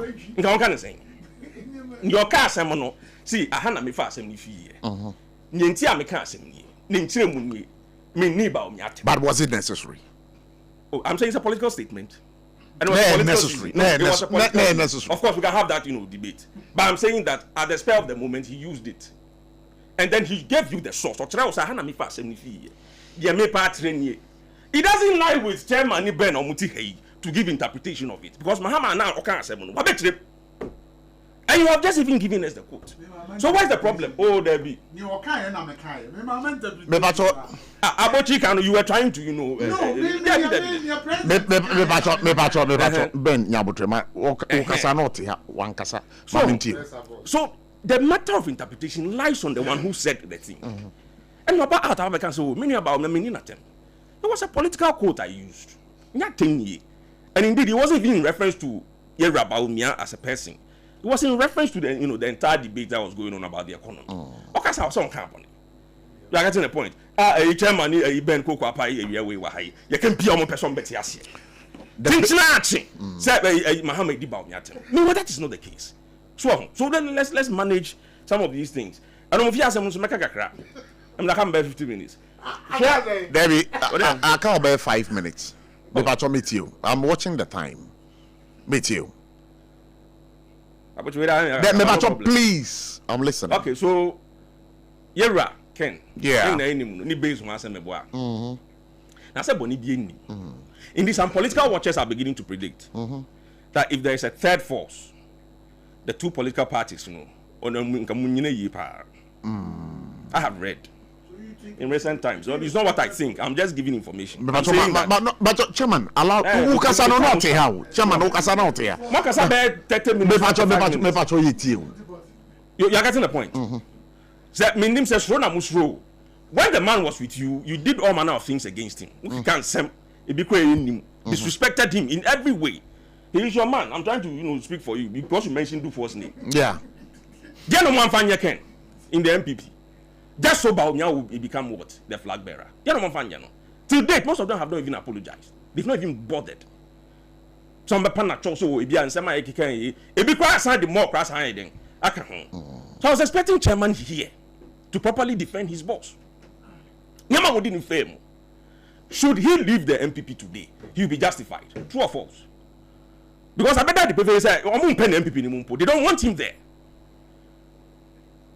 First time he made an attempt, they skewed the election, so Bawumia will win. Second time also the same thing. How do you know they skewed the election? But it is obvious. I mean, his camp. I mean, they say a Chairman Crowd was among those who said those things, those times. And I we saw it.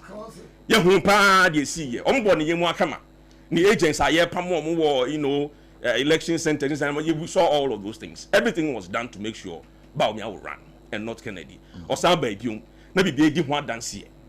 So we didn't was a Kennedy and Efa. I'm saying change Nanch, Yam Pekin, what's Andy Bawumia back? That's what I say. It's a political, system. Whoever is, but I mean, I'm always happy for MPP's choice. Because I know their choices from now onwards will keep them in a position for a very long time. Ken Omuyi Nanka Memebo Hunkakra, because Ken has a certain support base with the ordinary Ghanaian. Ken and Omuyi Nanka Memebo Hunkakra. Baba de Akwa say that they be no dear Pebia de Beno. Of course, yes, of course. But we've seen him already. About Dr. Mahmoud Bawumia. 38 at the Swano. Yahunada. Oh, sir. Or Baba Sankoffum, we Obenya 28. Where sure? Obenya 28. Where sure? Of course, why not? On your 41, on your 41.75. Or maybe 41.75. 41.75. Chairman, thank you so much. 41.75. And where was him, but we win election. Go him. So, you have 38 this one. I was on the neighbor. I had 38 now, but per the records, 41.75. That's fine. Yeah, 41 this one. And it's still one of the worst, records of a presidential, attempt in our recent history. That's also a fact. So, Oba no amon homoden. Yeah, the economy in the market, Oba no Johnny Kosher SLH or digitalization. It's a NTS Lankabio. Or this ACG4 launch here, prepare no akujina. My ACG4 quartin warning, see M-Pesa agro na oni yedi. Almost in a warning way. Oh, the power app, review. Oh, or the hook of foreign no much and says I didn't year 2015. Na nyo no na ye. Nti on compare bintina. Of course, yes. The matching win crowd. There be catching. On paper bintina, yes, on nice idea. No. Okay, one time he was trying to, point fingers at ECG my phone. That was when they brought that response. So we can say, buy out the home for digitalization, power app. 2015. Oh, why? There's a letter. There's a press release. Ben, why are you rushing? So, and the economy has shown, sir, we right. By the time we were leaving office, Ghana was junk status. Junk. You see, in them 17, maybe dear grow a change of 15, 17 horse. I know the Ghana. The so-called economic desire. That's what you left us. Inflation, the number, try to be crowned in the number 50%. You call by 60. But before they left, somewhere around 30, more. Yeah, ma, Atia 3. What's that? Oh, you see, that is a skewed understanding of inflation. Inflation basically means the rate of which things either appreciate or come down. The rate. And can't say I don't know it. You are getting the point. Voter, let's say, voter or the inflation. It is a rate. It is not. You say about 3% in T. Never point. Never about 3%. That's not what it means. You know, let's not be disingenuous. We are trying to inform people. So, no matter what it is, they have chosen Bawumia. They must live with it. And in doing so, people feel that, look, Kennedy has the clout. I mean, he's a political colossus in this country. Nobody can doubt that. Japan politics gonna happen now. You can't feel when you. And they feel say they can reorganize themselves into another, political party. Okay. But so, in any case, movement Okay, so wait on the issue of the ECG telling the power wait. In May 2024, Dr. Bamu Bamia alleged at an annual AGM of an anti-corruption agencies in Africa that some staff Debbie. Debbie. I'm aware of this report. No. But the search I've done here, and say ECG. Okay. So let me see. There were also separate allegations that Bawumia co-owned Haptel, a digital payment platform used by ECG. But what are you talking about? And I'm making it was in relation to what? The app, the power app. Okay. I was very specific. The power app. And I know they know who for the digitalization one or they know who for who ECG for catching the Debbie. So I didn't share around 2015. So its deployment was not dependent on all the about that's what they basically said to him, and this is a fact. I'll even look for it and tell you. So what is happening in the Omufi ODie anyway? But yes, Kennedy is owed, a certain level of. Okay, so wait, let's feed our listeners with this information. Bawumia, speaking at the annual AGM of anti-corruption agencies in Africa in May 2024, revealed that certain personnel within ECG's IT department had deliberately introduced ransomware into the system, causing disruptions to government digitalization of revenue collection. He said national security had to intervene to identify the culprits, who were subsequently arrested. He also claimed that following the digitalization, monthly revenue collection rose from blah blah to blah blah. And this is how ECG responded. The Public Utilities Workers Union issued a strong rebuttal directly contesting Bawumia's claims. They clarified that during the most severe ransomware attack on November 11, 2022, national security personnel already had full physical access and software administrative rights to all ECG systems. So, in summary, ECG workers had never used the exact phrase, "Stop meddling your politics with ECG." But PUWU, that's the union, it responded was essential. They called Bawumia's claims inaccurate, misleading, and politically motivated. And so there was nothing like in reference to the power app. And the power app, that is what I've done. Not I know later 2024 issue. Okay, he was making a reference to the app itself, and they told him that I don't have that information. Before, okay. So Yenesi for we require is even worse. And Yenesi for can use example. Me ba to Yenesi for. And Tiatefa ho de oye na Tifa. Me ba so there be mami. There be time rason. What can for 15 minutes. Thank you so much, my good brother. Endpoint Homeopathic Clinic. Hey, Dr. Duboatin. Dr. Duboatin Papa B. Dr. Duboatin Papa B. Hey, one of what my memma. Hey, one year about the bridge in about that Jada Bridgeobon. One more bossy quan match in our just qua match. Endpoint. Ni do bina. And ya what the any baby drew no. Me but all your bema now no man. Who ye bema. Bema be all jinswa. Now what sham jinson ma. Saya de no prostate ya dear. So for sa uswa no pandia a Dr. Duboatin Endpoint Homeopathic Clinic. Oba wa himfie ho sisi ho manenye kama.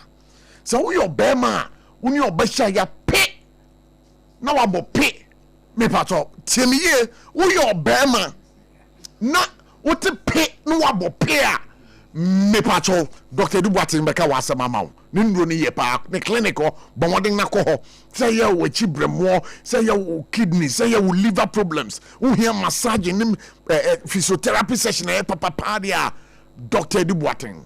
Was it the end to chronic diseases? Yari kwankwo bi abeda so wodwe ho a wodwe the sentinel ema wo fon mfefo sere so wanya ya de bone me patro hwehwe Dr. Duboatin ne chi akwan na sa hye no nsubio se enwudruye ya de se stroke wanya stroke dia me patro Dr. Duboatin say utu nsa frɛ no e wo fie a wo beba fie no aba be ma ya rehwe Dr. Duboatin American who has some of the Endpoint Homeopathic Clinic Abedjaman so no.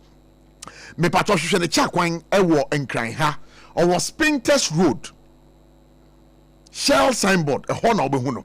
Me patro betimi ne din sa wo so ewo 0244 867068 again 0274234321. Na meka siatika hu nsama kyerɛ ba ma menko ama no so na mini afrefo endika subom 0260196064 0260196065. Hello, good evening. Bro. Yeah, me pacho udin be okasa free. Collins me. Oh, Amamole Collins, mind you. Amen. All right.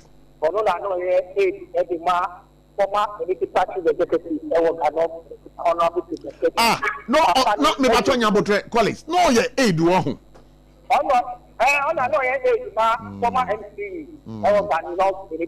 And there's a big one who part. Tamano would dear dear no, or share one. Tamano would dear dear no. Not on the moon tempt to say. Opposition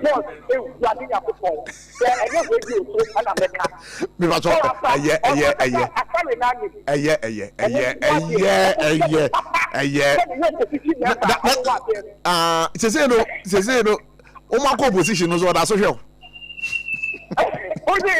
Opposition or that's all. But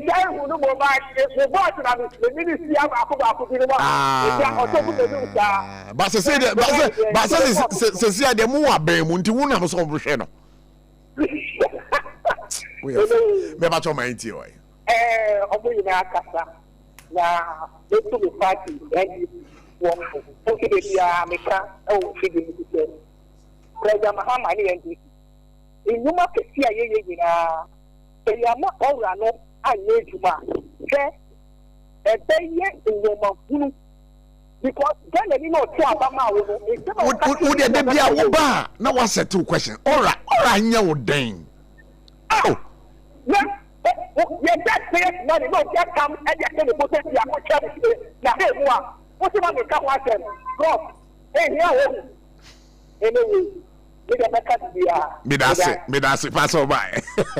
Hello, good evening. Good evening. Yeah, me pass over na me kasi. Aboki Yagida. Lafia lo Yagida ko ya harko ki. Lafia mungo de mala de. Baba ya yani. Okay. Aina ganka ai. Kada ni mana ganka. Oh, walai. Abo. Bari mujika. Okay. Ndetio pa. Kene jabo abedi skem se bezi no on pana. So bezi skem ye. Officer Bonnie na ko bi TV and AKOSUA and Chinka. Planting and to permission amoko se ne be siapo se nko via no di wuledi oh okay so no adaka ni kola no se ti ko ya no account no akobwa ba ku kana ne plan na ye wuni na eni si no no mu yo mu yesuma mata ye ka se pa ni eni no ma ba yesuma pa na ni esre any accountability and what is the Ghana fortune? Who will come and say any name in IFA? Or who never be up? And to home and to say, yes, say a penny sponsor, or when you go, a human way, general, cinema will be hospital. Who did all the transform the Ghana? What transform the Braba? I have a different life. Okay. Medase. Medase, so by Malavia. To Sherry Anjima. Hello, good evening. Me paso be Johnson, paso wana menene kasai. Me paso Paul, John. All right, Paul, what am I mind to you? Ampa, ya mama yako sababu mechiao. Omo dase. Amen. Paka meka nebe. Ye papa kene Japan.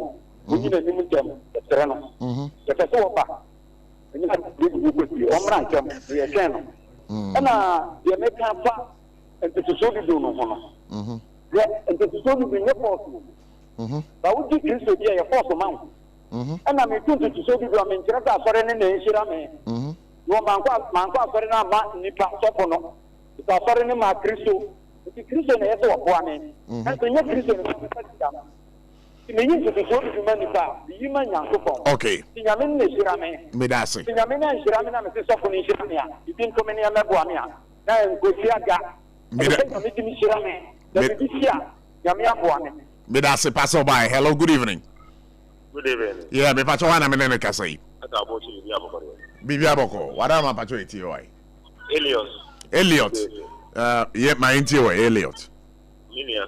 Every program that I'm confused. Fatima Kuayu. Yeah, the phone swap in the party. If Papa Alankasha, what in the party? Enti Muchai, any today, get to my pa and NDCA, reset in Ghana. And I follow 2028, we can't over my NDCA. Medasi. So, we have to say Ghana. Ghana. Medasi, so by you, Mediano. So, hello, good evening. Yo, Cantamanto, Accra, Ghana. No, Cantamanto. Adomo, me way pa, na Cantamanto to say. Oh, be a program 24-hour economy. The program no mutie no 24-hour economy. Me ba choko wedim. And this is for 24-hour economy and they are considered even a normal. Me ba choko yenka 24-hour economy.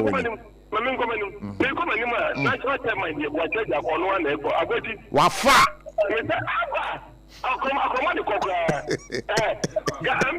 MPP follow. They also any Adwoa. Ghana constitution. I can say Obia or who party. Never fucking a maintenance. Now the maintenance can say on the party. I don't know. And the amount of people who ticket on the Ghana and say there's no way at the party be apart from MPP and this party be 10 party be Papa. All right. Bye. Hello, good evening. Good evening, Prof. Yeah, me bacho wana menene kasi. Bacho what is you? Adomo umi hoye. We are free from every cantonment, Prof. Hey. A free fan it is saying. You who are that one, Bacho. Now, yeah, I actually a coffee phobia about my wife. Bacho eti. Eti kamamcha Papa Bwacheja, incoming national chairman. There be American delegate me and one of any Bwacheja. Yeah.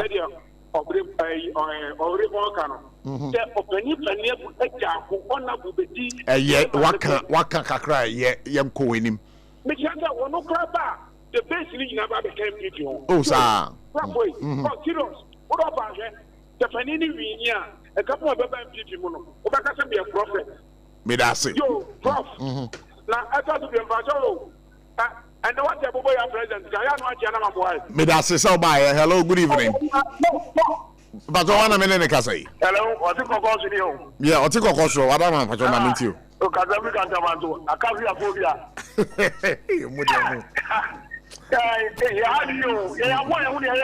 Me that say some Abramo. Yet you, right? That was like you have to party. Yako family say we dey be get the do. Ama for you party. Party aba dey be no ko o fi o pa wo say. Aba for be no be sa party no. Oba dis come to house. O fu se wa she bi o ke ni ye pa. O she ni ye pa. Yo. Me that's it. Pass by. Hello, good evening. Good evening, Prof. Yeah, but one minute I say Wadaruma. Okay, but wait you why. Good. But the person can't any one secret to some any enthusiasm ehun be Yankopon ye ne sise nyina sana ye be wiase no it's the Old Testament o chere say le ye chata na mai na ba anything to so do na ye man job o mo na ye o mo wa so you know right. Enti ta Yankopon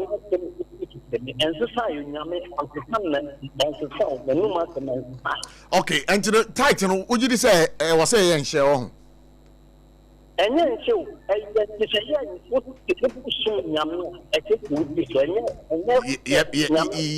better was say, mean, shut any bread, and you know, you better that for near the home come away. Me that say pass over you median. Hello, good evening. Hello. Good evening, Flo. I can't feel that is saying. I don't want to buy more. I can't feel about the tell a brain I be. I can't buy with quite the can yet. Prof. Yes. My money tell. My me penny for MPP for no more. We now be a Casacama. Prof. Now the woman said, yes, it be to say, the me only say. Eh, Fracada be other Teba Cracase. On our Nagisa. I'll go for me on the other Ghana a party for Papa. And I am some Momo. Woman will be what many the MPP. And you have maybe Cabina Hana. Now, or here be beyond my head. We have a penny for. And when we are not more, that was it an hour. I'm not more than Mamma and Coca Ambulance. Okay, may I say, my many last caller and we hello, good evening. Hello, good evening. Yeah, me pacho wana menene ka say. You, your boy Richard Accra Central, my NTY. Yo.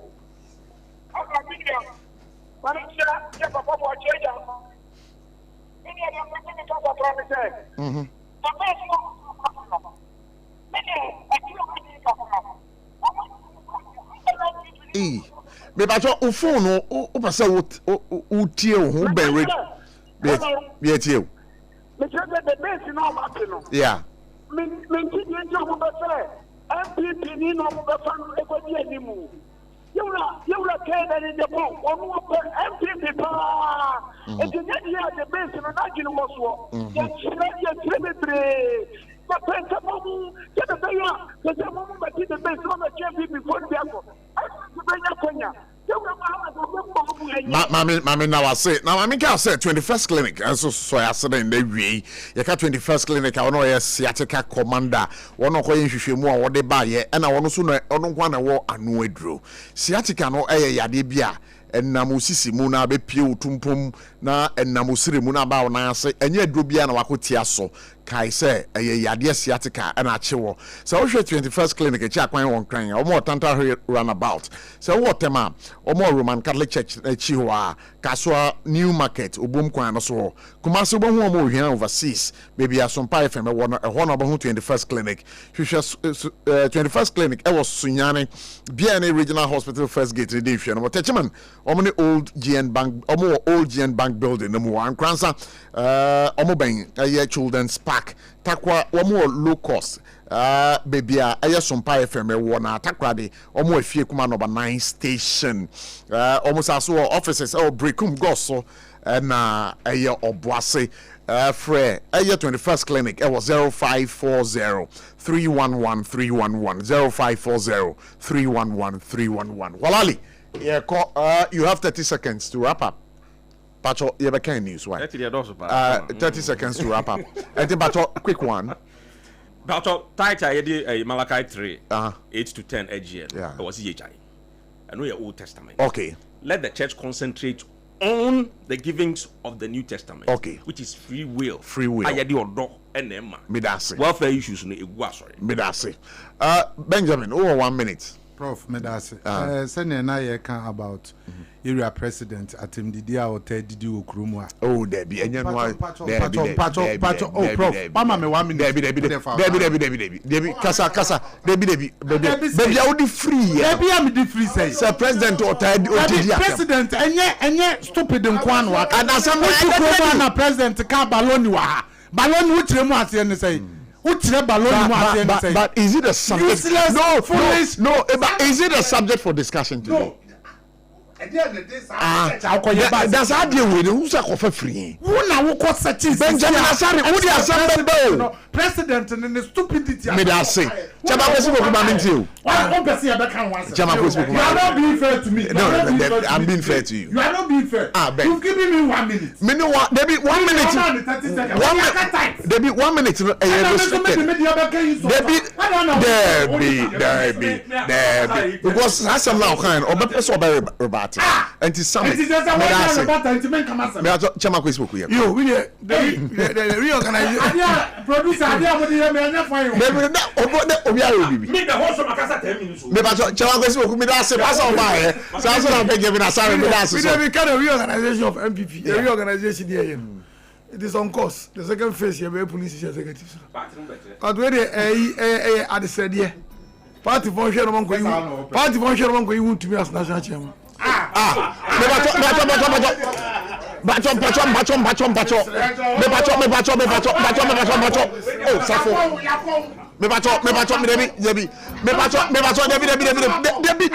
way headline. No,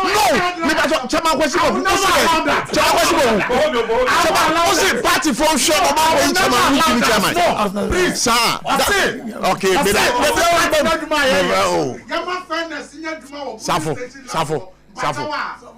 Me no benya fight. Because Chama kwesi who sit down. Let me see. They really Chama kwesi who me tell. Maybe tell. Is it a reorganization of the party? Party for. Someone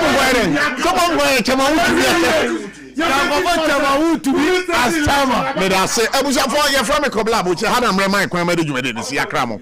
Atabwatin Nadaroma and 700 our culture the one more been working kind. Medima for about Santa say what a time out to Yadian so at the amount. Stroke and nurses Yadia diabetes, a situation quite Namidima for and share into us ye.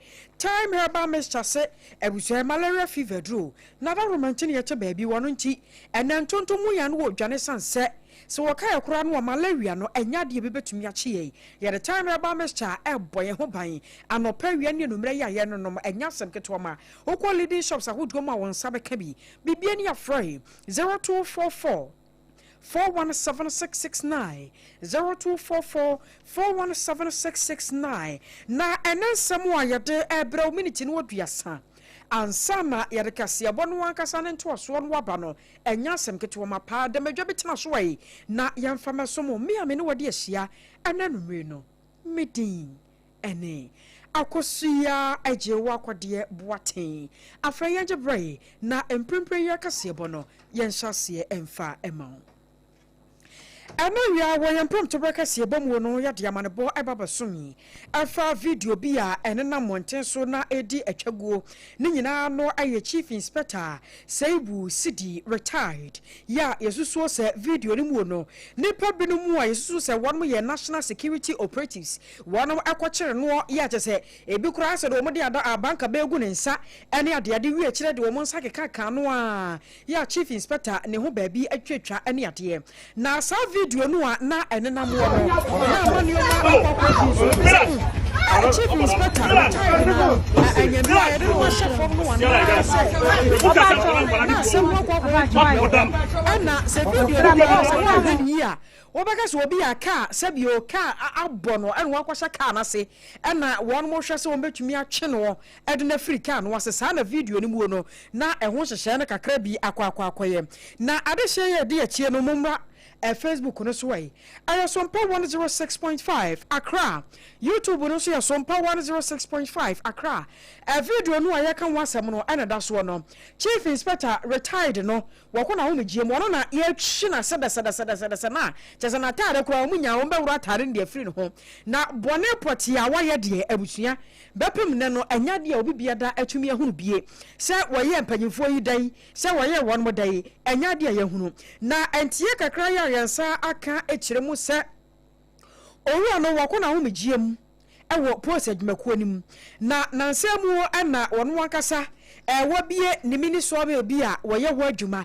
enua ho adwuma eno mu ye no wo honom eno omanfo no kire mu anase trade eno wote na won ko hu national security officer CB won ma ba ne fie na awomosha asrafo ntade ya je se wo mu nanam ne fie a ne so me honom wo mosa se honom nyoma ema ne ba koda kora wanya mfinsha ne dumiensa ekokan ma wo mu dane wo mani bre erikoso akoda no so adayi a wo mu se na nnua bi etwam ya hyankani no a wote nnua ne mu no na wode na mua pachi kwan ne so wono mo agese ene trade kwantempo no so na no wonam wo na won mu gina hyankani no wanyina wo mu tresi ya na chese efiri wo panyi pa no ne so me honom na ennua ne firi a eba egina ese ase no no eno ne hu yese enti ya wodo bi a ene na monten so na empanyifo se de wo baten de wo kwaten de ogina wan kasankasa no wono ane atentuodo ye hwe ene mo kwan sra yensa abeka chief inspector retired Agyeiwaa Seibu Sidi ewa homa no so na ye no atwetwe nkomo sanse asem no wankasa no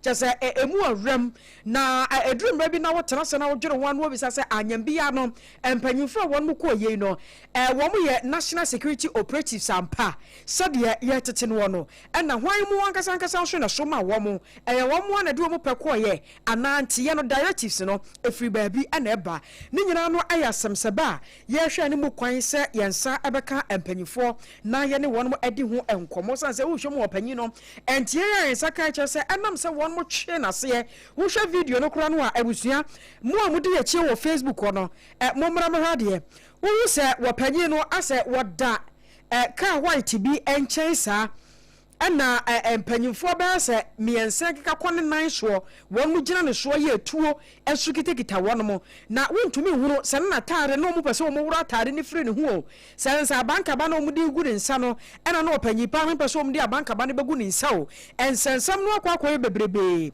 ya ye hwe ne mo kwan se yensa ebe kampanyifo wa homa no so na ye ne won mo adi enkomo time heba mesha ena ye kanfo adi amawo aya 3D malaria fever edro eno no time odie wose abusua se malaria nko na achew wotena duane ho a wontumi ni wonum wato woposo yo ya wode ntoma kuri ho ana sa uhuro dew woyi ntoma no ana sa awodew woche wo ba bia anyi a aya time heba mesha edin wose TIME eno ne adura e wose wono no mo na chimi tu malaria fever ne nyina se de firi wo ma hotumi towo na time fo se yanka ncho se wokọ emiaya wodo a yeton nura wonsa abeka bi anase ko pharmaceutical shops a wodo ye twa ma Ghana eho ahia ne nyina no kwa wo so pe time heba mesha eduro ne bi TIME time na ebisabi wonsa ebeka 0244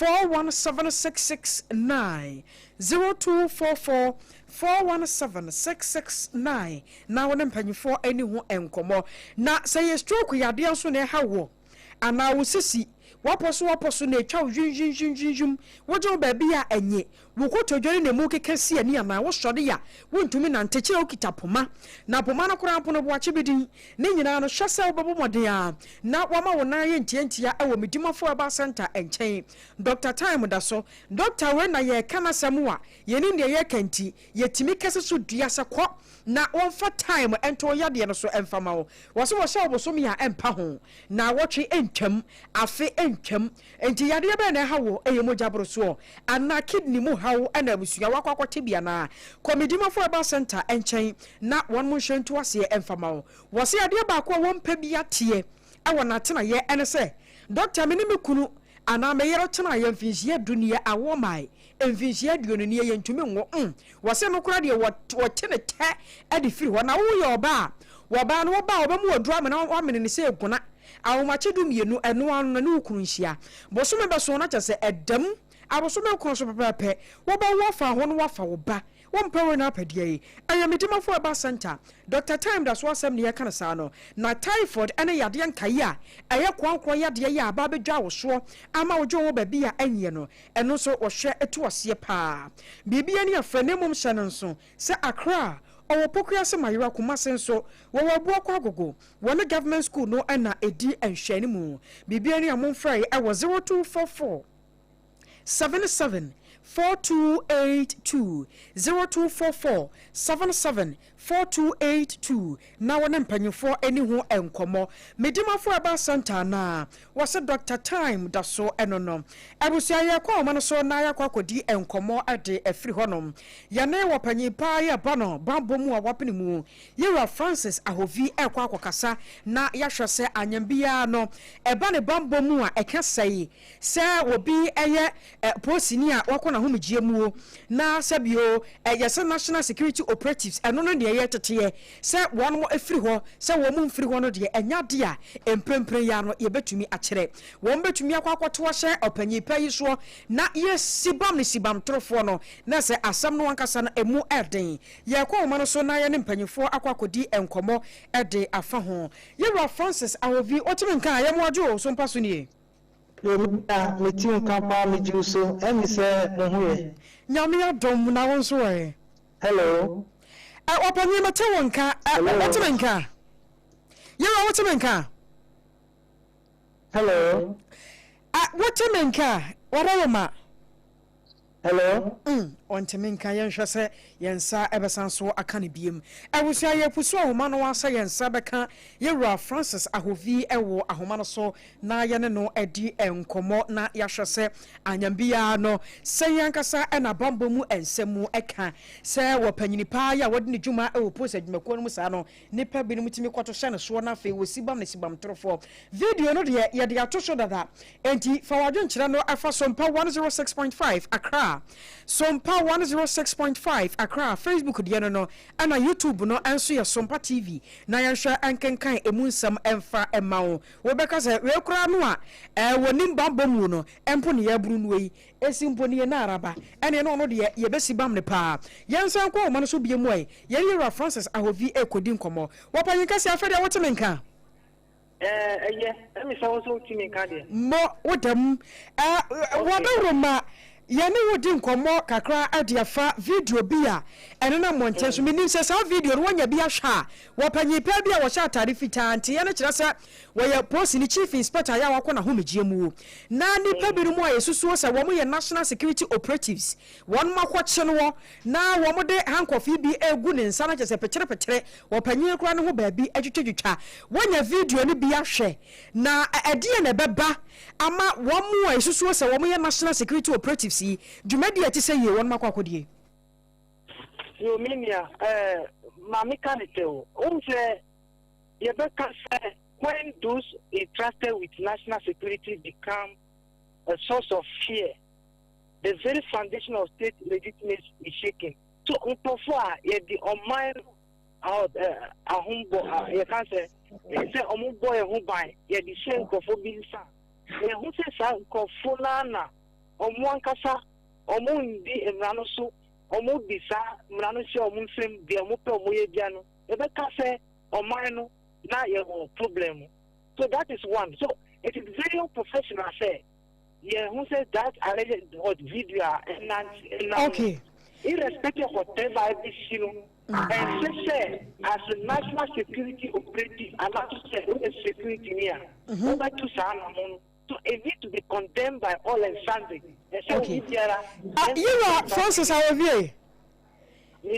Jina so kakra bi mama na ye ni nkomo ina tie bi na ye hwe ba bi a ebekwa kosie ye ne Asante Regional Security Coordinator Alhaji Alhassan Tapsoba ekwa kodi enkomo wabonye kase mu adwo o Sompa so nie Ile me so na bom ti dey ajana da ro mana mo so asedan kenyame wadawuma ye ni atwa video bi a enena monchen so ya nipa bi a ana opanyi pa bi a enti ye yensa ka kire se wo ye chief inspector retired yewra sidi seibu ne di no na nipa bi mu esu se wo ye national security operatives won ma kire no nom de hankofu gu ne nsa na se pekere kakra abamuo video ne ba ye no nipa pi no na akasa afa ho awo abafo ntentafidie no so na so mpanyifo se ye mpantemu mu aten na se wo se ba mpanyifo na so ne bebisa madawroma video yi mu na Asante mantemu ba ne bambo mu a ekita mu mani atwa so na mani twa so so amose ne sei Ile ban me show do tifo nyina ai ye nature video ne so ena ya identify sa enkrofo but before I go on Asante Regional Security Office and the National Security Coordinator your headquarters Accra, your boss Abdulrazak, we all condemn that action. Your color National Security and China said you need to in the first place we condemn it. Okay. Now I don't know mo condemn you no mo se wa mo na so ma wo mo ankasa. You see about what is the same? So Osha Goma away. Your Chinese for your baby. The other people our possession he said every Chinese man in Ghana here is doing galamsey, which is wrong. Your Chinese for Omo baby and Yuma baby galamsey issue. I say Obrenia Yankola Ekobono through our preliminary investigations, SSA, we see our 4 mil. It will be a oil and wisdom. And then you go for the because eco review, eco chain. Almost not only war. It's almost a sad money be anyone they want. In Japan, or 2 HAC war. Because who say, oh, go for war, almost because share military uniform. Why they are not military? The bishop doctors are there, why they are not doctors. It's not who say ABR. Almost here, soldier for now, police for national security for. So he brought them to find out the reason why almost so but for the meantime, all the investigations, National Accra National Security Secretariat has taken over the investigation. In Sompa investigation, the outcome the government and the sense here, you were no order for me, Madame na pomodena to say. You are back for her. Okay. You will be a back for her. Look, Rabin Akasa, said the maker, I put what is in arm robber Kurana. We shouldn't go to this a year ago. You are back for her. Okay, but later on, I'm saying that's a problem in my channel. Said the maker. The integrity is being conducted in Accra. It's over friend, not over parties in Accra. Not over acquire of the first. Shall keep trading the people who, whatever national will decide. Okay. Sanya wakani crowd a watch assembly. Adi amaya pa, wapanye yansa obreme no wase, and obrano wadaji awanyamaye. I was your way, Asante Regional Security Coordinator, Alhaji Alhassan, Tapsoba, Niana Kasayano. You have me, Jiddy, yes, I wanted your kind. In fact, one must say, so, what's what and I say, well, yeah, I didn't simple my so that means, honestly, a privy to what has happened. Okay. So, I say, Bonabasso. As in Penifua, Omuda, ano especially ba security a say omo kasa no ye bibia ama say uko how di muntu a say omo kasa ri na wakuma to ye so the gonna ba so say wakasa ye pa so that di na e kan you want say wa homa no enim wa ye yi ye say de wo ko benkum so kakra ma ye no okay you know ovi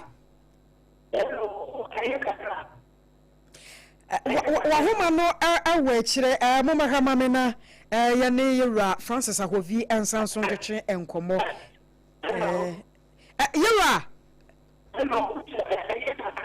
Chai ya basa so ba won chese si a wai wa homa no enhyada nimu aye yie emu no enye abusia ya bo ya homoden asa yensa ebeka yura Francis Ahovi ewa homa no so na ye ne no adi enkomo na ya hwese anyembia no sen yankasa na enioma esitie ye bo moden asa yensa ebeka no na sane Ashanti Regional Security Coordinator Alhaji Alhassan Tapsoba eka ye no watwa asem ni nyina tia adiama ya se anokwa womo ne atwa video bi a etesa so na womo ne twa so no so no one man tia na womo yomu hwemu kire se eye womo mrantie no ene kodi se adwuma no na womo ke su dua se enye China fo womo agya na mu nyina ena se bio galamse hu sensem womo eye bie na womo ko opanyi pai ni so mela wo ye ho ena womo kokọ se hono ne ma enam so ema ne ko basa na ene ne kine yada no wo kire se hwehwemu ahyase ya unia ye bebo wo no emra ene ubedi yansa nkwa homa no so biem ne ne Yura Francis Ahovi nkokasa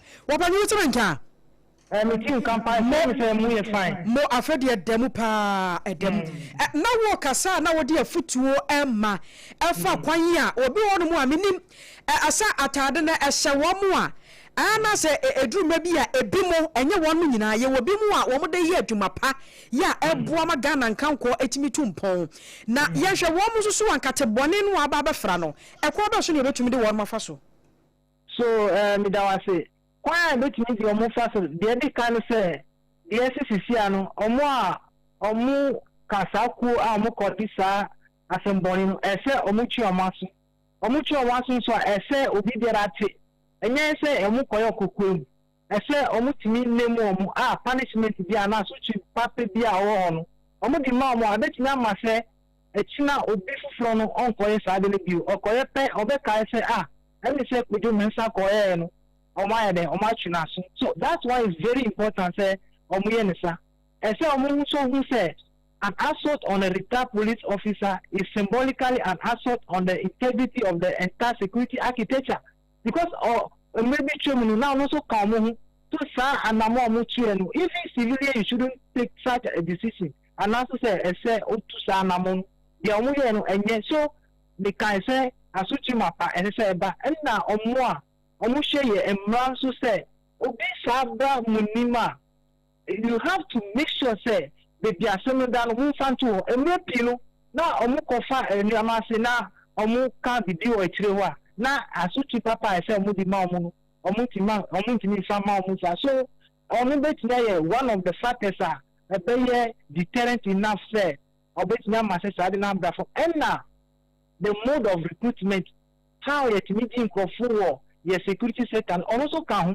American omo fa kwan papa no so your protocols no abedo so bebre minimum of minimum bi e pasa nipa no oni sa pen na unqualified say obetnya yes adwuma no because about security the security is the heart of everything in the country because your security in some ko year ontimi go school ontimi ko dream ontimi nya bibiara so we need people who are really almost kuma almost our botre and more intelligence say almost nya yes adwa enye say me mami police ni penny and also say me of a bio hunting me so me there be politicians who also stop intervening or interfering in those things they be almost ni back TV so any radio so mo catch say I feel here ya yes say computer enye true most at times the computer ni pa na go dim kum so all those things no say omu so say after na ebe ti obi say obey security djuma no ana ebe police o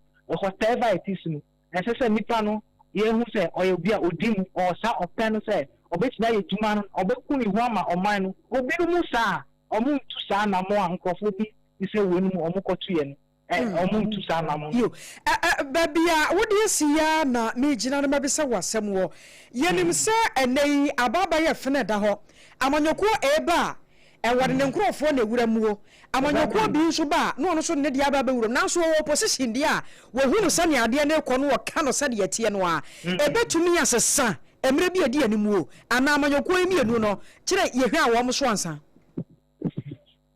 ya na me tie man tie question wie papa o se ho a o si we bi ho a na dia no pesa meka ne yesa sade na wo kire mu se ye the politics awura kwan ya ye fa so ya fa nkrofo ewo security adwuma ni mu no ana me bi se emre bi beba sade no ebetumi asese afiri ho sa amanyofomfo mu hu wura mu ana ebe asara betumi afiri ho no ise enya opinion dia ana o man penny bia onu no on fan nonsense ni adwuma wo ye minister bi anaso say wo ye police ni bi because o mo nyina no o mo penyifo ye ba police vice president oka o mo ku no so because enya the vice president supposed to be good enough obetimi call them to order or who say the this AKOSUA obi one evidence atrese Agyeiwaa because or MPP ni anaso NDC ni ana CPP ni Agyeiwaa because say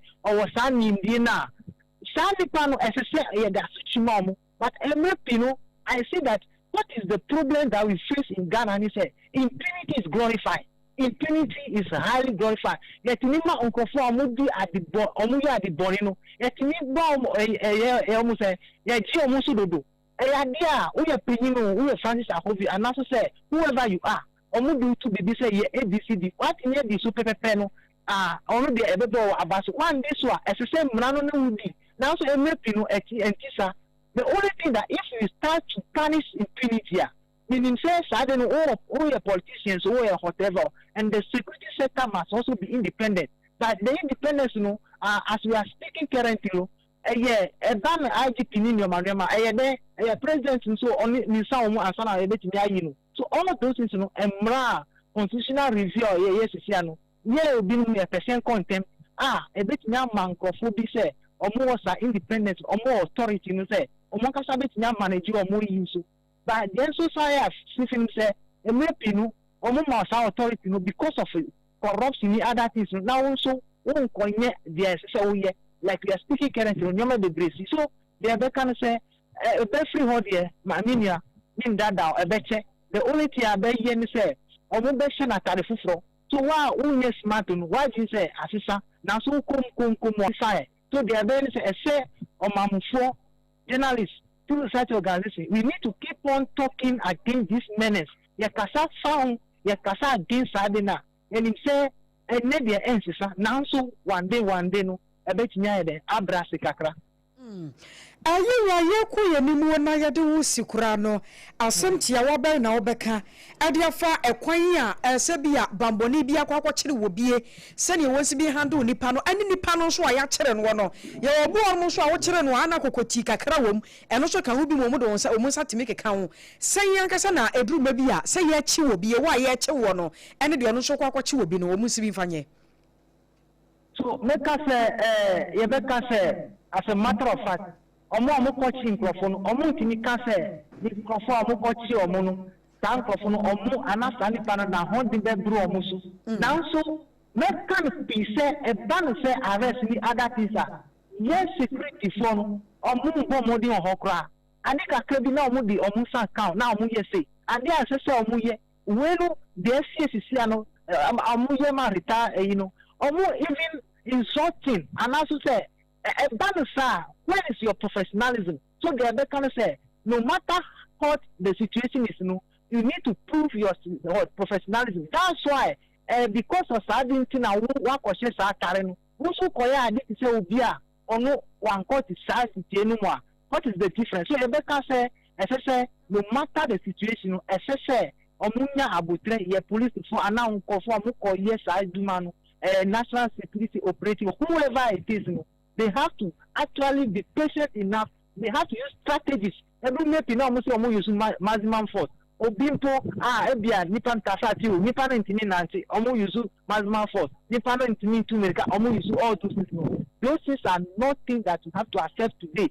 Your contemporary era, your modern era. We need to go by mod. If you are what you need to now open who nipa na money and so na open man what you need kasati na here and here omo pobet ni be with you down say obey na na omo so omo ye sa boni no omo be chiwa.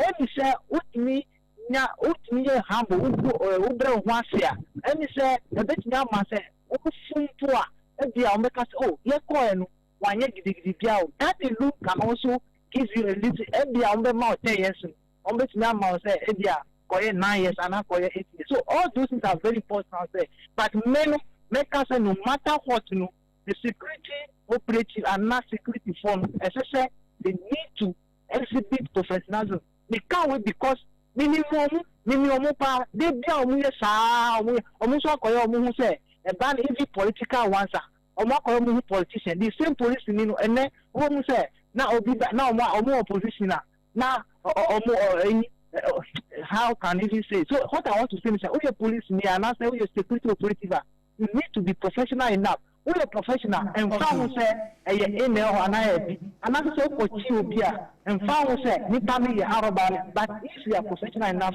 a bit now say Sahara no bayan, a bit now for you. Oh, Musa Bakuni will be there and call you now so and breaking it. He said, police is one national security form, the way they assess people something is supposed to avoid. Okay, you are Francis, I will be about Cesar, what a breath. Na woni yedi nkomo nyame hye Obrempong yebasa so ba onche bi Yeminia niso ndawase edasi awusuani ya na kasa ye Ra Francis ahovi eno no wapanye ba na bambo mo wabi mu ye pa ane ye tese wo churcho ye ensamba ko mienu miensa Sompa 106.5 Accra Sompa TV and Sompa FM eso enie awusuani ya dan ya ho kakra bi ye pa kase ye bono nto so ye beba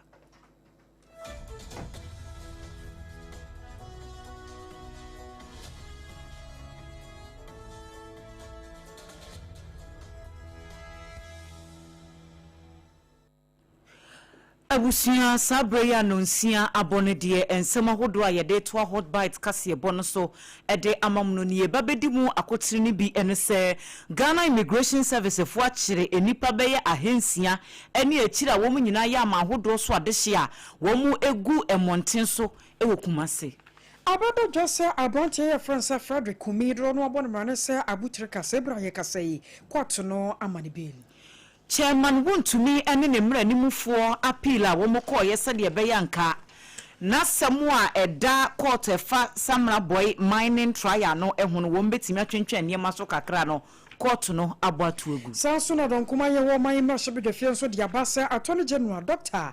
Dominic Ayine nani chine yada wo mopie mu mra shebe de fie na special prosecutor nsansamu anano Supreme Court ka ye no de ne ho agim no wo mechirem ekuo bi ede adesrede akoto Ghana bayanim efa bogoso prestia mining lease ne ho nkomo emunsam etesen sanso anakuo bi nso de abasa constitutional review committee wa monhwehwe mu omkoye omonten so no mampanyini emfa ho nsam emetudwa GES ejumakuo no bo amane se wo mo a release funds ahodo bi a afimpino ni aduonu nsia 2026 wasi practicals no wo mbehwede aye ho adwuma sanso ana yabako ansanfo fromu na yade abramo na woko Cape Coast na yatie kyerese aban krache panyini ya wonom so ahyase aban no 24-hour economy market no wo hwehwe sane ho hyehye ne ho sikasam ebesibi akode afa Yera Johnson asiedin ketia de aproba kopiemu ewatifin atoye mantam no emu akohia nananom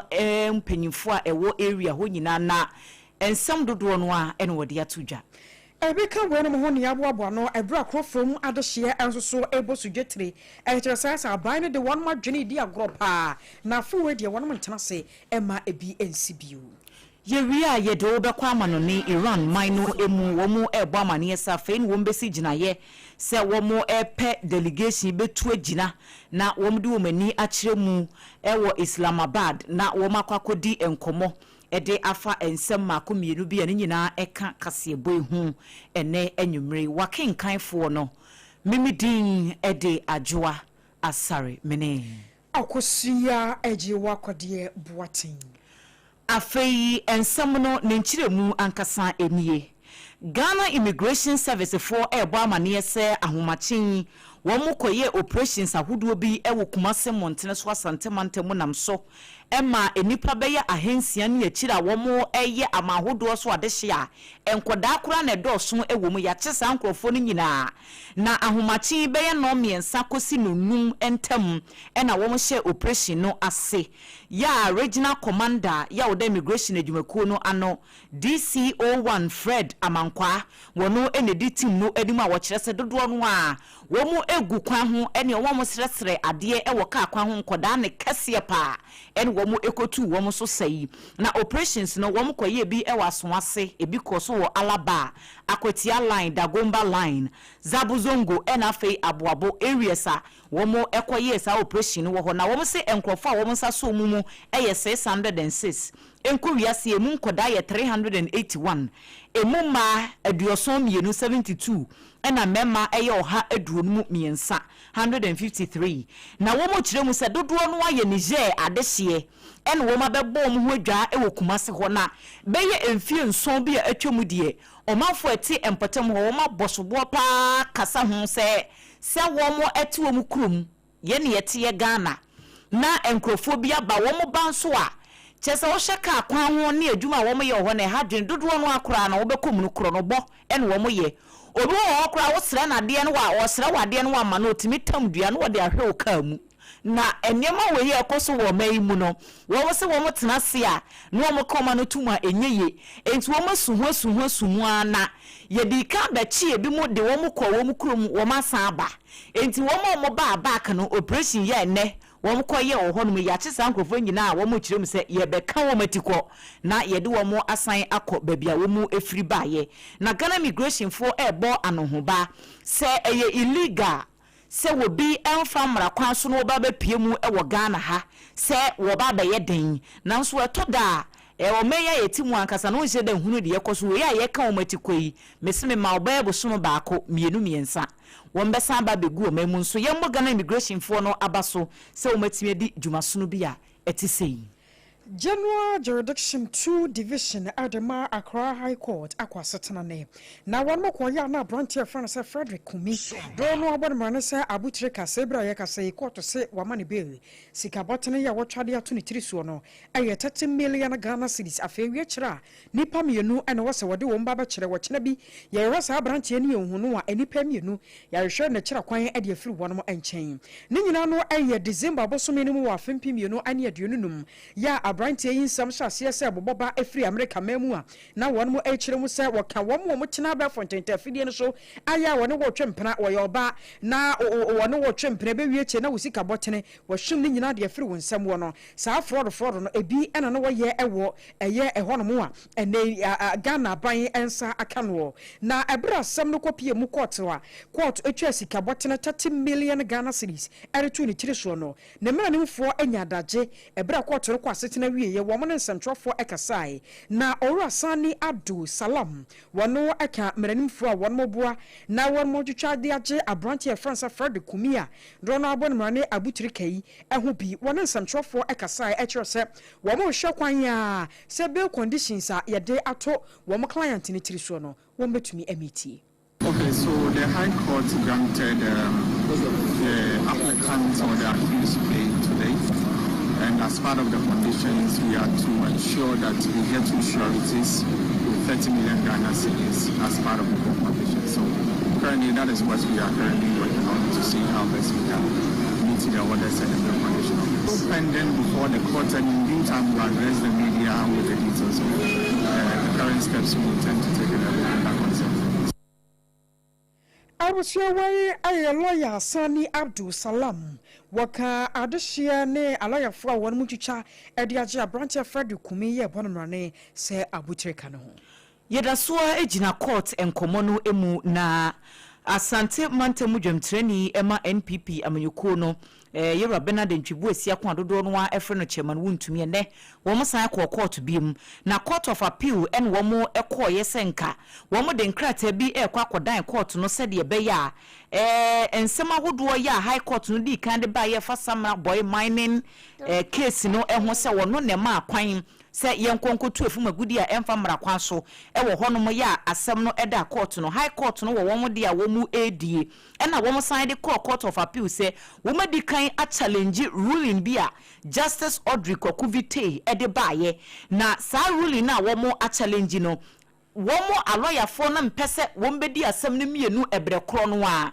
enti wo mo ye se ene wo mbe court of appeal na wo ma hye atwintwen ehode no so ansa kopem se court no besi gina ye ede afa ruling na Justice Audrey KWAKU Vitae wodi kan ede baaye no enso ene court no kwa aseta no woma bo sa application no atoagu na ne mra nimfo ekiremu ese sesie ya asem no woma ba atoagu no de esesa lawyer fo no womo kotena se na womu edi nkomo no womu hunu strategy foforo a wombefa ene anamon foforo ya womu eba betuo no mahunu se court na ba bekiremu se chema wuntumi ni defense na esesa wo bie ni foforo enti sesie ya appeal na wo mo ko ye nso papa bia afiri mu ama no esese emranimfo no wo mo ekokotena se na wo mo toato adwene na afei wo mo ebehunu anamon a wo mbetu e dia fa chairman wuntumi na sem no ehu afei konsen fofomu anodon kuma ye wo magana no so dwefie wo mo anansem trofo ekasai wo mo kasa na yese won mo sem nyina yetia wase kokokon ni nyina no yese abai we betena akonya so no ase special prosecutor atena ye no akasa wonyaaya na nkagu enti bibiye no won mo special prosecutor wo ya sebio ehso abai no wanie ena no wo mo nkwatenkwate Supreme Court enso so eba beka ho asem saa se enya asem biya na special prosecutor obetimi atena so se wo die e wo hono mo ya yewura Dr. Dominic Ayene ebaba so asene so wo fo so de Supreme Court kan na eze ne kwa so aro no wo ya atwene ne ade enam sunti no akoko ese Ghana ban no ankasa no wonyaaya nanka special prosecutor atena ye no nanka yayi ade afiri ho wo panyipa ye wo no ayemro sebedwani ewo kushegu aboto mpaso so ye no monyamfo Alhassan Tampuli wo no na ebra wo kasa no na ya mane boni wo ponchecheku ewo ho a wo twe bi ade bra ye e kire se eneye ye ne kire ye wo mo hwa ni mu kwan sa Dr. Dominic Ayene ya wo no eye aban lawyer panyini ewo maimu no oba be pie mu ewo mrahye na oba be kire mu sa anyam biya no Supreme Court wo mu na ye adwuma wata won machi ana asesen yankasa ya sa Supreme Court ka asemu a na ono so etie kire esoso no. The office of the special prosecutor was created because Ghana recognized a fundamental truth that you cannot rely on the government to prosecute itself. It was created because the Attorney General, however distinguished, serves at the pleasure of the President. It was created because history has shown repeatedly and painfully that corruption in Ghana's public life festers most vigorously when those who hold power are also those who decide whether to prosecute or not. What the NDC government has done through the repeal bill, through the petitions, through the Supreme Court filings, and now the High Court, is to attempt to restore exactly the structural vulnerability that the OSP was designed to cure. They want an Attorney General who must authorize every prosecution. And if you follow the argument of the Deputy Attorney General, he says that the Office of the Special Prosecutor must come to them. In other words, every day he must take trotro to the Attorney General Department. If he wants to prosecute Mr. A, he goes for a warrant. He wants to prosecute Mr. B, another trotro to the Office of the Attorney General. Is that what we are saying? Is that the intendment of the law? They want executive control. Awusiano ya tenen kai ayagushegu mrashebjani onmonyam for Alhassan Tampuli. Yet was so ewo ensemfofro emu emranim ni Yewura Martin Pebu en wode ensembia tudwa ni nyina no eye ensemtrofo nhyiamu bia ekoso na wo kasa ede ama eku a yefro mo catchment area community alliance for na wo masem no nyina efa Bugoso Pristia mining lease ya yadani atire ede ama Hit Goldfields Limited adwumakuo no eye December ne da na etoso edumiensa afimpinu eni eduru nan na ne nkasa ye mu no wode atodwa ya wo kire mu se saa bre na wo mo ehhye saa enhye we no adwumakuo kura wo mo ebefa yese wo mo emfasika ema meso saa adwumadie we yase no saa bre no kura no na asoye hye ensase ene obade bobremu nepa wode adom omen saa bre no yewura honorable Samuel Abuginapo wono na ye minister woda saa asoye no ano wode betu dwa echiremu ese mining lease ne transactions entiasie bia ne agreement bia efa saa contract ne ho kura no aban atwintwen so kakra esanse na won pese ebre bi beba aban ena ebehye se woni bedi mining sector no echi ye pa na won mankwanko ye bibia ede wo hawo ene susuaso boni bia ebebre omanfo ne titru ewo baabia ye kwakoye saa project no na eye wo mo pi se enne hit goldfields for namwa womo kura kase womo atimi secure deal bi na di wei eno no kura be pa ena wo saa ensem no emu enti yewura Martin Kpebu se ehu behia se aban no ebe sore na sa adwumadie yi womo ahwe ehu asem akane nsem a wode to yamane boni na opon chicheku enim ne bini If Goldfields are binding your mining lease man in December 2024, even Abrana, your election, about when you have to crave almost say, me and sa oman japadi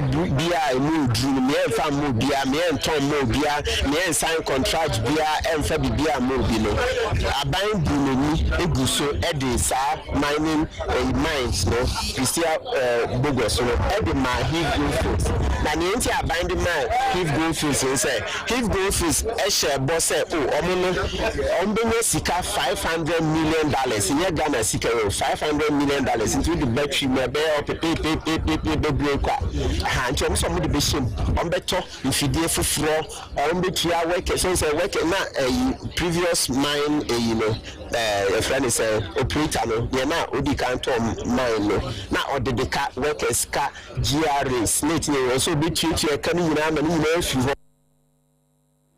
na chese wo share agreement na hit for no eni aban no ko eni de mi se enkrofo no ye de se sa ya aban nine enti ehu behia se ye behye na ye bibi e de afa ho yewura Martin Kpebu eye emranim ni wono na gina eku a efa omo catchment area community alliance for no animu a wode sa ensemi etudwa Abusoya toa ensam no eso Ghana ban apawo abejekuo bi ya na womo anabua na wono mo ahwehwe na waje nkrofo adwenkyere adiafa Ghana ya mamra 1992 constitution no eho se anyambia yesesa no anase yemfa bi enka ho womudi ene constitutional review committee na abejekuo no echini Ghana fa na ba bia ehwe se womenya adwenkyere papa na wi akira won makruche ni nyina de agunkrata so na fe won madane ade ama Ghana mampanyi amana hwem eno anam so amakuo bi ofra won say democracy hub wo so aba ene nsemtwofo ekasa ekoto asere mampanyin se krata no kura bedi ni nchen wa chepa wo mo sere mampanyin ye hye January asi ena zesi ya yeduru epo no a ye keka kono enti won mo sere no se krata no a wo mo dane ye kire edebre mampanyin no wo mom na Ghana fo nyina hu bi se ne report no wankasa esitie no ewo se otumi ma Ghana fo hu se anyambia no wo man ne amamara no ye se bi wom ana ye nkoso wa ma de gina no a ye man nyina ho na wom se mampanyin se aka report no na se bio edane hwemi ase na de bi odni tito so de a ene na nya de bebo o man yikura na wopanyin pa ye wono aye director of policy and research edemakoyi owura atengber wono ene nsamtwofo ekasasi specific demands before His Excellency the President. First, we demand that the government publishes the full unabridged report of the Constitutional Review Committee without reduction and without further delay, as indicated earlier, because of the cycle, the political cycle. Secondly, we demand that there is established within 1 week of this statement a multi-stakeholder constitutional reform implementation committee with a defined mandate, clear timelines, regional representation, and public accountability mechanisms. I Director of Policy and Research at the Democracy Hub Kuno, Ora Kashaf at Br, Anna Yeteninka, na Okasano, Ninsembino.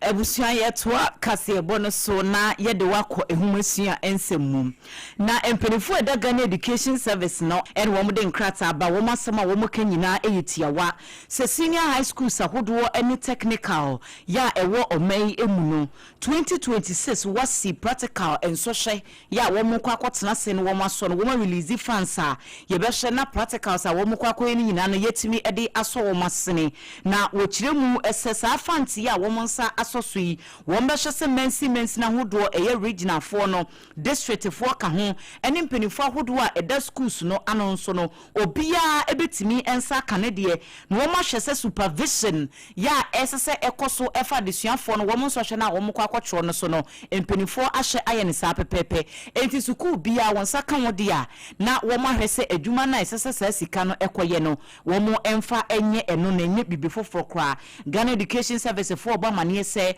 wombeko so monitor se sa sike ya wo mo release ede ama schools ahodo no enko wiase se ekwakofa obinsa ase na wono so amane ede afa baby akwakoye de opesebe na Ghana Education Service for se wo mo da empenifo asiye papa eye wo mo kebie wo mu ewo ehumasua ensemu wo mo da wo mo ase se abreni abribia no wo mo da so a etai wo machi den na etimi aboama ehumasua nsam so no etimi akọ enkan na enkrete ya GS4 edeba yeyi penyina wada enkitahudie ano ema GES yera Daniel Fenyi ena nensa ehye enkrate yi ase Yagusoda jina ngoma siamu na owo Philip Fifi Backman and Hemra Sibijania wajina mudimo manfo kwesiminti mabato empeso so and watcher se and the manfo ya de papa chichiru ni adesuafo ya womo tro BC wose wo hwe afempem yenu ane aduru nan adeba na duonu num no anokwasem akade no nioma wodo bi a abande so won maseniti no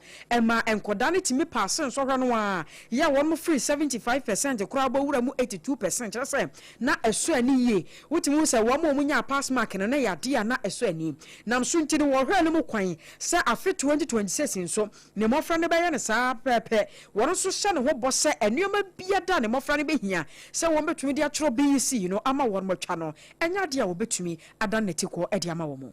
This super mock has been organized by me for 3 consecutive years, and for the past years, I have seen massive improvements in the performance of the students, and that is what motivates me to do more, to let the students within Kwesimintim constituency know that we are with them and we support them and we do whatever possible that we can to make sure that they prepare very well to go and write the exams. Looking at the records, I could see that last year or last 2 years, we had about 75% pass.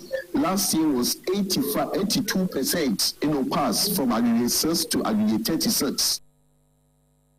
I was here where I was minting Russia Berjani or Philip Fifi Backman Nene Enieti. Sompa 106.5 FM across su enye twakase bonoso ede amamo. Jontreni ya wada NDC amanyuko no ano Yera Johnson esiedunketia na yekase wadi aprobo akopiemu ewo etifi atoye mantemu a ne nyina no ne thank you to ewo mantam no emu no kohia na nom ene empenifo manfo a ewo empotem ho na nsem kakra wadi tudwa ene se na nsemu ohwe akuafo a wo mo ebreye pa na ne nyina no se enyoma na wo mo eduadua no ebusu setam bampa harvest no aba chese no bai na sosoa ma yentimi ni enti amane ma ne bo ayefo ntikuani no wo twane no bai a wonso wo betokoton no ene fofofofofo no ma besesa ede akomia ya hodo ya wo mkwakoton ntino wasrese akuafo no sebe enye se bi aban no ena nadwene enko wo mo ahokyira wo mo fam so nemom no etoda eniema hodo bebre ena etimi koso maniema bi etise no esinanso wode atodwa ahye wo mo enkuran se aban de hyehyɛ hodo bebre no egu akwan mu a enche akuafo ye wo maimu eyade se wo mbete de pa have now have been produced with high cost of inputs and you are not selling at a high price. We are aware that you are going through difficulties, but don't let that discourage you from farming in the next season, because government is working on the difficulties. And very soon, farming will become very, very profitable. We are already working to establish the mechanization centers. So you get mechanization services at very, very cheap prices. Wey aye NDC amanyoko no dwamtrani Owura Johnson asiedun ketia wono kasa wiye no na ohene owo buru nananom atrankonwa Kuroru Abdulrahman Kasim Bata ya wotoso enan wono so de adesrede eto chairman enim se waba hoidie wontie na bi ento aban se ade ba ko a womo eye ho adwuma pa eye bro ewo empotem ho enti sanka won betimi enya abro processing factory bi a ebetimi aboa womo na se ekuafo no etwa no baye no a enkowie se ebesei ana se womo de begu ha no womo nya atofo se womo nya sa processing factory no ebia won betimi adadani e de aye niema hoduo pi. Got to know that His Excellency President Mahama, as part of the G7 agenda, G7 Ghana agenda, is going to establish 5 factories in Ghana. Sisala West is an area where soybeans is produced abundantly. Maize is also produced abundantly. Over there in Accra, all the maize that you see and the soybean is produced from this part of the country, Sisala land. So I make a passionate appeal to him to consider establishing a factory, one of these 5 factories in Sisala land, preferably Sisala West. Wey aye ohine wo buru traditional council Kuroru Abdulrahman Kasim Bata ya wotoso enai.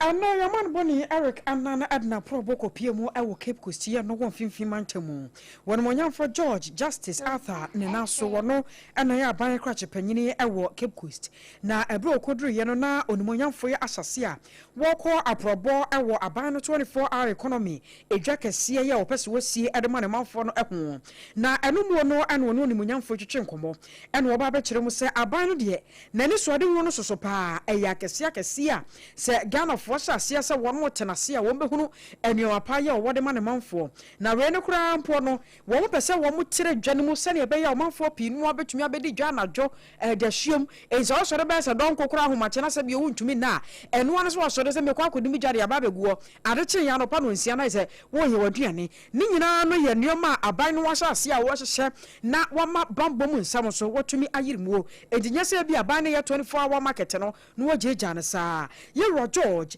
Justice Arthur Ninsemni. Now you know, you metropolitan assembly do major constituencies. Here the academy side where 24-hour matter where popular town in the metropolis where a conjunction. The idea is that the conjunction where abundance as a into Yaka or access to the northern urban cities that move from our contract may assign we here the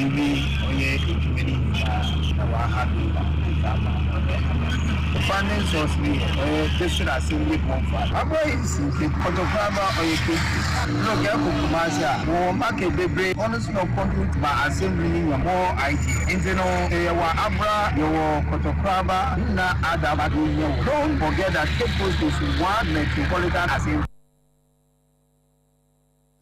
I was your way, I were Monyamfo George, Justice Arthur, Wano and Ghana by Anemu Ewo Cape Coast, Nene and Yokoti and a Brian Boni, Eric Anan Edia Probo Ekopi Moho. Manyamfo enko asante mantemu eye Kumase race course na entose dwedifo ne wo mu a wo mu ekokra eba en wo mu esuin wo mu asema wo mu kanyina ne se na nsem a entose dwei ebeye bibia wo mu se Burkina Faso aban no ama ho kwan se wo betimi aba befa entose na ba beton de enso bibia ni wo mu asesa wo mu adwani mu aho kire ya wo mu efom no eno an wo mu edaso wo mu timi kwosesa entose ba no ma boka se tam wo ba na ni nyina bobo asei ebo ho no kura no a sede wo mbenya atofo kura no na akwakwa ye den wo moton so a emfaso no kuma bi akete ma mpore na wo hwe a wo de toto investment a wo maye e wadwedie ni mu na kyese ekabuburo en wo mo abo vida Chumwa wono ene ye oba hima abedi achire ya wono no eda entose dwudifo no ano ewo race course ho sei en wode to yamani boni Alex Redu animu Kasiya ne say yes sagane sika sefa muni akoto Burkina na yenso ye de abaye manu ha ne awoka esa ye man ku aye lusu ye kanu ye effect ye man ye boka pa ese niema e beba besi ha akakakra na 2000 inia ne de na mokọ mo no ye sa enso se wode 500 check sika wakoto bu obi ma so ama obi di ye ni kuro yie na ye de ye ho akire ye enti ye stress ye nya ye loka no a ye nemi Musikana yakoto enti ebesu suwa kosoro ama kanu so suwa dom na no na mba ya me hu sede me tono enti aba no still no ayegusu asra ne mwa nyesa wagya ya se ye nkonti na hye ya se ye ho ye dese aba na se ye nko na ye koba afa na wode na no ba mu se ye ntena ye krom niema no ye koba ye nto wo fa ase ha mu firi ha mo kwa ase ha nto susu mo kwa ha besu mo kwa so ame a enyesa ye ha nko a se nto ti to aya nto niema so ye to na boden niema we ye go ya 65,000 adaka ba we Vida Chumwa oko Kumase race course entose dwedifo e wo hono no no ene oba ahema abedi achiri Yetwa ensamno eso na abusia woko atonso agogo government hospital amechira baya sabia ya no ewo atonso agogo ewo Asante Mantam no maternity block unit ni ya wo no bia ya wo no age ema awo no wo mu huna mane pa wo mu kire se mfibone a efri se bia abo ponche wo be hunu bi nko be hunu mobo na wo mu de ne de yeso obi esu nani wa no mani wa wo mu suo no enya asem ketwa ma wo so kokodu wo no mu a eja twedi ampo ye wo ma ne bi wo no mu a wadom wo mu yefunu wode akoda to ne yamu a na so nkora ne bi won master one academy wo so no ma abosome nkono abosome nson no wa yiniti enti sa nkoda no a won be ba firi abosome nson ede koro no na sekoba no sebio akora na pom de mu kura nko yie e wo so mu pe ba bi de ne hye na wo mu mamma no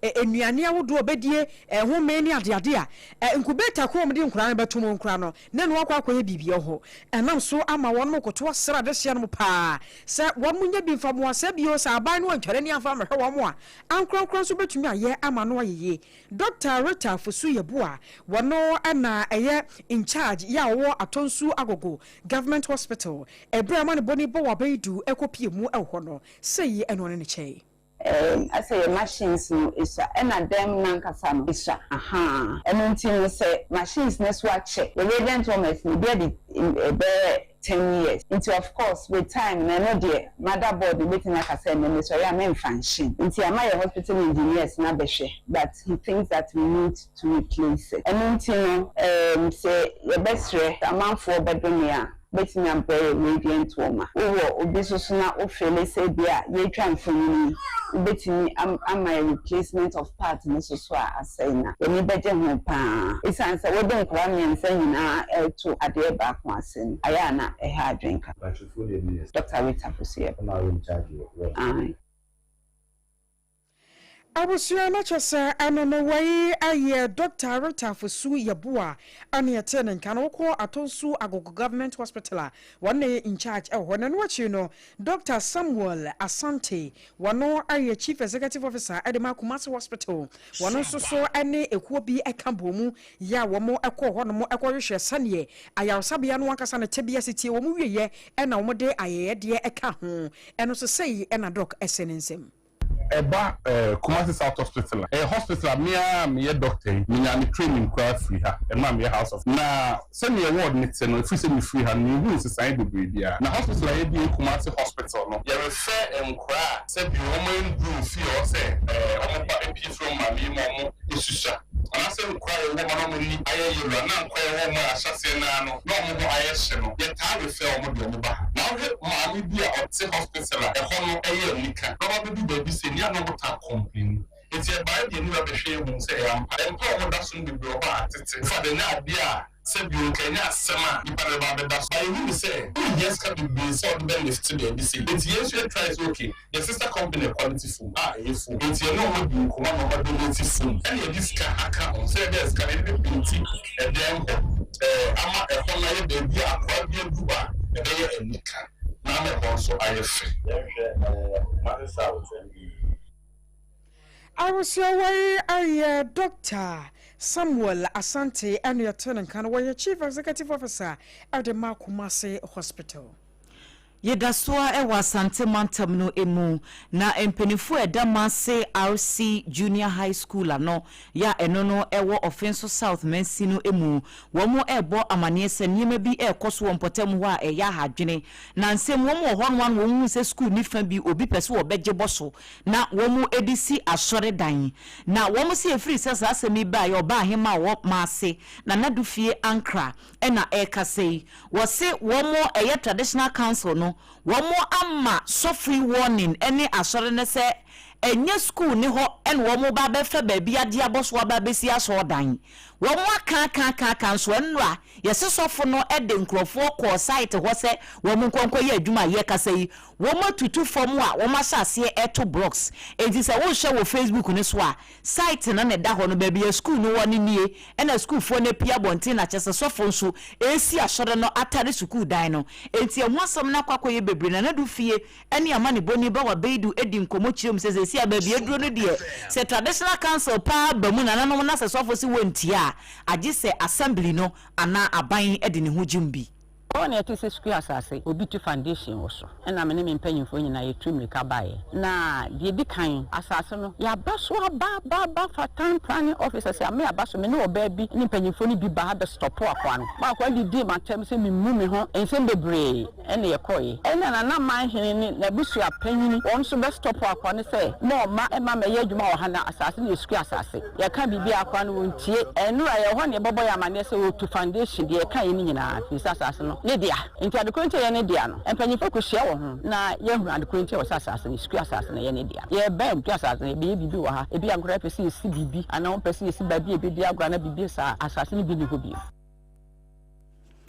wei eye nanadu fie ankra wono eneye oba ahima ewo mase ena wote ne kan no achi assembly member ye wo empotem ho onmunyamfo Emmanuel Boatin ene headmaster woda mase RCJHS nano wo munyina ka bomu ekire mu se project ne de wo mu soritia enne wo chena na de chie enso eka ho binti wo mu srempenifo wo mu ka bi wo mu se wo mu mra mu se de be ya wo betimi ape asemi pumasibre Enkane no na ye mofre haya na mo edi agro ball ani ade nyina hana no mobo no volleyball ni netball sisia no tika senti na yintimi ntoa so no se yinya emwa na ye bese ye saade na dwedi wi abesi yintimi yetimi ntoa saade no so etoso bi o hwe me nchen haya classroom ni de yeti yensa ni nipa no kwa wo de be ya asore sisi wo be didi classroom ni sa ni ma we di na ekoso abofra no wotimi usua de de etoso bi se wo ye no se da ana se asore na ekwan no ehina wo de fa de awura ni nyina ye hawa de be school. If a house or a child is closer to the school, how are we going to learn? The school is supposed to have some property that the children here, we intend making this place a volleyball pitch. Now we cannot do the volleyball this in again. So I think that is going to inconvenience us because we cannot carry on with our sporting activities. Assembly member ewo Mase lecturer area Emmanuel Boatin na fe headmaster wo the school nano ena wote se wo mani yamani boni ba wa bedu edi enkomoyi ada share won muso wo krofom eno awasante mantem krono a wo muso so akire se aban no edi wo mu hwemo pa na efrafim pimienu ene nkono 2009 ye yakofo penso no mu wono mu ade bani mu a chese a chepa ya krofom dwa esi ho no bepem ne eda so esi ho no mu a chese wo mu honsasan bia ewo mu o anam so ama wo mu de ato dwa akire se wo mu de wo mu ne hwe wo ka akire aban sanse wo mu nim se aban bia ba no beka MPP ba na no befa wo mo ho NDC kura de na bobo enti wo mo ka de akira ban se wo mo kusakusa nyina hye wo mo tirim so mo we na se kwofo market wo mo ma mesi a wo mo ma madwiri de esi wo ntungu wo mo madwiri ntungu de dwari fo ma nya ba bi nton wo mo ne yoma sansa no kura esi wo no kura na gi space aboso ya wo mo nya ba bi ntina enidwa na sa wo de ade besi wo na se bia kronfronfo ba gi mu afade ene e wo dwiri guma ho da mpan a enkefa so wo so ebra bo wo ba du ekoduru ye no Adwari for man mema, what was he say? 2007 at the me one my anti market in Assassin. Yes, mine. Oh, dear, in the that's why you're the boss. You're a private individual, meeting Sissy market. It doesn't a book company be a glass and a yard better move. So I don't know if it's a swap. It's about company be anywhere. One from a company for no million, 10 individuals, said, yeah, it will be a portfolio. said you work as a 24 market in here. Kakofo mi akere 24 market kesia. Eke kumasi ya mina se say winda on the motor samba. Say usumo. On the say better no me one man kufa omo eyi everyday.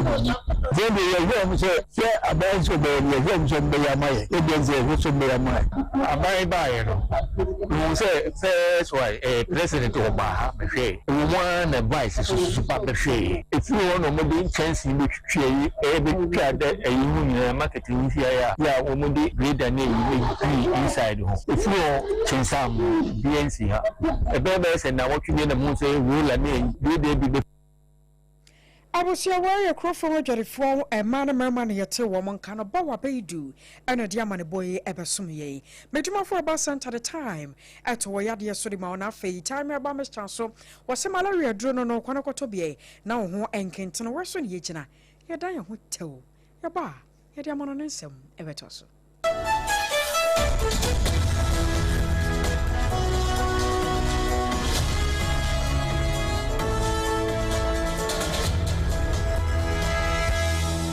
Midimafo, Pokwase Maira Accra, Midimafo, Pokwase Maira Accra, Midimafo Heba Clinic Accra. And you won't hear passengers the Gumika Imu, a Hana Dudwana Aircraft. Hey, and the Accra and put them at the mo. And yet the Mwampa, the said, a Duchem Atlantic International University, America Memo, about Dr. Dujanfi Babasu, honorary degree as a professor in biology in herbal medicine. It is said here, I am more. Oh, Mr. Minim wife, your copa war, 1 year, 1 city, needs send between 1 and 8 years. Mr. Connection and said, Uncle, na Esakakra. To say what Peggy Mama, what young them connection, what you are about the crow.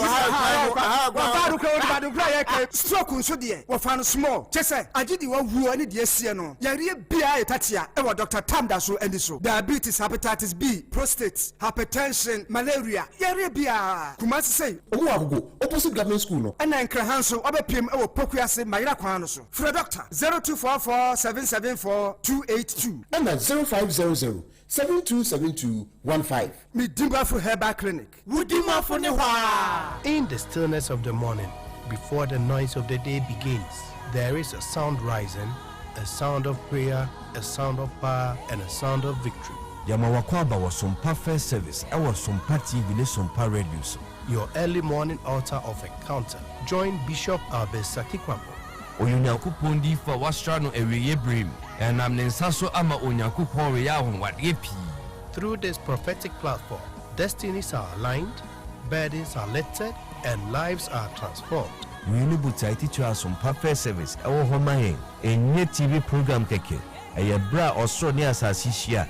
A bro Yankupon Casa Chenema. Set your alarm, tell a friend, gather your family, and let the Spirit of God reposition your life. And Mason perfect service in Chawo Home Hoda. A Yagrada Kusi if you are Danopa, Anopano Nunkusi Anopanunsia. Fawudanina Sheradens, na erade beye.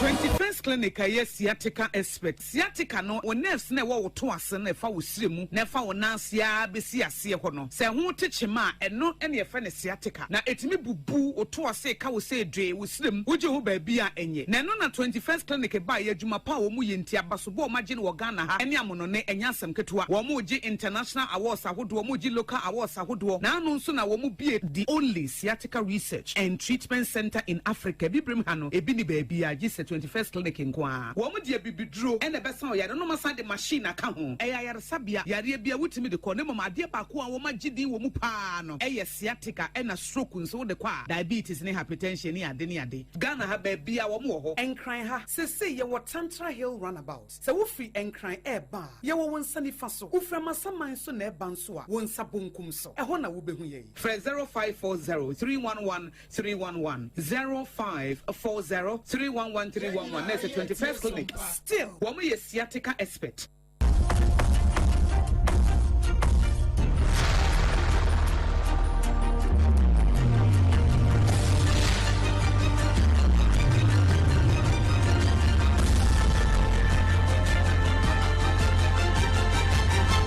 Sompa TV Emma Aketiapa Emma Aketiapa mpe busuan da mwasese monya bre ama yadane ye ho akwaba ye kowie kase no ewo amanone na beto dwase Iran mine afen wo mu ba besi gina ye o se said the no mesi fe kono wo mo ebe page na tukuo bi na wo mo akọ Islamabad said the beya wo mo ni US fo nkomodie no ebetimi akọ nkan dia fe ni wo mbesi sa ginaye no na Foreign Affairs Ministry ne kasamafo ene de sa ensemi etu nsemtwofo enim na emanim sem se US mampani Donald Trump wono de wode ato dwa se ne se peace talks na wo mo ehye etu ehwanamo no deadline a US fo no de ma wo mo no ebeso nyame ya adoma wo chena enti se nkomodie na ntimi anko wie mu die na asomdue bi amade ne bomben ne de ebekoso akoso pa sanse wo se no de sana wono waye na adwene se wo beye enti sa ceasefire nse na wo de baye so wo wanya botre kakra na wo mo entra sini nkomo anobabae